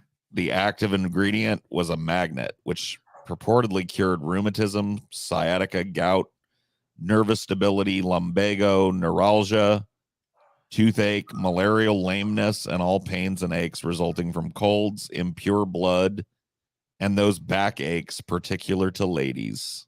Oh, Okay. So you just have to fucking brush your skin with this brush, and that's gonna like your nervous stability gone. Your toothache. Do you have to like brush your face with it to cure the toothache, or just you can brush it anywhere? As long as it's on your flesh, your toothache is cured, or how does that fucking work? the flesh brush, TJ. Oh, right. It doesn't work. That's right. But yeah, it also says here that magnet quackery is still rampant today. There's still, you can still buy these stupid like magnets to put on different parts of your body that hurt. Yeah, a lot of people fucking get these like bracelets and stuff. It's like, oh, this will enhance athletic performance because there's magnets in the bracelet. It's like, what? How the fuck is that going to do anything? No, it won't. Eyeball massagers. No, thank you. The early 1900s saw a variety of eyeball massagers and vibrators designed to strengthen weak eyeballs. And while the technology has advanced in the intervening century, gullibility apparently hasn't changed. Today, you can still avail yourself to Three Stooges inspired therapy at home, in your office, or in the car. Anywhere you got a USB port. So you're supposed to literally just like cram this on, like you're supposed to put this on your eyeball.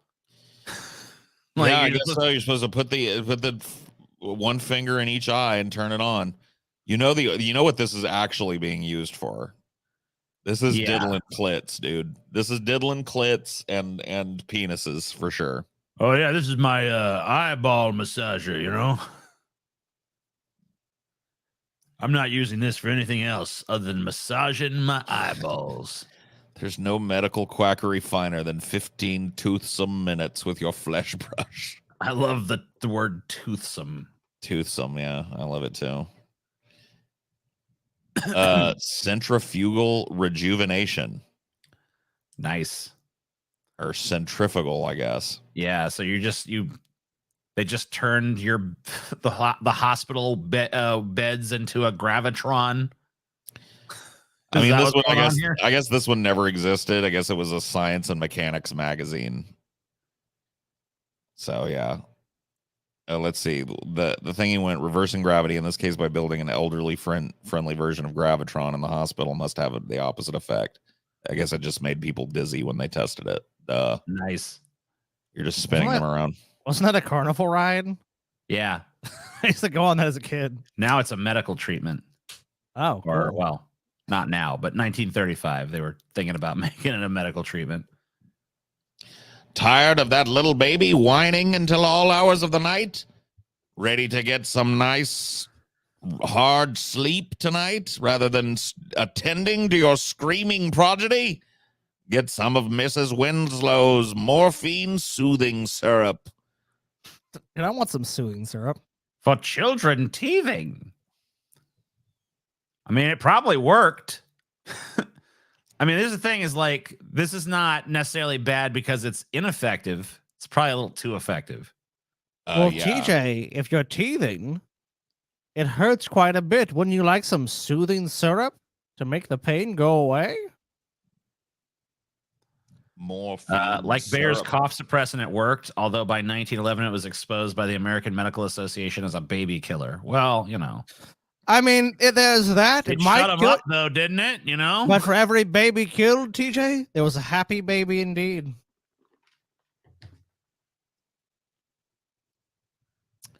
Perkins fucking dead baby can't tractors. cry. So you know, there's still Yes, that. that is true. Always look on the bright side.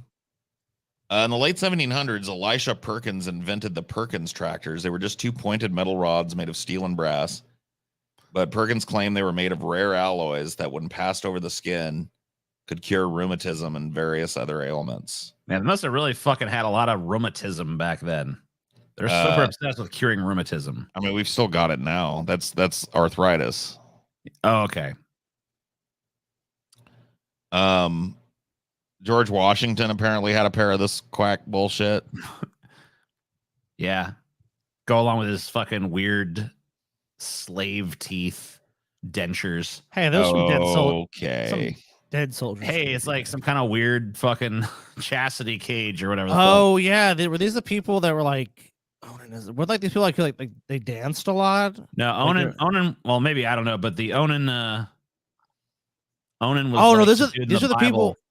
See, weren't these the people that made? Okay, never mind. I'm fucking wrong on both accounts. I Is he thought the these were dude about- that spilled his seed or whatever the fuck Yeah, Yes, that's on what the I'm thinking ground? of. Yeah, yeah. he Onan was supposed the to dude in the fuck. Bible that was supposed to fuck his wife, and then Well, no, his brother's wife. because his Yep. brother died, and then it's like his responsibility to fucking But he spilled his impregnate the seed chick, but on the instead he ground. jerked off, and God was pissed, so he killed him. Got it. And you know they always warn you about masturbation, but that's what they really need to tell you. It's like you jerk off, you'll be struck fucking dead. From the 1870s to the 1930s, onanism or masturbation was believed to be not just evil, but bad for your physical and mental health, a vice destructive as opium addiction. Whoa. Amen. Semen was considered a vital fluid. Therefore, onanists, by spilling their seed inappropriately, were subject to a host of ailments from, let's see, loss of strength, good old rheumatism, gout, headaches, general ill health. To deliver men from temptation, a range of treatments were used, from adolescent circumcision to protective cups and belts. Gotcha. Lock your dick in a prison. Sounds wonderful. Dick that- prison. Is our medical quackery. Whoa, shit. You okay, TJ? Yeah, this chair fucking. There's like a little thing that's supposed to lock the chair into place so that it doesn't go back too far, but it doesn't really stay in place very well. So a lot of times it'll just fucking release. Do you have a fat person chair though? Yeah, Okay. Well, at least you're smart about that. but I guess I need a fucking fatter person chair maybe. They make chairs that go up to 1,000 pounds. I've seen. Yeah, I'm just gonna get one of those so I can just keep growing, just grow into it over time. Eventually, you'll fill the seat. Yeah. I think you could also sell those onanism cups today. You probably could. People are fucking kind of back to that point where like porn is destroying my life. Porn is the cause of all my problems. Like, Do you probably not. have one? Do you have one in your dungeon, TJ? Yeah, I got several. Serious? Oh yeah, Chastity cages. I have several fucking different variants. Oh my god. Well, it cures Lock up my rheumatism, dude. cock. That's the Lock only thing up my saving off cock. fucking rheumatism. Got it. That makes sense. You're just onating too many times. Yeah, I mean, before I fucking had all those chastity cages, my fucking health was declining, but now, robust, good health. Now I'm right as rain.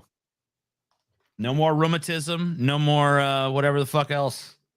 Gangrene. Oh yeah, he got rid of the gangrenes Yeah, it too. was Is fucking a my cure-all, limbs were getting TJ. gangrenous. Bad back, gout. TJ, you're a handsome young Emphysema? man. Be proud of your astonishing girth. Thank you. He's See? actually saying he wants to get bigger. He wants to be fatter. I want you bigger. I want you fatter. Yeah, His pig. He's doing a feederism on you. Good. Get bigger, TJ. Even Get bigger. Get fatter. Oh yeah, you're nice and fat now. Yeah, keep on eating, TJ. You like when you eat. All right, so we are on. Michael Knowles answers the 20 most Googled questions. I don't know if we've made our 750 yet. If we have not, We are at 795 right now. 795. Gotcha. So we have made all but our last goal for the night. You guys will Yep. be getting some weird animals next. Animals is After fucking well, weird. after Michael Knowles anyway. And then last but not least, look, I mean, if you guys make it there, I made a promise and I always deliver. You know me. You're a man of your word. $900. Craziest fucking videos that you've ever fucking seen in your entire fucking life. Paul, can you eat Nova Shadow 115? No, thank you. Sorry. Not interested. Yeah, not hungry, but thanks for the offer, I guess. Now, if you could turn yourself into like a sloppy Joe or some biscuits and gravy or something like that, I think you'd I mean, right up yeah, his if alley. somebody works you into a recipe or something and I don't know about it, I guess I could do it that way. But Delicious. What's this? This is Nova. Well, I guess I shouldn't say that word. Whatever. this is carne asada done my way. What do you think, Paul? Delicious. Oh my God. All right. It's time for another episode of Hiding in the Closet with Michael Knowles. In the closet with Michael. This is Michael Knowles answering the most Googled questions. Thank God. I try not to Google myself because it's very prideful and I'm usually too Whatever, busy bro. This dude Googles himself Yeah, probably you're- every fucking day. Yeah, dude. This is humility personified, Scotty. It's the most humble man that you will ever meet, Michael Knowles. Okay. I don't Google myself every second of every day. Are I'm people not a talking about me? self-obsessed clout shark like all the rest of these guys. Like, come on, buddy. Come on, buddy. myself in the mirror. But my producers have decided to Google me and figure out what auto completes when you type in little prompts pertaining to me. So with great trepidation, Oh man, let's take it away. I- Does Michael basically, Knowles I hope. have a wife? There is like there's like a YouTube channel that just like that does like famously does this. You guys have all seen them, right? Like the ones where celebrity Yeah, complete it's like- the Google search fucking I'm trying to parameters. think of what it is. God, what is the name of I that? can't remember what channel does that, but it's very popular.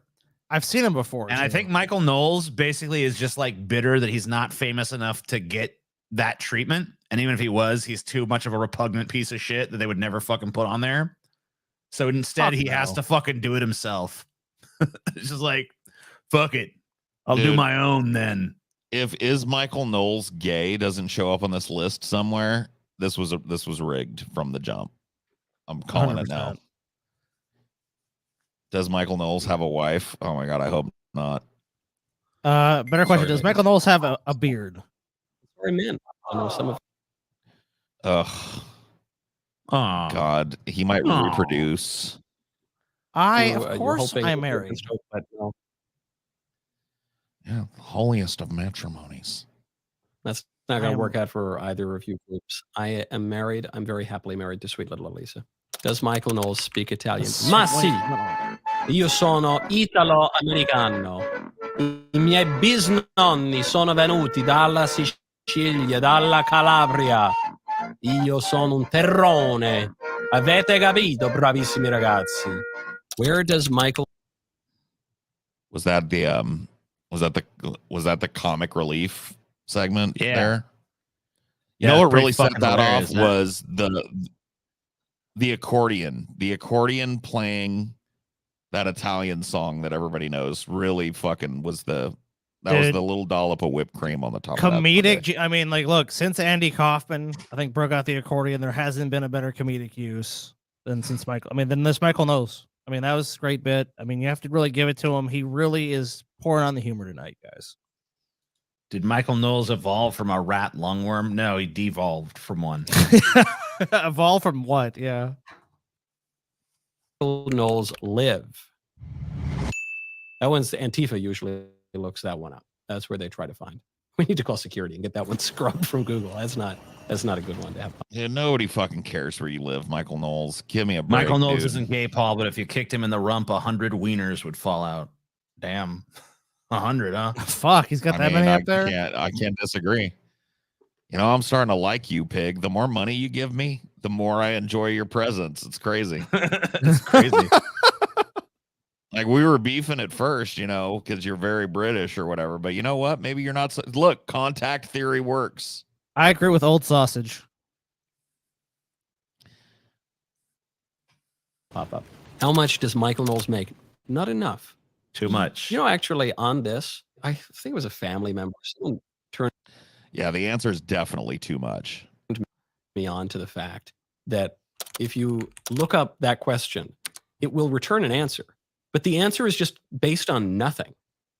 One of them said, I make relatively little money. I thought, what the heck? But then another one said I was worth much, much more money than I'm actually worth. They're just completely random. And so whenever you look at those sites of public figures and you say, how much do they? It's completely based on nothing. So what's the answer? That's the answer. What's the answer, Michael? So this guy doesn't want to admit he's making millions of dollars off this shit. It's like, oh, they say I'm worth way more than I am, but then they say I'm broke. Some say I'm fucking not making shit. Fuck those. Some say I'm way richer than I even am. Fuck those. So far, he's done 3 questions and he's tap danced and given a non-answer to 2 of the 3 questions. It's wrong. He's not worth anything. Well, yeah, I mean, in that sense, yeah. Fugazi, Fugazi, it's a Wazi, it's a Woozy, it's a fairy dust. And I, of course, would like the number to be much, much higher than even what Google is returning. Right, so you're saying you're a Fugazi? Why did that little clip? Why did that little clip get thrown in there? I feel like that just came screaming out of the ether. They're like, we got to put something good in here. Let's put a little quick clip from Wolf of Wall Street, I guess. Yeah, you know, this sucks so far, so let's Wolf of Wall Street this shit. What time does the Michael Knowles show start? 8:30 Central, baby. Nobody is Googling that. This is fucking rigged, dude. Well, I mean, I guess let's answer we should go to question. Google right now and do some of these. Yeah, that's a good idea. 8:30 a.m. Central, 9:30 a.m. Eastern, which is 6:30 a.m. Pacific time, which when I lived in LA was very, very brutal. What degree? So I'm starting to get a pattern here. So you're going to lob a complete blob of fucking unseasoned gruel at the audience and then put a clip from a really good, funny movie afterwards to spice it up. Right. I see.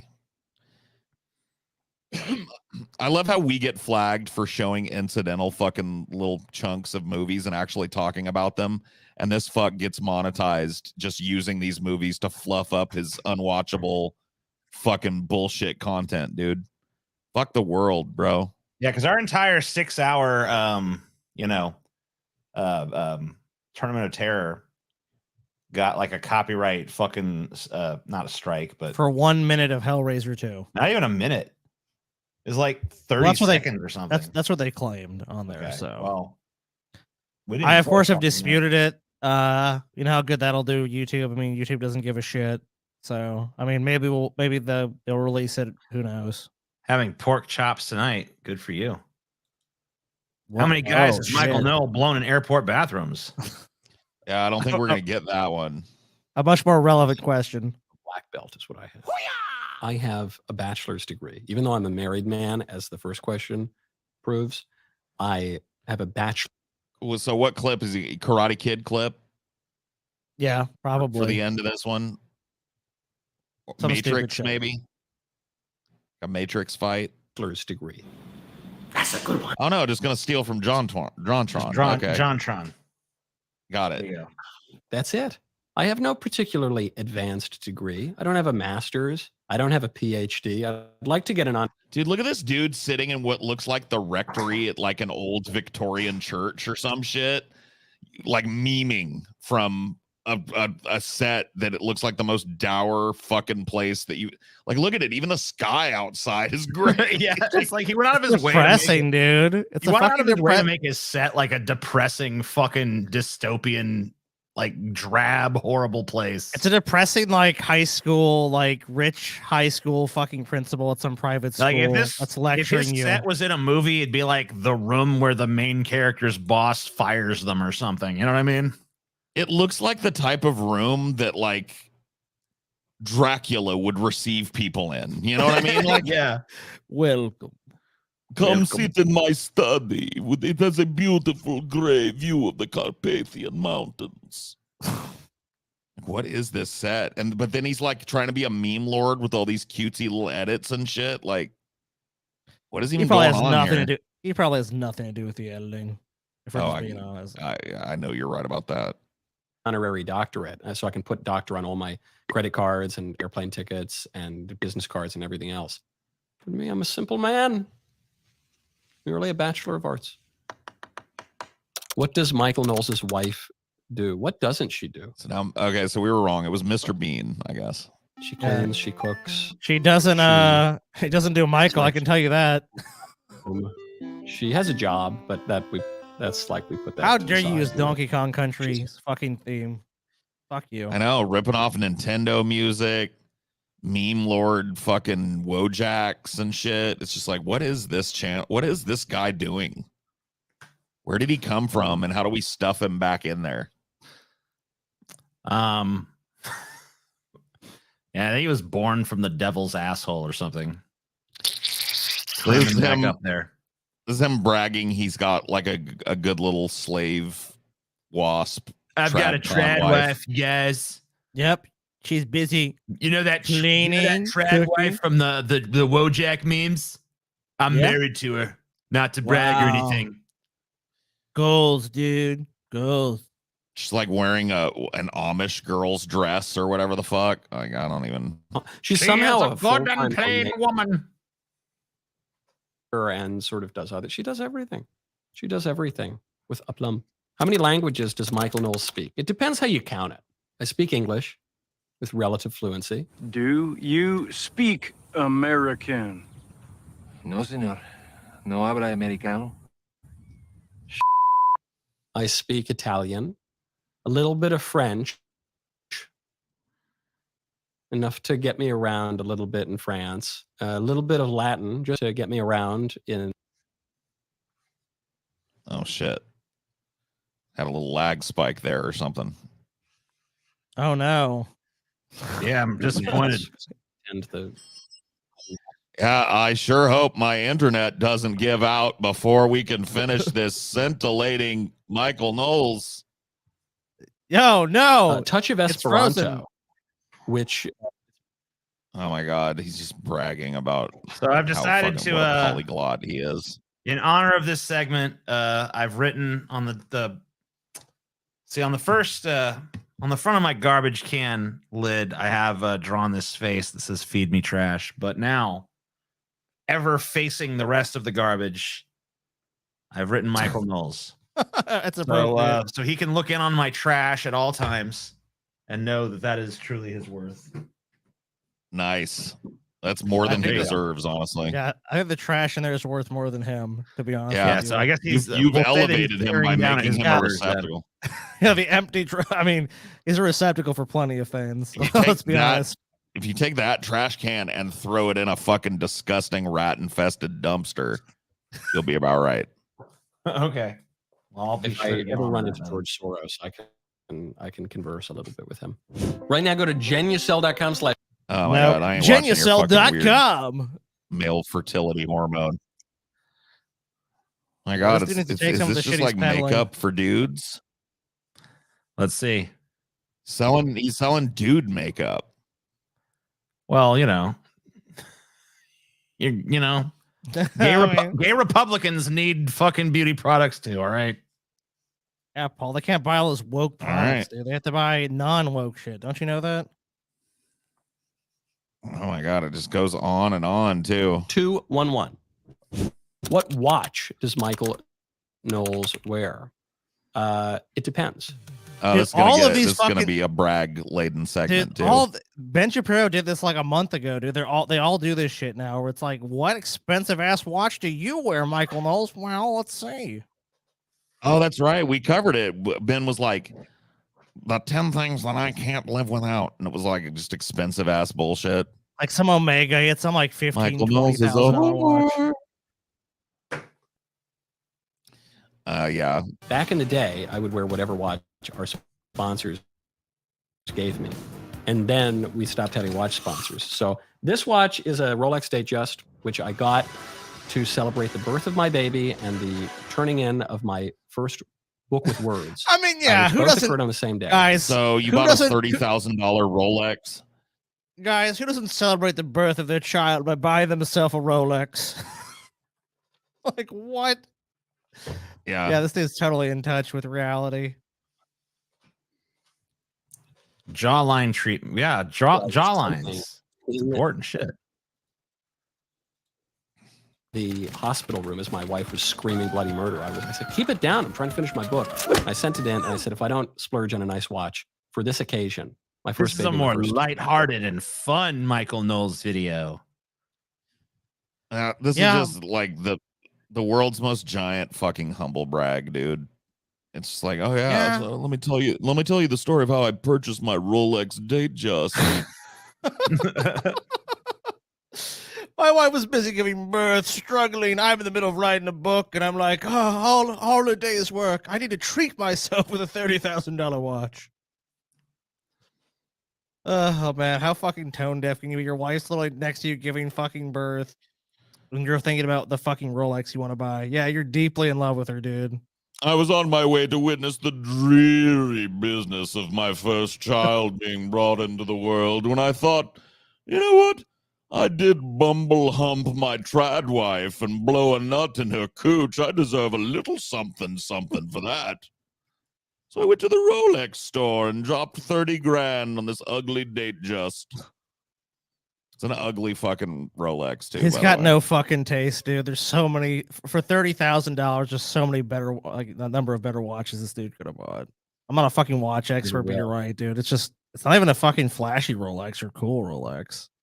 No, two-tone, probably like platinum and gold or silver and gold or whatever. Just a piece of shit.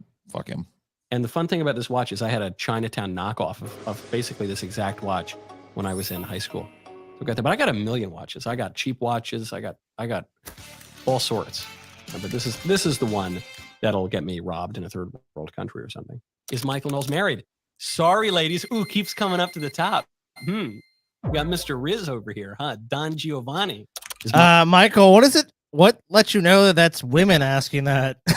Like, you know, that's a very interesting interpretation because I'm pretty sure not everyone asking that is a woman. Who is So, you Michael know- Knowles' secret boyfriend? You guys need to Yeah, just is start, this start gonna be the Googling one? that.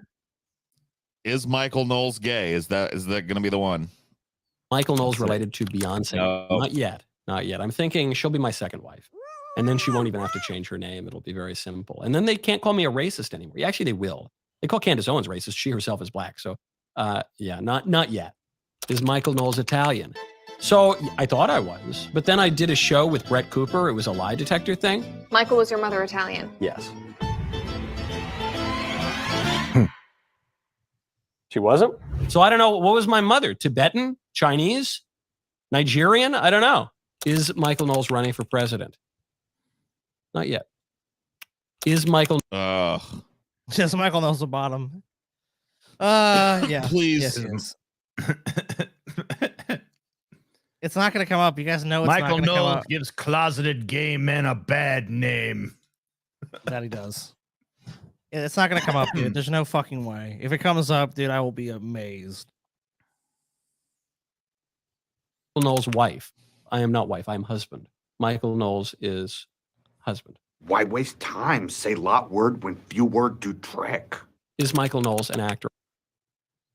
Man, dude, this is fucking Michael Knowles is shit tier.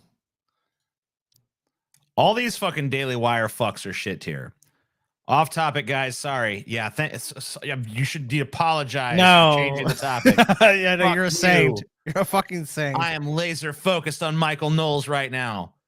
Sorry, after watching The Tournament of Terror, I have a dream of Paul watching and reviewing both Terrifier movies. What does thou say? I love from Germany. I mean, who knows? Yeah, He might do that. Yeah, I haven't seen either of them, so definitely a gap in my list that I know Terrifier 2 is on Prime, I believe. Yeah, I mean, I'll probably do it eventually because everybody won't shut up about them, and so at least I'll be able to tell people to shut up. Yeah, Paul just be like, they suck. Shut up. Leave me alone. Paul Dumb. Why does he hate Terrifier? Paul Dumb. Yeah, then you can start bugging him about fucking trying to change his opinion on it. I It's was my an favorite actor. thing. My favorite group of The people on the only internet. man. The people who think they're going to argue someone into changing a movie opinion. Yeah, I have no idea. It's never going to happen. It's absurd to even try. You guys like Tremors? It's all right. It's like a cool little 80s fucking movie. Pretty decent PG-13. I've been thinking about compiling a list of actually decent PG-13 horror movies. Tremors would be on it for sure. I think, ever in the history of the theater, who has worked professionally as an actor, theater, film, television, New York, Los Angeles, classically trained, who has ever later on been offered acting roles and said no because I no longer want to be an actor. Is Michael Knowles a doctor? I am a doctor in the deep sense of the word because, you know, doctor I hate doesn't Michael mean Knowles. physician. It means I don't know how you teacher. guys feel about I like Michael to teach Knowles. the moves. You know, I go thought over that. Candace Owens was Yeah, bad, actually. and we banned Candace Owens from the show. Michael Knowles. I mean, I'm not sure if I'm ready to ban him yet, but it's close.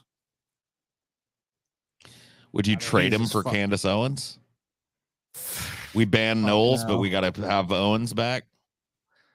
There's Oh, no, God, no. Yeah. no. I mean, she's There's actually been some moments where we've got good content for Michael Knowles. They've been rare. Usually when he's just saying his stupid bullshit shit, you know, shtick. This is awful though. Him trying to be relatable is just disgusting. and like these Zoomer edits fucking suck balls, and they just don't fit his like style at all. And the movie clips and show clips seem almost completely random to the point where they don't even really tie in with the content. So it really sucks pretty bad. Yeah, they just like the editor just used a popular style of editing. That's all they did. There's not even really consideration if it's appropriate for this content.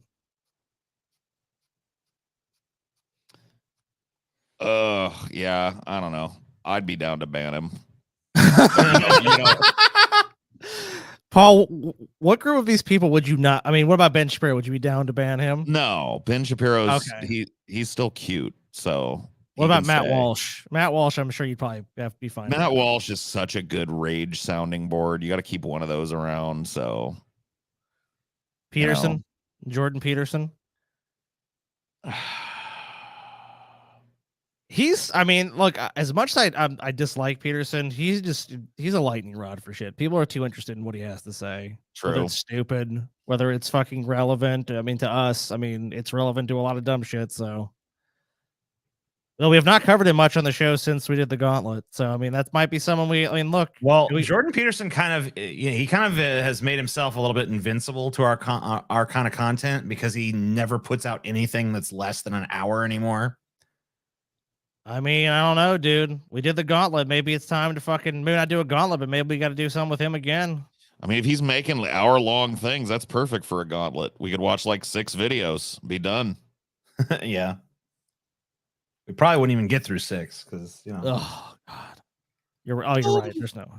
Look, Seymour, it's weird animals.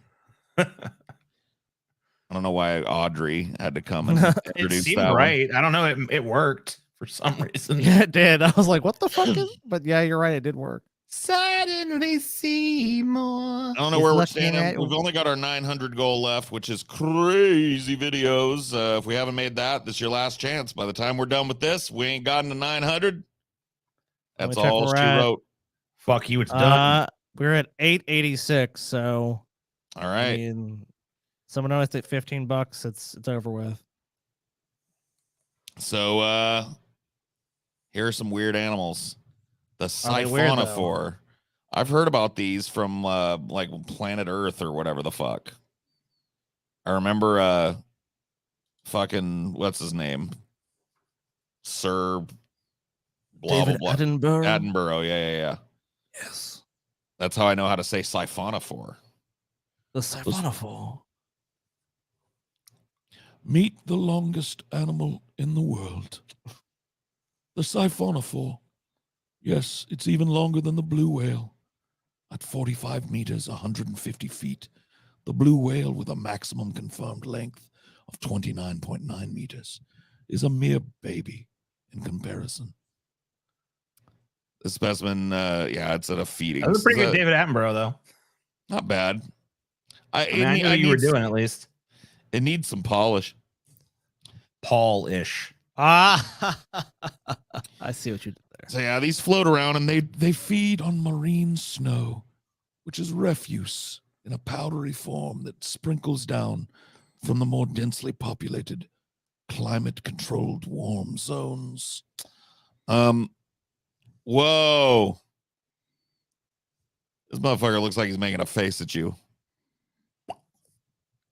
The muntjac deer. What do you think about that? What do you think about this fella? It looks like it has 2 balls in its cheeks. Yeah, it looks like it's fucking chowing down on some tennis balls. And it's just like stored one in each cheek like a chipmunk. Those are glands, apparently. Whoa. Scent glands that it rubs on things. Creepy. Fucking weirdo. Oh, shit. It's a phoenix. It's fox. It's the phoenix. Hoatzin. Also called stink birds due to their foul odor. Damn, it's fucking stinky. Stink birds, bro. I love them. Oh, shit. A couple stink birds. What's that smell? It's the Hoatzin.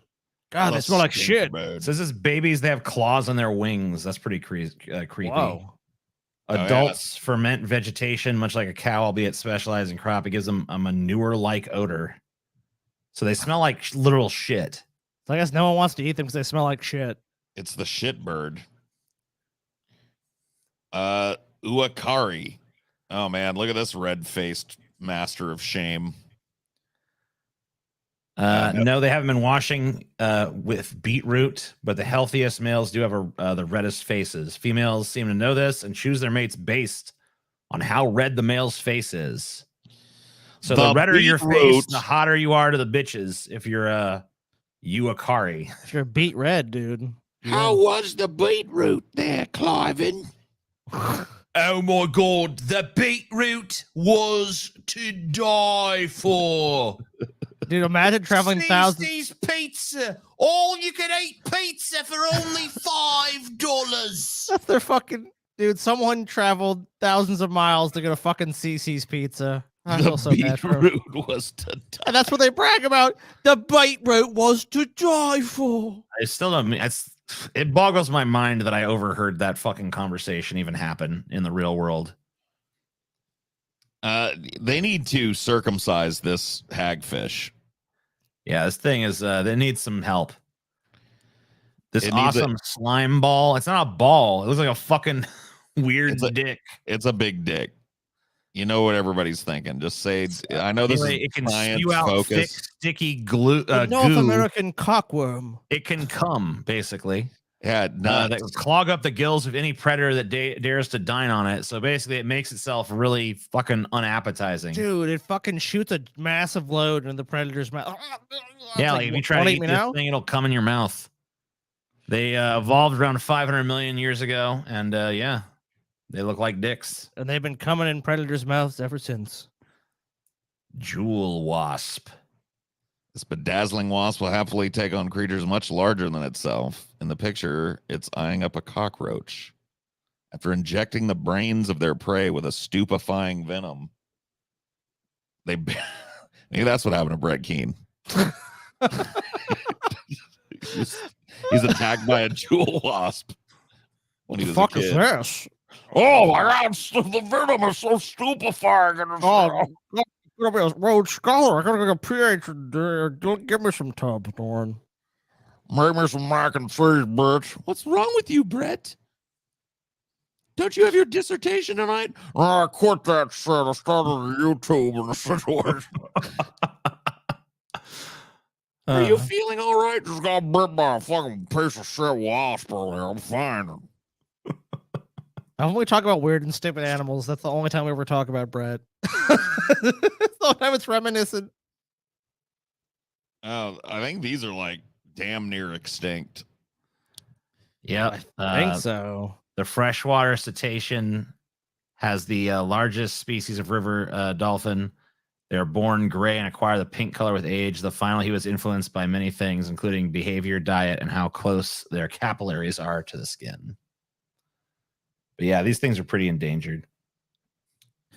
The blobfish, we know this is because these fish live at really low down. I mean, they're really far down in the oceans, and when they bring them up, they basically like get depressurized.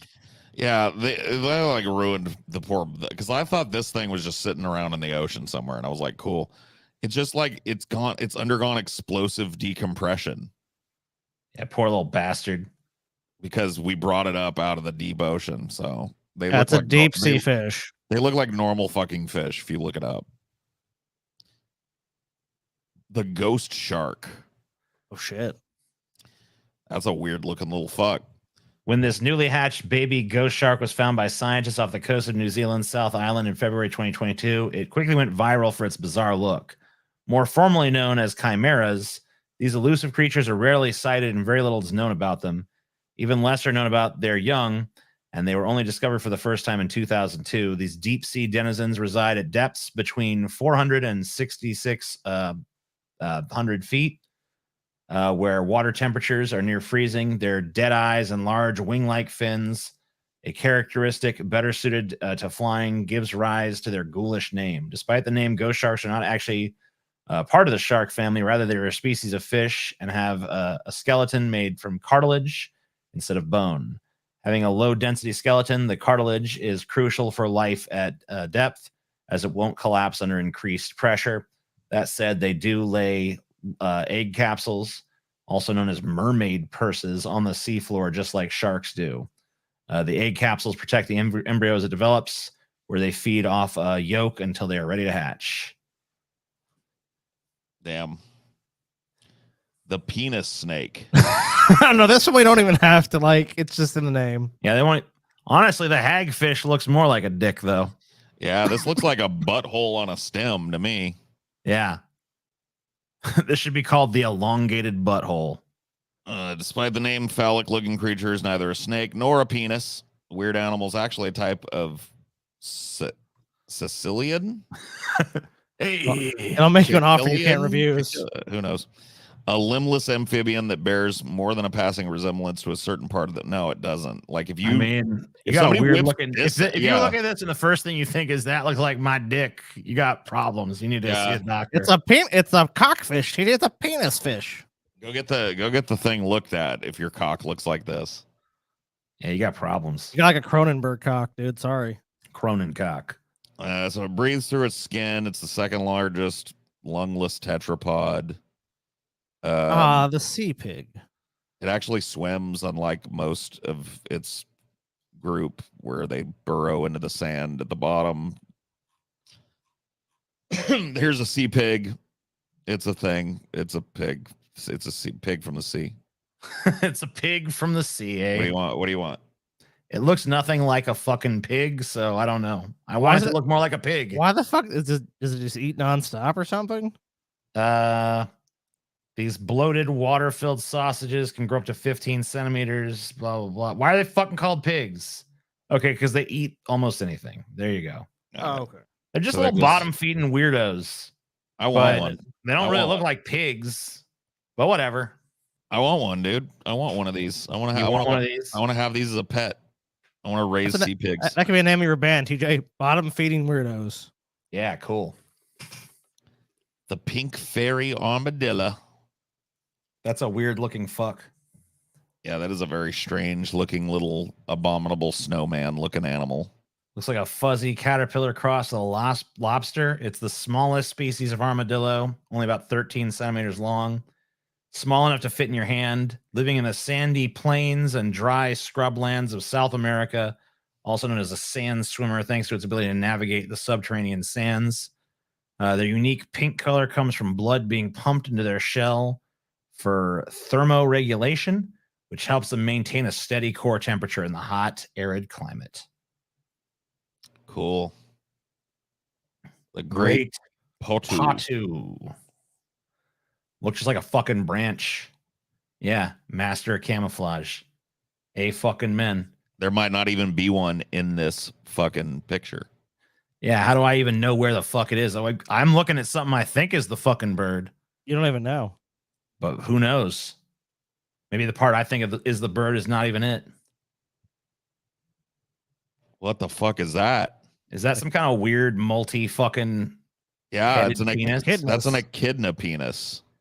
Which animal has the weirdest penis in the animal kingdom? Well, the echidna penis has 4 heads, looks like a foot. It's also huge, huge, measuring in at 1/3 the length of the animal. Also known as the spiny anteater, the echidna is one of only 2 egg-laying mammal species alive today, the other being the fucking stupid-ass platypus. What the fuck? Don't you ever say that about a platypus in my presence. Why not? Dude, why does these dick These are need beautiful, 5 majestic heads? creatures. Like, why? Why does it need 4 different heads? I mean, so you can fuck 4 bitches at once, Paul. Why? Yeah. I mean, I don't know. 4 heads are better than 1. You know what I mean? You're just jealous, dude. Paul, you're just jealous you can't fuck 4 bitches at once like the echidna can. I guess. I mean, you really couldn't fuck them all at once because, like, it doesn't splinter off into 4 different shafts. Says you. It's just 4 heads on the same shaft. Didn't realize so- you were a fucking biologist, TJ. Okay, I'm sorry. I guess I don't know what I'm talking about. That's so they can fuck 4 bitches at once. Everyone knows that about echidnas. Gotcha. I love these little Cthulhu demons here. Yeah. I love these little guys. I think they're disgustingly cute. Star-nosed mole. Yep. They got a bunch of sensory receptors in their nose or whatever. I can fucking, I don't know. They can do I'm just like, Okay. They fucking detect things around on the ground and shit, and they do a thing, and they whatever. You know, they got a nose. Aku is some stupid ass fucking weird looking fish. Some fucking fish got fucked up teeth, you know, it bites you and shit. Look at this fish right here. It looks It'll like bite he's got. your fucking dick off, you know. It'll bite your fucking cock right off your fucking Biology body, with you know? Paul. I don't fucking know. It's stupid. I wish everyone would just die. The Paku's what? rare straight teeth are mainly used to crush Let the nuts and fucking fruits nukes fly. I don't give a that fuck. drop Fuck. into the rivers. As long as this fucking stupid fish is dead too. That's all I give a fuck about. Yeah, he'll be dead soon. No worries. There's a fucking Amazon tribesman right now with a spear, ready to fucking eat him some goddamn fucking Paku. I was just tonight. joking about them eating dicks, but apparently it says they fuck. There's rumors they eat your fucking balls. Oh shit. They're Damn. called also known as testicle eating fish and ball cutter fish. So, oof Fuck. on that. This motherfucker looks like that little stupid alien from Mac and Me. I mean, he This looks like he's having a fucking existential crisis. Is what Yeah, he he looks like he's fucking freaking out. This dude has seen some fucking shit, dude. He has seen things you can't even imagine. It looks like he's fucking seen the Trump golden shower tape or something. You know, he's got a horrified look on his fucking face. Yeah, he got to look at what's in the fucking briefcase in Pulp Fiction. With each eye as big as its brain, the tarsier has the largest eyes in relation to body size of any mammal. With such huge eyes, they can't move them like we can, instead swiveling their entire head 180 degrees like an owl. This That helps would look them at silently shit. look for prey, and they're only completely carnivorous primate, no plants at all. So this is the only fucking only eats meat primate. So yeah, it's got the big old eyes, the better to search for meat with, I guess. I want to see one of these eat something. Probably just eats bugs or something. I imagine. Dude. Eat some fucking. It's like a bird burger, dropping spider. Okay. No, this isn't a spider that drops birds. It's a spider that looks like bird shit. Sitting huddled on a leaf. During the day, the bird dropping spider uses mimicry to full advantage to fool would-be predators into thinking they're just a pile of shit. But the deception doesn't end there. At night, this crafty critter will stretch out its forelegs and release a pheromone that lures in unfortunate male moths looking for a mate. Thinking they might be getting lucky, the moth instead is grabbed and eaten. So by day, he's bird shit. By night, he's moth baits. And there you go. So your little fucking your little moth flying around. Tease, you're like, man, I'm about to give me some moth pussy, and it's like, surprise, motherfucker, it's a spider. I can smell some real good pussy down there by that pile of bird shit. Let me go check it out. Oh, fucking God. Let me go. No. I thought you was bird shit. Damn, look at this little prick. Whoa. Thistle down velvet ant. Whoa, man. This fucking It's actually a type of wasp. Yeah, it's a wingless wasp. I kind of want to pet it though. It's weird. It's all like looks like soft. Sure it would sting the shit out of me though. Yeah, those are just to reflect desert heat, I guess. So I don't know why that works. That's just the current hypothesis. Oh, They don't hypothesis. Yeah, got it. They don't really know what the fuck they're for. Oh yeah, I know the batfish. Yeah, they got like little bony fins and they run around on the bottom. They like scurry around and shit. And Big they have red fucking lips from a goddamn 1920s minstrel show. Dude, what that mouth do though? I mean, yeah, good point. Pucker up. Endemic to the Galapagos Islands, the red-lipped batfish waddles around on the seafloor. What does it do? Sucks a like dick. many weird animals, this adaptation is to attract a mate. Dude, So if humans evolved or came up with some kind of technology that allowed us to just like freely roam around the seafloor, how long do you think it would be before somebody popped their dick into one of these? I don't know. Are they big enough to pop your dick in, or are they like really tiny? I mean, I think they would try. I mean, there's only one way to find out. Yeah, good point. But not long. The answer is not long. 20 minutes, dude. You think it would be one of our first actions as emissaries to the deep? Yeah, I mean, I think the Atlanteans might even just like offer it up because they probably already know about it. Best blow job in the seven Aquaman seas. will probably hand you one and be like, "Hey, you know what to do, Paul. You care for fucking batfish? What do I do with it? You know what to do with it. I mean, come on, bro. You know what to do. I mean, I've take seen a the look at barrel it. eye You'll figure fish. it out. This one is crazy, dude. The barrel eye fish. Yeah, this thing looks like a fucking special effect from the 80s. They live in the dark, in the absolute dark. And so their eyes have evolved into these giant green globes that you see. And then they've migrated to the top of its head. And the head has become transparent so that they can swim around in the deep ocean while looking above for any predators. So These are fucking cool, dude. Pretty cool. I've seen they actually have these at the the aquarium in Gatlinburg. That looks like good eating right now. They're fucking huge, dude. They're like give me some 6 feet garlic long. butter. Give me some garlic butter, y'all. I don't know if people actually eat these things, but if they fucking do, oh man, Paul, the amount of meat you would get off these. Yeah, their fucking legs are fucking 12 feet long and shit. So, that's like 12 feet of crab meat right there. They're 12 feet? That's how big they can get? 12 feet leg span. So I guess not. Fuck. They're not, each leg is not 12 feet. But It's like maybe like 6 feet.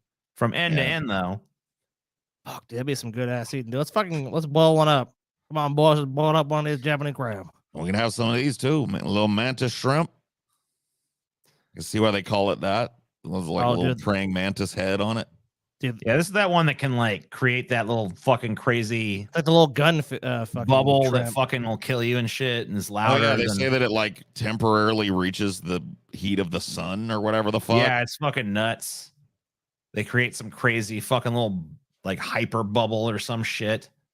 I don't know exactly how the physics of it work, but it's crazy powerful for a little split second. Yeah, it's like a 22 caliber bullet, it says here. Yeah, they could fuck up some opponents with it. Little bastards. Fucking crazy fucks. It'll fuck you up, TJ. Naked mole rat. I want one. I like these little guys. They can live up to 32 years. Longest of any rodent. Damn. Guess it pays to be they're naked. largely resistant to conditions that affect humans. They do not suffer from cancer or neurodegeneration. So these weird animals could offer valuable insights into our own biology. Looks like a nutsack that came to life. Yeah, it's another very a nutsack that's resistant to cancer. Yeah, yeah, a fucking cancer immune living nutsack just roaming around on the earth. I'm a nut. I'm a fucking nut. God bless. Nut. Oh my god, what the fuck? The sarcastic fringe head. Dude, I mean, I'm convinced that someone is just making up animals at this point. Oh, how would I only have heard of this now? Look at this. Shit. It eats like the Demogorgon from. What the fuck? It says this is a territorial dispute. Right. This is two of them. So they're like, it's like a contest to determine, like, I'm bigger than you. No, I'm bigger, bitch. Who's got the bigger mouth pouch, dude? Oh, shit, dude. Yeah, I think the challenger needs to go, dude. You're clearly smaller. Yeah, look. Yeah. Okay. You want to show again? You want to do a display again? Look how. Oh, engulfing him. Yeah, dude, you're being cucked live. You gotta go, dude.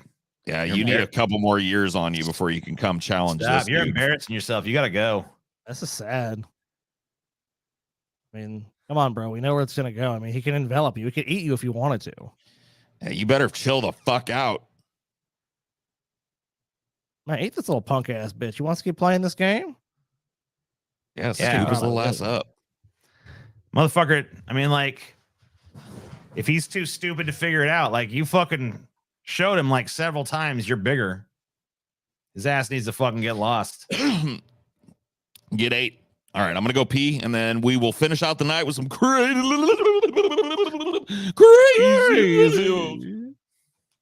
Are they crazy? Crazy. Oh, is it after midnight? Oh, it is. Happy Halloween. Oh, it's Halloween now. Are you gonna go trick or treating, TJ? Hell yeah. Take my money. We will. Thank you. Take my weed. I smell like good towards weed. No problem. Let's go. It's Michael Knowles, most boring man in existence. Yes. Yes, indeed. Idea for a gauntlet. 6 hours of video showing legitimate use of force by cops. Pure horror for you guys, I guess. Ooh, you got us with your fucking insightful commentary. I don't, dude. I mean, that'd just be horrible. I don't even know. Like, I think people would just be completely depressed after that gauntlet. I mean, even listen to the Jordan Peterson shit. It's just us being depressed. I think you watch 6 hours of police brutality, you're going to be depressed. Well, he's saying that we should watch 6 hours of video showing legitimate use of force by cops, because obviously that counteracts our narrative that every cop in every interaction is wrong. I've watched plenty of justified use of force by police. Yeah, and honestly, we've watched him on this show and said like the cop is justified in this instance. So I don't know if someone's doing something that we're just like insanely biased against, like, I mean, obviously I do hate fucking cops. I'm not even gonna lie to you, but yeah, I've watched plenty of videos. If I watch a video where the cop is in the right, I fucking say like, oh, that cop's in the right. And there's tons of videos justified use of force. There's tons of videos where cops, you know, act perfectly rational and reasonable with people, and they attack the police. And you know, hell, some of those videos where they fucking take on those sovereign citizens, my ass will be the first to fucking say to you, like, that cop is right, because I want to see that motherfucker get tased too. all cops are bastards. I mean, that's definitely TJ's philosophy. But I mean, I think he's But are also all bastards cops. But I also think that he can recognize, in some sense of circumstances, if you see two people have an interaction, you know, and the one's a cop and one's not, and one person acts recklessly or stupid. I mean, he's not going to be like, "Well, just because you're a cop doesn't mean he likes them." Just giving his honest opinion.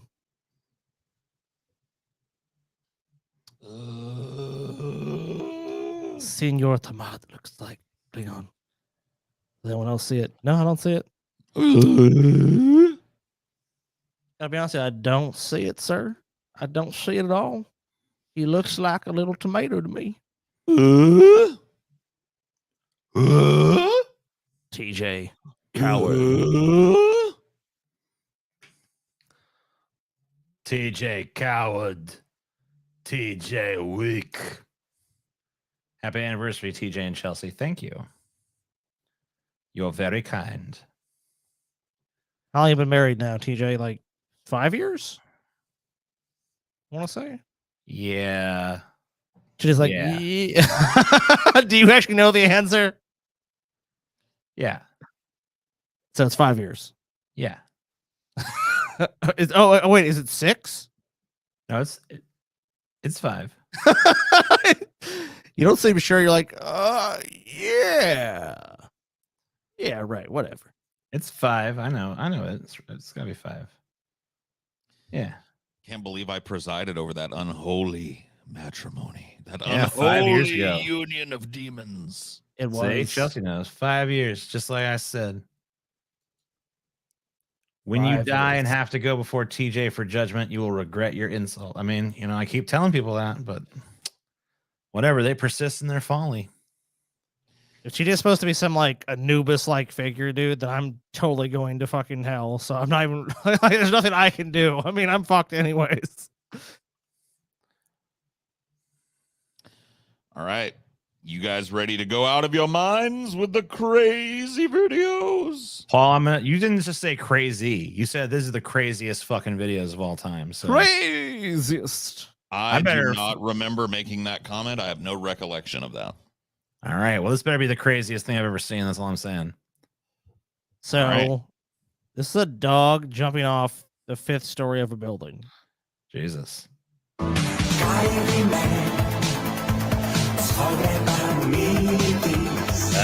Don't do it. No. I don't know why he's going to do it. Why are you doing this? Jesus. And he runs off. What the fuck, dude? That's Yep. That dog should be toast. He's fine. Wait a minute. What the fuck? Huh? How did he do that? How did he make that happen? I just can't believe he did it. I mean, that's just insane for Like a he dog. assessed that and he's like, you know what? I can do it. Dude, he free falls for like 3 seconds. It's like, yeah, I'm good. Boing, runs away with his tail wagging and shit. I don't know. Dude, I think even a cat would get hurt jumping from that high. That's fucking crazy. There's very few animals I told you. I could see jumping that high and that far and landing on the ground and just being fine. Yeah, that was the craziest fucking thing I've ever seen. Told you. Do I deliver or do I deliver? Woman films man persistently hitting on her while she's trying to work. Oh, this is going to be cringe, isn't it? Yes, it is. Is he like super incel? Nice. No. Graduated? Yeah. Great opening line. Are you in high school? Hey, you high school. What's going on? Are you jailbait or not? That's literally fucking like Gearhead's creepy line from fucking Rick and Morty. 19.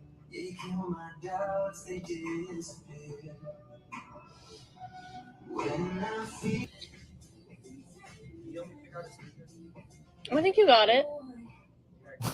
Yep. Can you help me pick out a sticker? What city is Kent in? Kent. There's a city called Kent and the college is called Kent. Is that like East Cleveland? Dude, she's just throwing herself at you. I mean, you just obviously keep this going. I mean, guys, I hate to sound like a misogynist, but I know what a wet pussy looks like. All right, and she is begging for it right now. She's gonna have to wring her like, I don't know what the fucking fuck the underwear problem out is after this. here. You know, she's obviously hot Yeah, to she trot. is, I mean, yeah, she is madly in love with this guy. It just couldn't be clear. Every sign possible. Given that all she's- the clear signals that she's super fucking interested in Yeah, this dude. really I mean, you short saw her eyes answers. dilate with interest right away. Her cheeks are flush. You know, I mean, everyone knows we try to have a conversation with someone when they give you super short, dismissive answers. That means they really want you, and they yeah, want it's to because they're so nervous around you that they can't help but just give the shortest, curtest answer. You know, You know who I picture doing this to her? Who? Charlie Marno from fucking Tales from the Crypt, the fat guy that's all into Demi Moore. Oh shit! You remember that episode, dude? That's one of my favorite episodes. She meets Demi Moore's like a hot chick working as a cocktail waitress. She meets this huge, fat, disgusting, pimply slob that continuously hits on her. And then she finds out that she goes to some like fortune teller who tells her like, you will be married and then the man will get rich and then die violently. And so she marries him for his money and he wins the lotto or something or gets some inheritance. And then he kills her and the cops shoot him. That was his violent death. Of course. His name was Charlie Marno, dude. I just picture Charlie Marno back there fucking spitting the riz at this little college chick. No. Part of Northeast Ohio. I guess. Oh my god, dude. Where's Just the tell him geographic? Yeah, where's the geographic location of that? Nothing gets a girl wet like asking her geography questions. 321. So you like stay in the dorms there, Kent? Like, what's your dorm room number? Just curious. Yeah. Any windows to the outside from your bedroom? Yeah, what time do you get off? What building is it in? Can I have your social security number? Last 4 digits will be fine. Last couple of addresses in case you moved recently. Yeah, this is not gonna get better, is it? Oh shit. Sorry. No. He's not gonna take the hit. He already hasn't. Is both these mine? Mm-hmm. Oh yeah, yeah. Is this stuff I bought like mine? It's like, yeah. So the Yeah. stuff I purchased, that's like mine now. You want to know my pin? Man, I've never seen more chemistry between two people than this right here. Yeah, I when you can't hold, believe the level of fucking dumb you have to be to keep trying at this point. Like, oh, he knows. He knows. He's not. how do you? I mean, you got to know it's over by now, right? Like, you have like mission failed. he doesn't Try give a again shit. somewhere else. Yeah, this guy does not care. He's just hoping desperately if he keeps talking that somehow. Maybe if I keep talking, she's suddenly just gonna. There's gonna be something that snaps in her brain. Like, wait a minute, this is a charming, good-looking guy. I need to go out with this guy. This is not how it's done, by the way. Yeah, I don't think anyone thinks this is how it's done.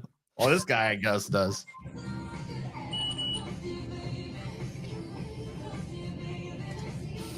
Do you want your receipt? Alright, you're all set. Yep. Am I though? Yeah, you're. Am I the girl? Oh my god. How pathetic. Am I? I'm all set, but am I though? That'll get her. That'll break the ice. Yeah, because you know what? She's gonna be sitting there dourly disgusted by you, like. I mean, and then you she's gonna say, started this "You're all set." conversation, And he's gonna say, "Am I though?" And she's gonna be like, "Ooh, you're witty." He was dead in the water when the first question shown here is basically like, "Are you in high school?" It's like, yeah, I was this going guy's to on- say. he's like, on the "Ooh." prowl for an underage girl. Clearly, You in high school, sweetheart? No? Oh, college. Where's your college at? I'd love to come visit you sometime.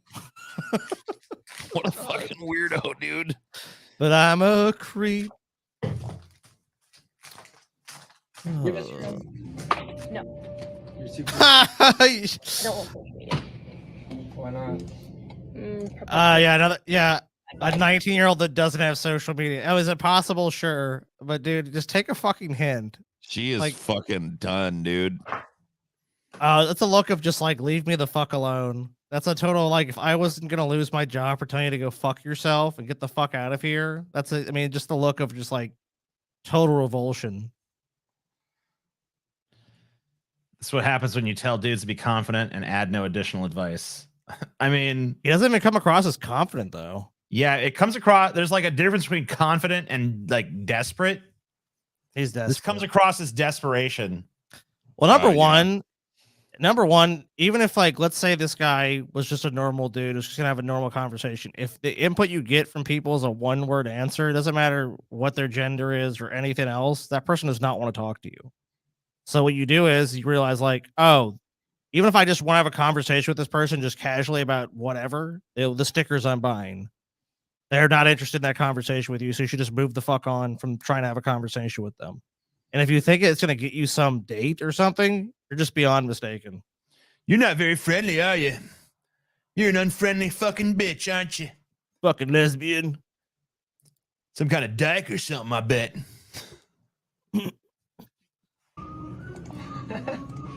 You're cute. You're oh cute. my god, this is just getting worse and worse and worse. Desperate. You're cute. You're cute. The way you like are stone cold to me and like have total nothing like revulsion and are like looking at me like you hate me and want me to fall over dead. That's cute. That's adorable. It's adorable Dude, how you feel super uncomfortable around me. I'm starting to I'm starting to get a fucking idea why this like young male loneliness epidemic is happening, dude. Yeah. I have not So watched somebody inexplicable. dude, I don't think I've ever seen somebody crater this fucking hard in my life, dude. Oh, I definitely have. I've seen some dudes shoot their shots and get turned down, but I don't think I've ever seen an epic fucking crater like this. I mean, I've seen some bad ones in real life. I've seen some bad ones on the internet, but yeah, this is well, I think too, because this guy doesn't really realize it's going on. and Old she's women the one do this too. Okay, thanks, equal person. Yeah. I mean, yeah, sure. No. I've seen that too, but that's not the point of this video. Cougars do this. That is true. That happened to me. That happened to me. That happened to me too. That happened to me when I was fucking playing the slot machine. That weird. I even put it in my little stand-up set at the meetup.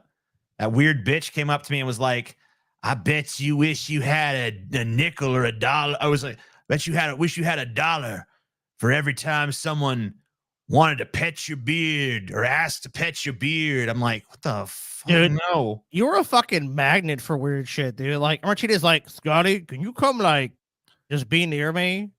Because like no one's gonna come up to you, and I'm like, that's so true. I do not get approached with that shit because people just know I'm a fucking asshole. They're just like, there's no fucking way this guy wants to hear my shit, and they're right.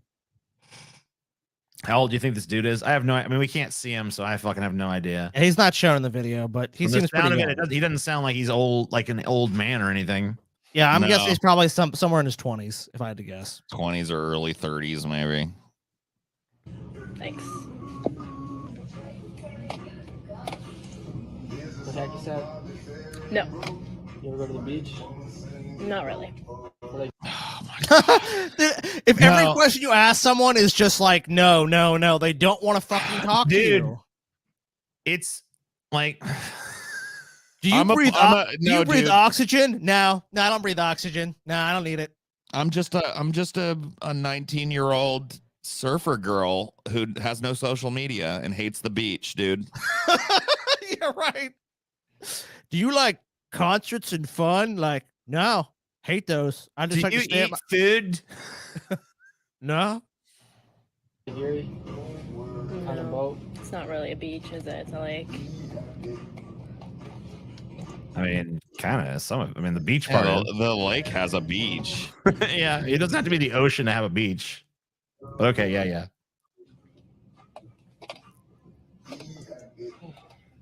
Oh my god, this guy's just lingering.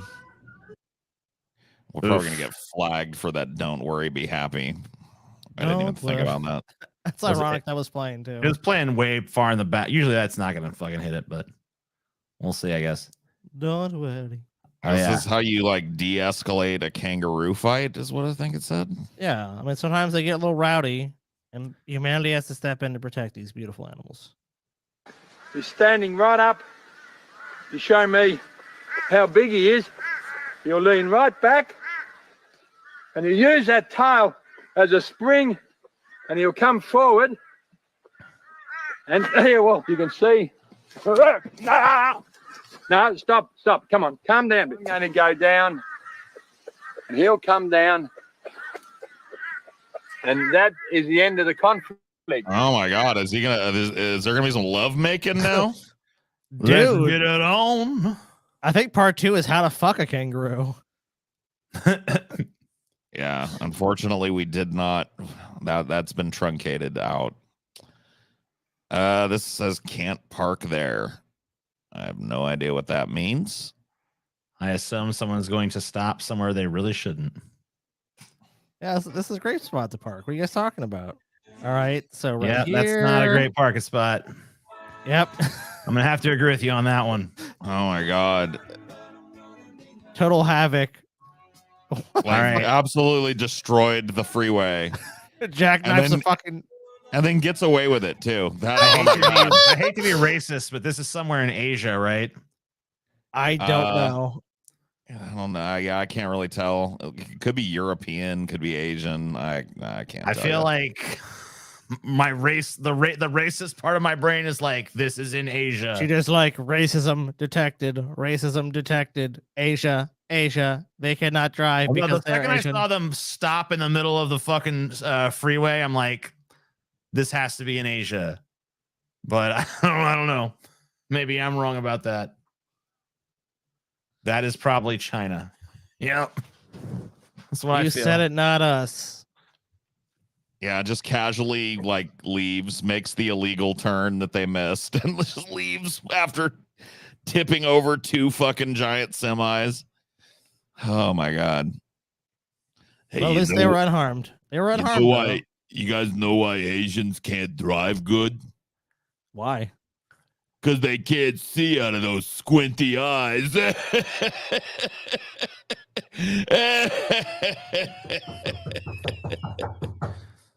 think that was actually that's that fucking comedian from the 80s. Whatever his name was. Fuck him. Whatever. You Did know the dirty shit, nursery rhymes. Oh, Andrew Dice Clay. Yeah. He did pretty much that joke. Does a guy got his high off coffee, I guess? Yeah. Why not? Turn the volume on. Yeah. I drank a month's worth of coffee in a day. He told me he drank 40 days worth of instant coffee. He's been saving up the whole time he was in jail. Seems pretty hyper. Hey, can I have some? Hey, can I have a soup? Try to sleep it off. 1 shot. All I need is 1 shot of coffee. How you feeling? Or, I'm just going to stay away from the Colombian horse. I can't handle coffee. Apparently not. Okay, I can handle the crystal meth. Stop drinking the coffee, stop the meth. Stay out of I don't know jail. what the coffee's done. I do my coffee and I'm cracking. Anyone would think he's high on some illegal drugs, but I confirmed it. He was in the Henderson jail. He really is just high on coffee. Police are He went to fucking jail for being high on coffee. I mean, whatever, bro. I guess if you take too much of it, fuck. High on life, man. High on life. Got to be careful with that coffee, I guess, huh? Well, you know what, guys? We can relax now. Our nice, relaxing day. Time of for a fishing. nice, relaxing fishing expedition.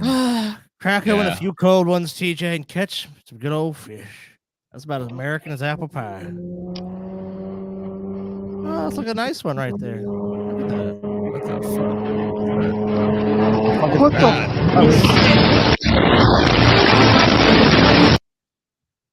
What Huh? That's like a jet ski. Somebody just like rams him. pass Yeah, out it's at like the wheel or something? I think they're not paying attention. Oh no, dude! You see it too. The person on the jet ski gets slammed by the boat they fucking hit. Yeah, that might have been. I mean, dude, you fucking Go back a little bit. You might be able to see it, the frame too, where the fucking dude that's on the jet ski fucking eats shit too. I think that's a little too far. Yeah, a little too far. Yeah, right there. Oh yeah. Oh man, that hurt like a motherfucker, dude.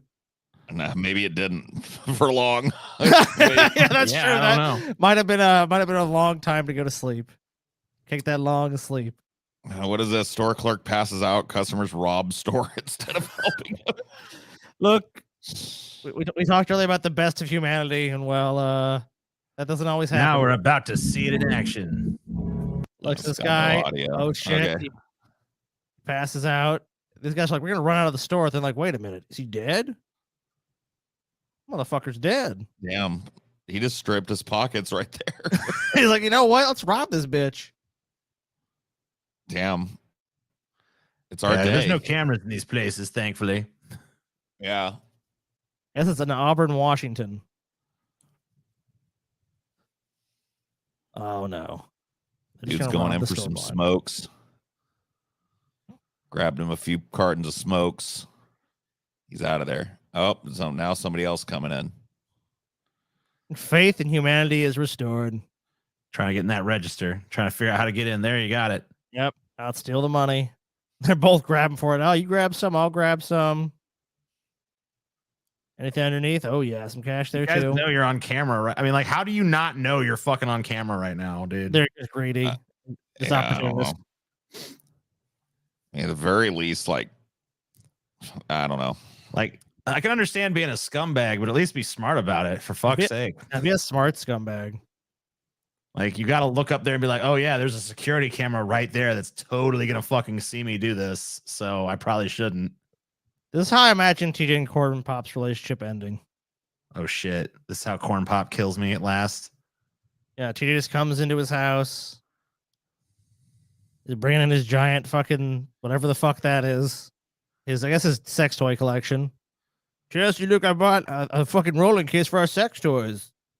And then Gordon Pops just had enough of your bullshit. TJ's like, you know what, TJ? You're a fucking piece of shit. You always mistreated me.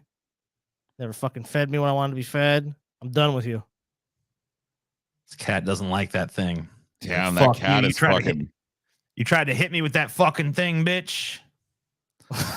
It's too fast. It's too fast, He dude. doesn't stop him at all. He's like, Dude, what that the cat fuck? is tearing him up. He has to have a shield. She's up on the table. She's like, what the fuck? Oh, that cat is, it will not stop. Oh, shit. No, oh, no. Oh, no. Can't be bargained with. It can't be reasoned with. It's going to get out of there. Yeah, get behind a closed door or something. Get out of there. Trying to put, what are they doing with that fucking Get trash this useless can? bitch down to fucking hold that shut so you can get out. That cat's gunning for you, man. What that guy do to the cat? The cat fucking perceived, like he almost ran the cat over with that fucking big box he's putting in there. And the cat basically perceived it as like, this motherfucker's trying to kill me, so I'm going to kill him first. Sounds like a cat. What the fuck? That's how you and Corn Pop, that's what's going to happen, dude. You're going to end up, he's going to trying to kill you. Last but certainly not least, this shit.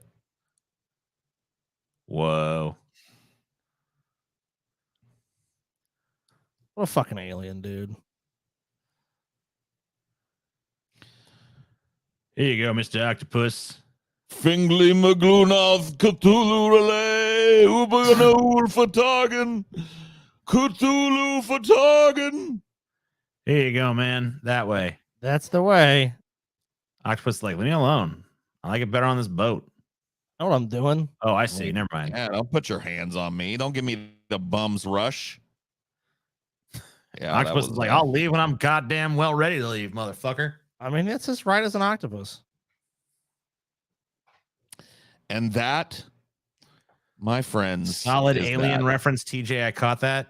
I think it might have been unintentional because I don't remember making an aliens reference, but sure. No, dude, you lean into that shit. When people say that shit, you're just like, yeah, Oh, obviously. you know, I know all the I have an classics. encyclopedic knowledge of film, so I can just bring up a quote whenever I need to.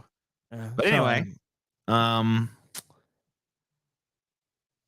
guess that's it. I guess that's our show, right? We've made all our goals. I mean, we even got TJ here, dude. After his Yeah. nice leisurely dinner with his nice dinner guest, the TJ. How'd you feel? How'd your dinner guest react to you? You're like, I'm sorry, guys. I have to go now. Had to blow your dinner guest off, dude.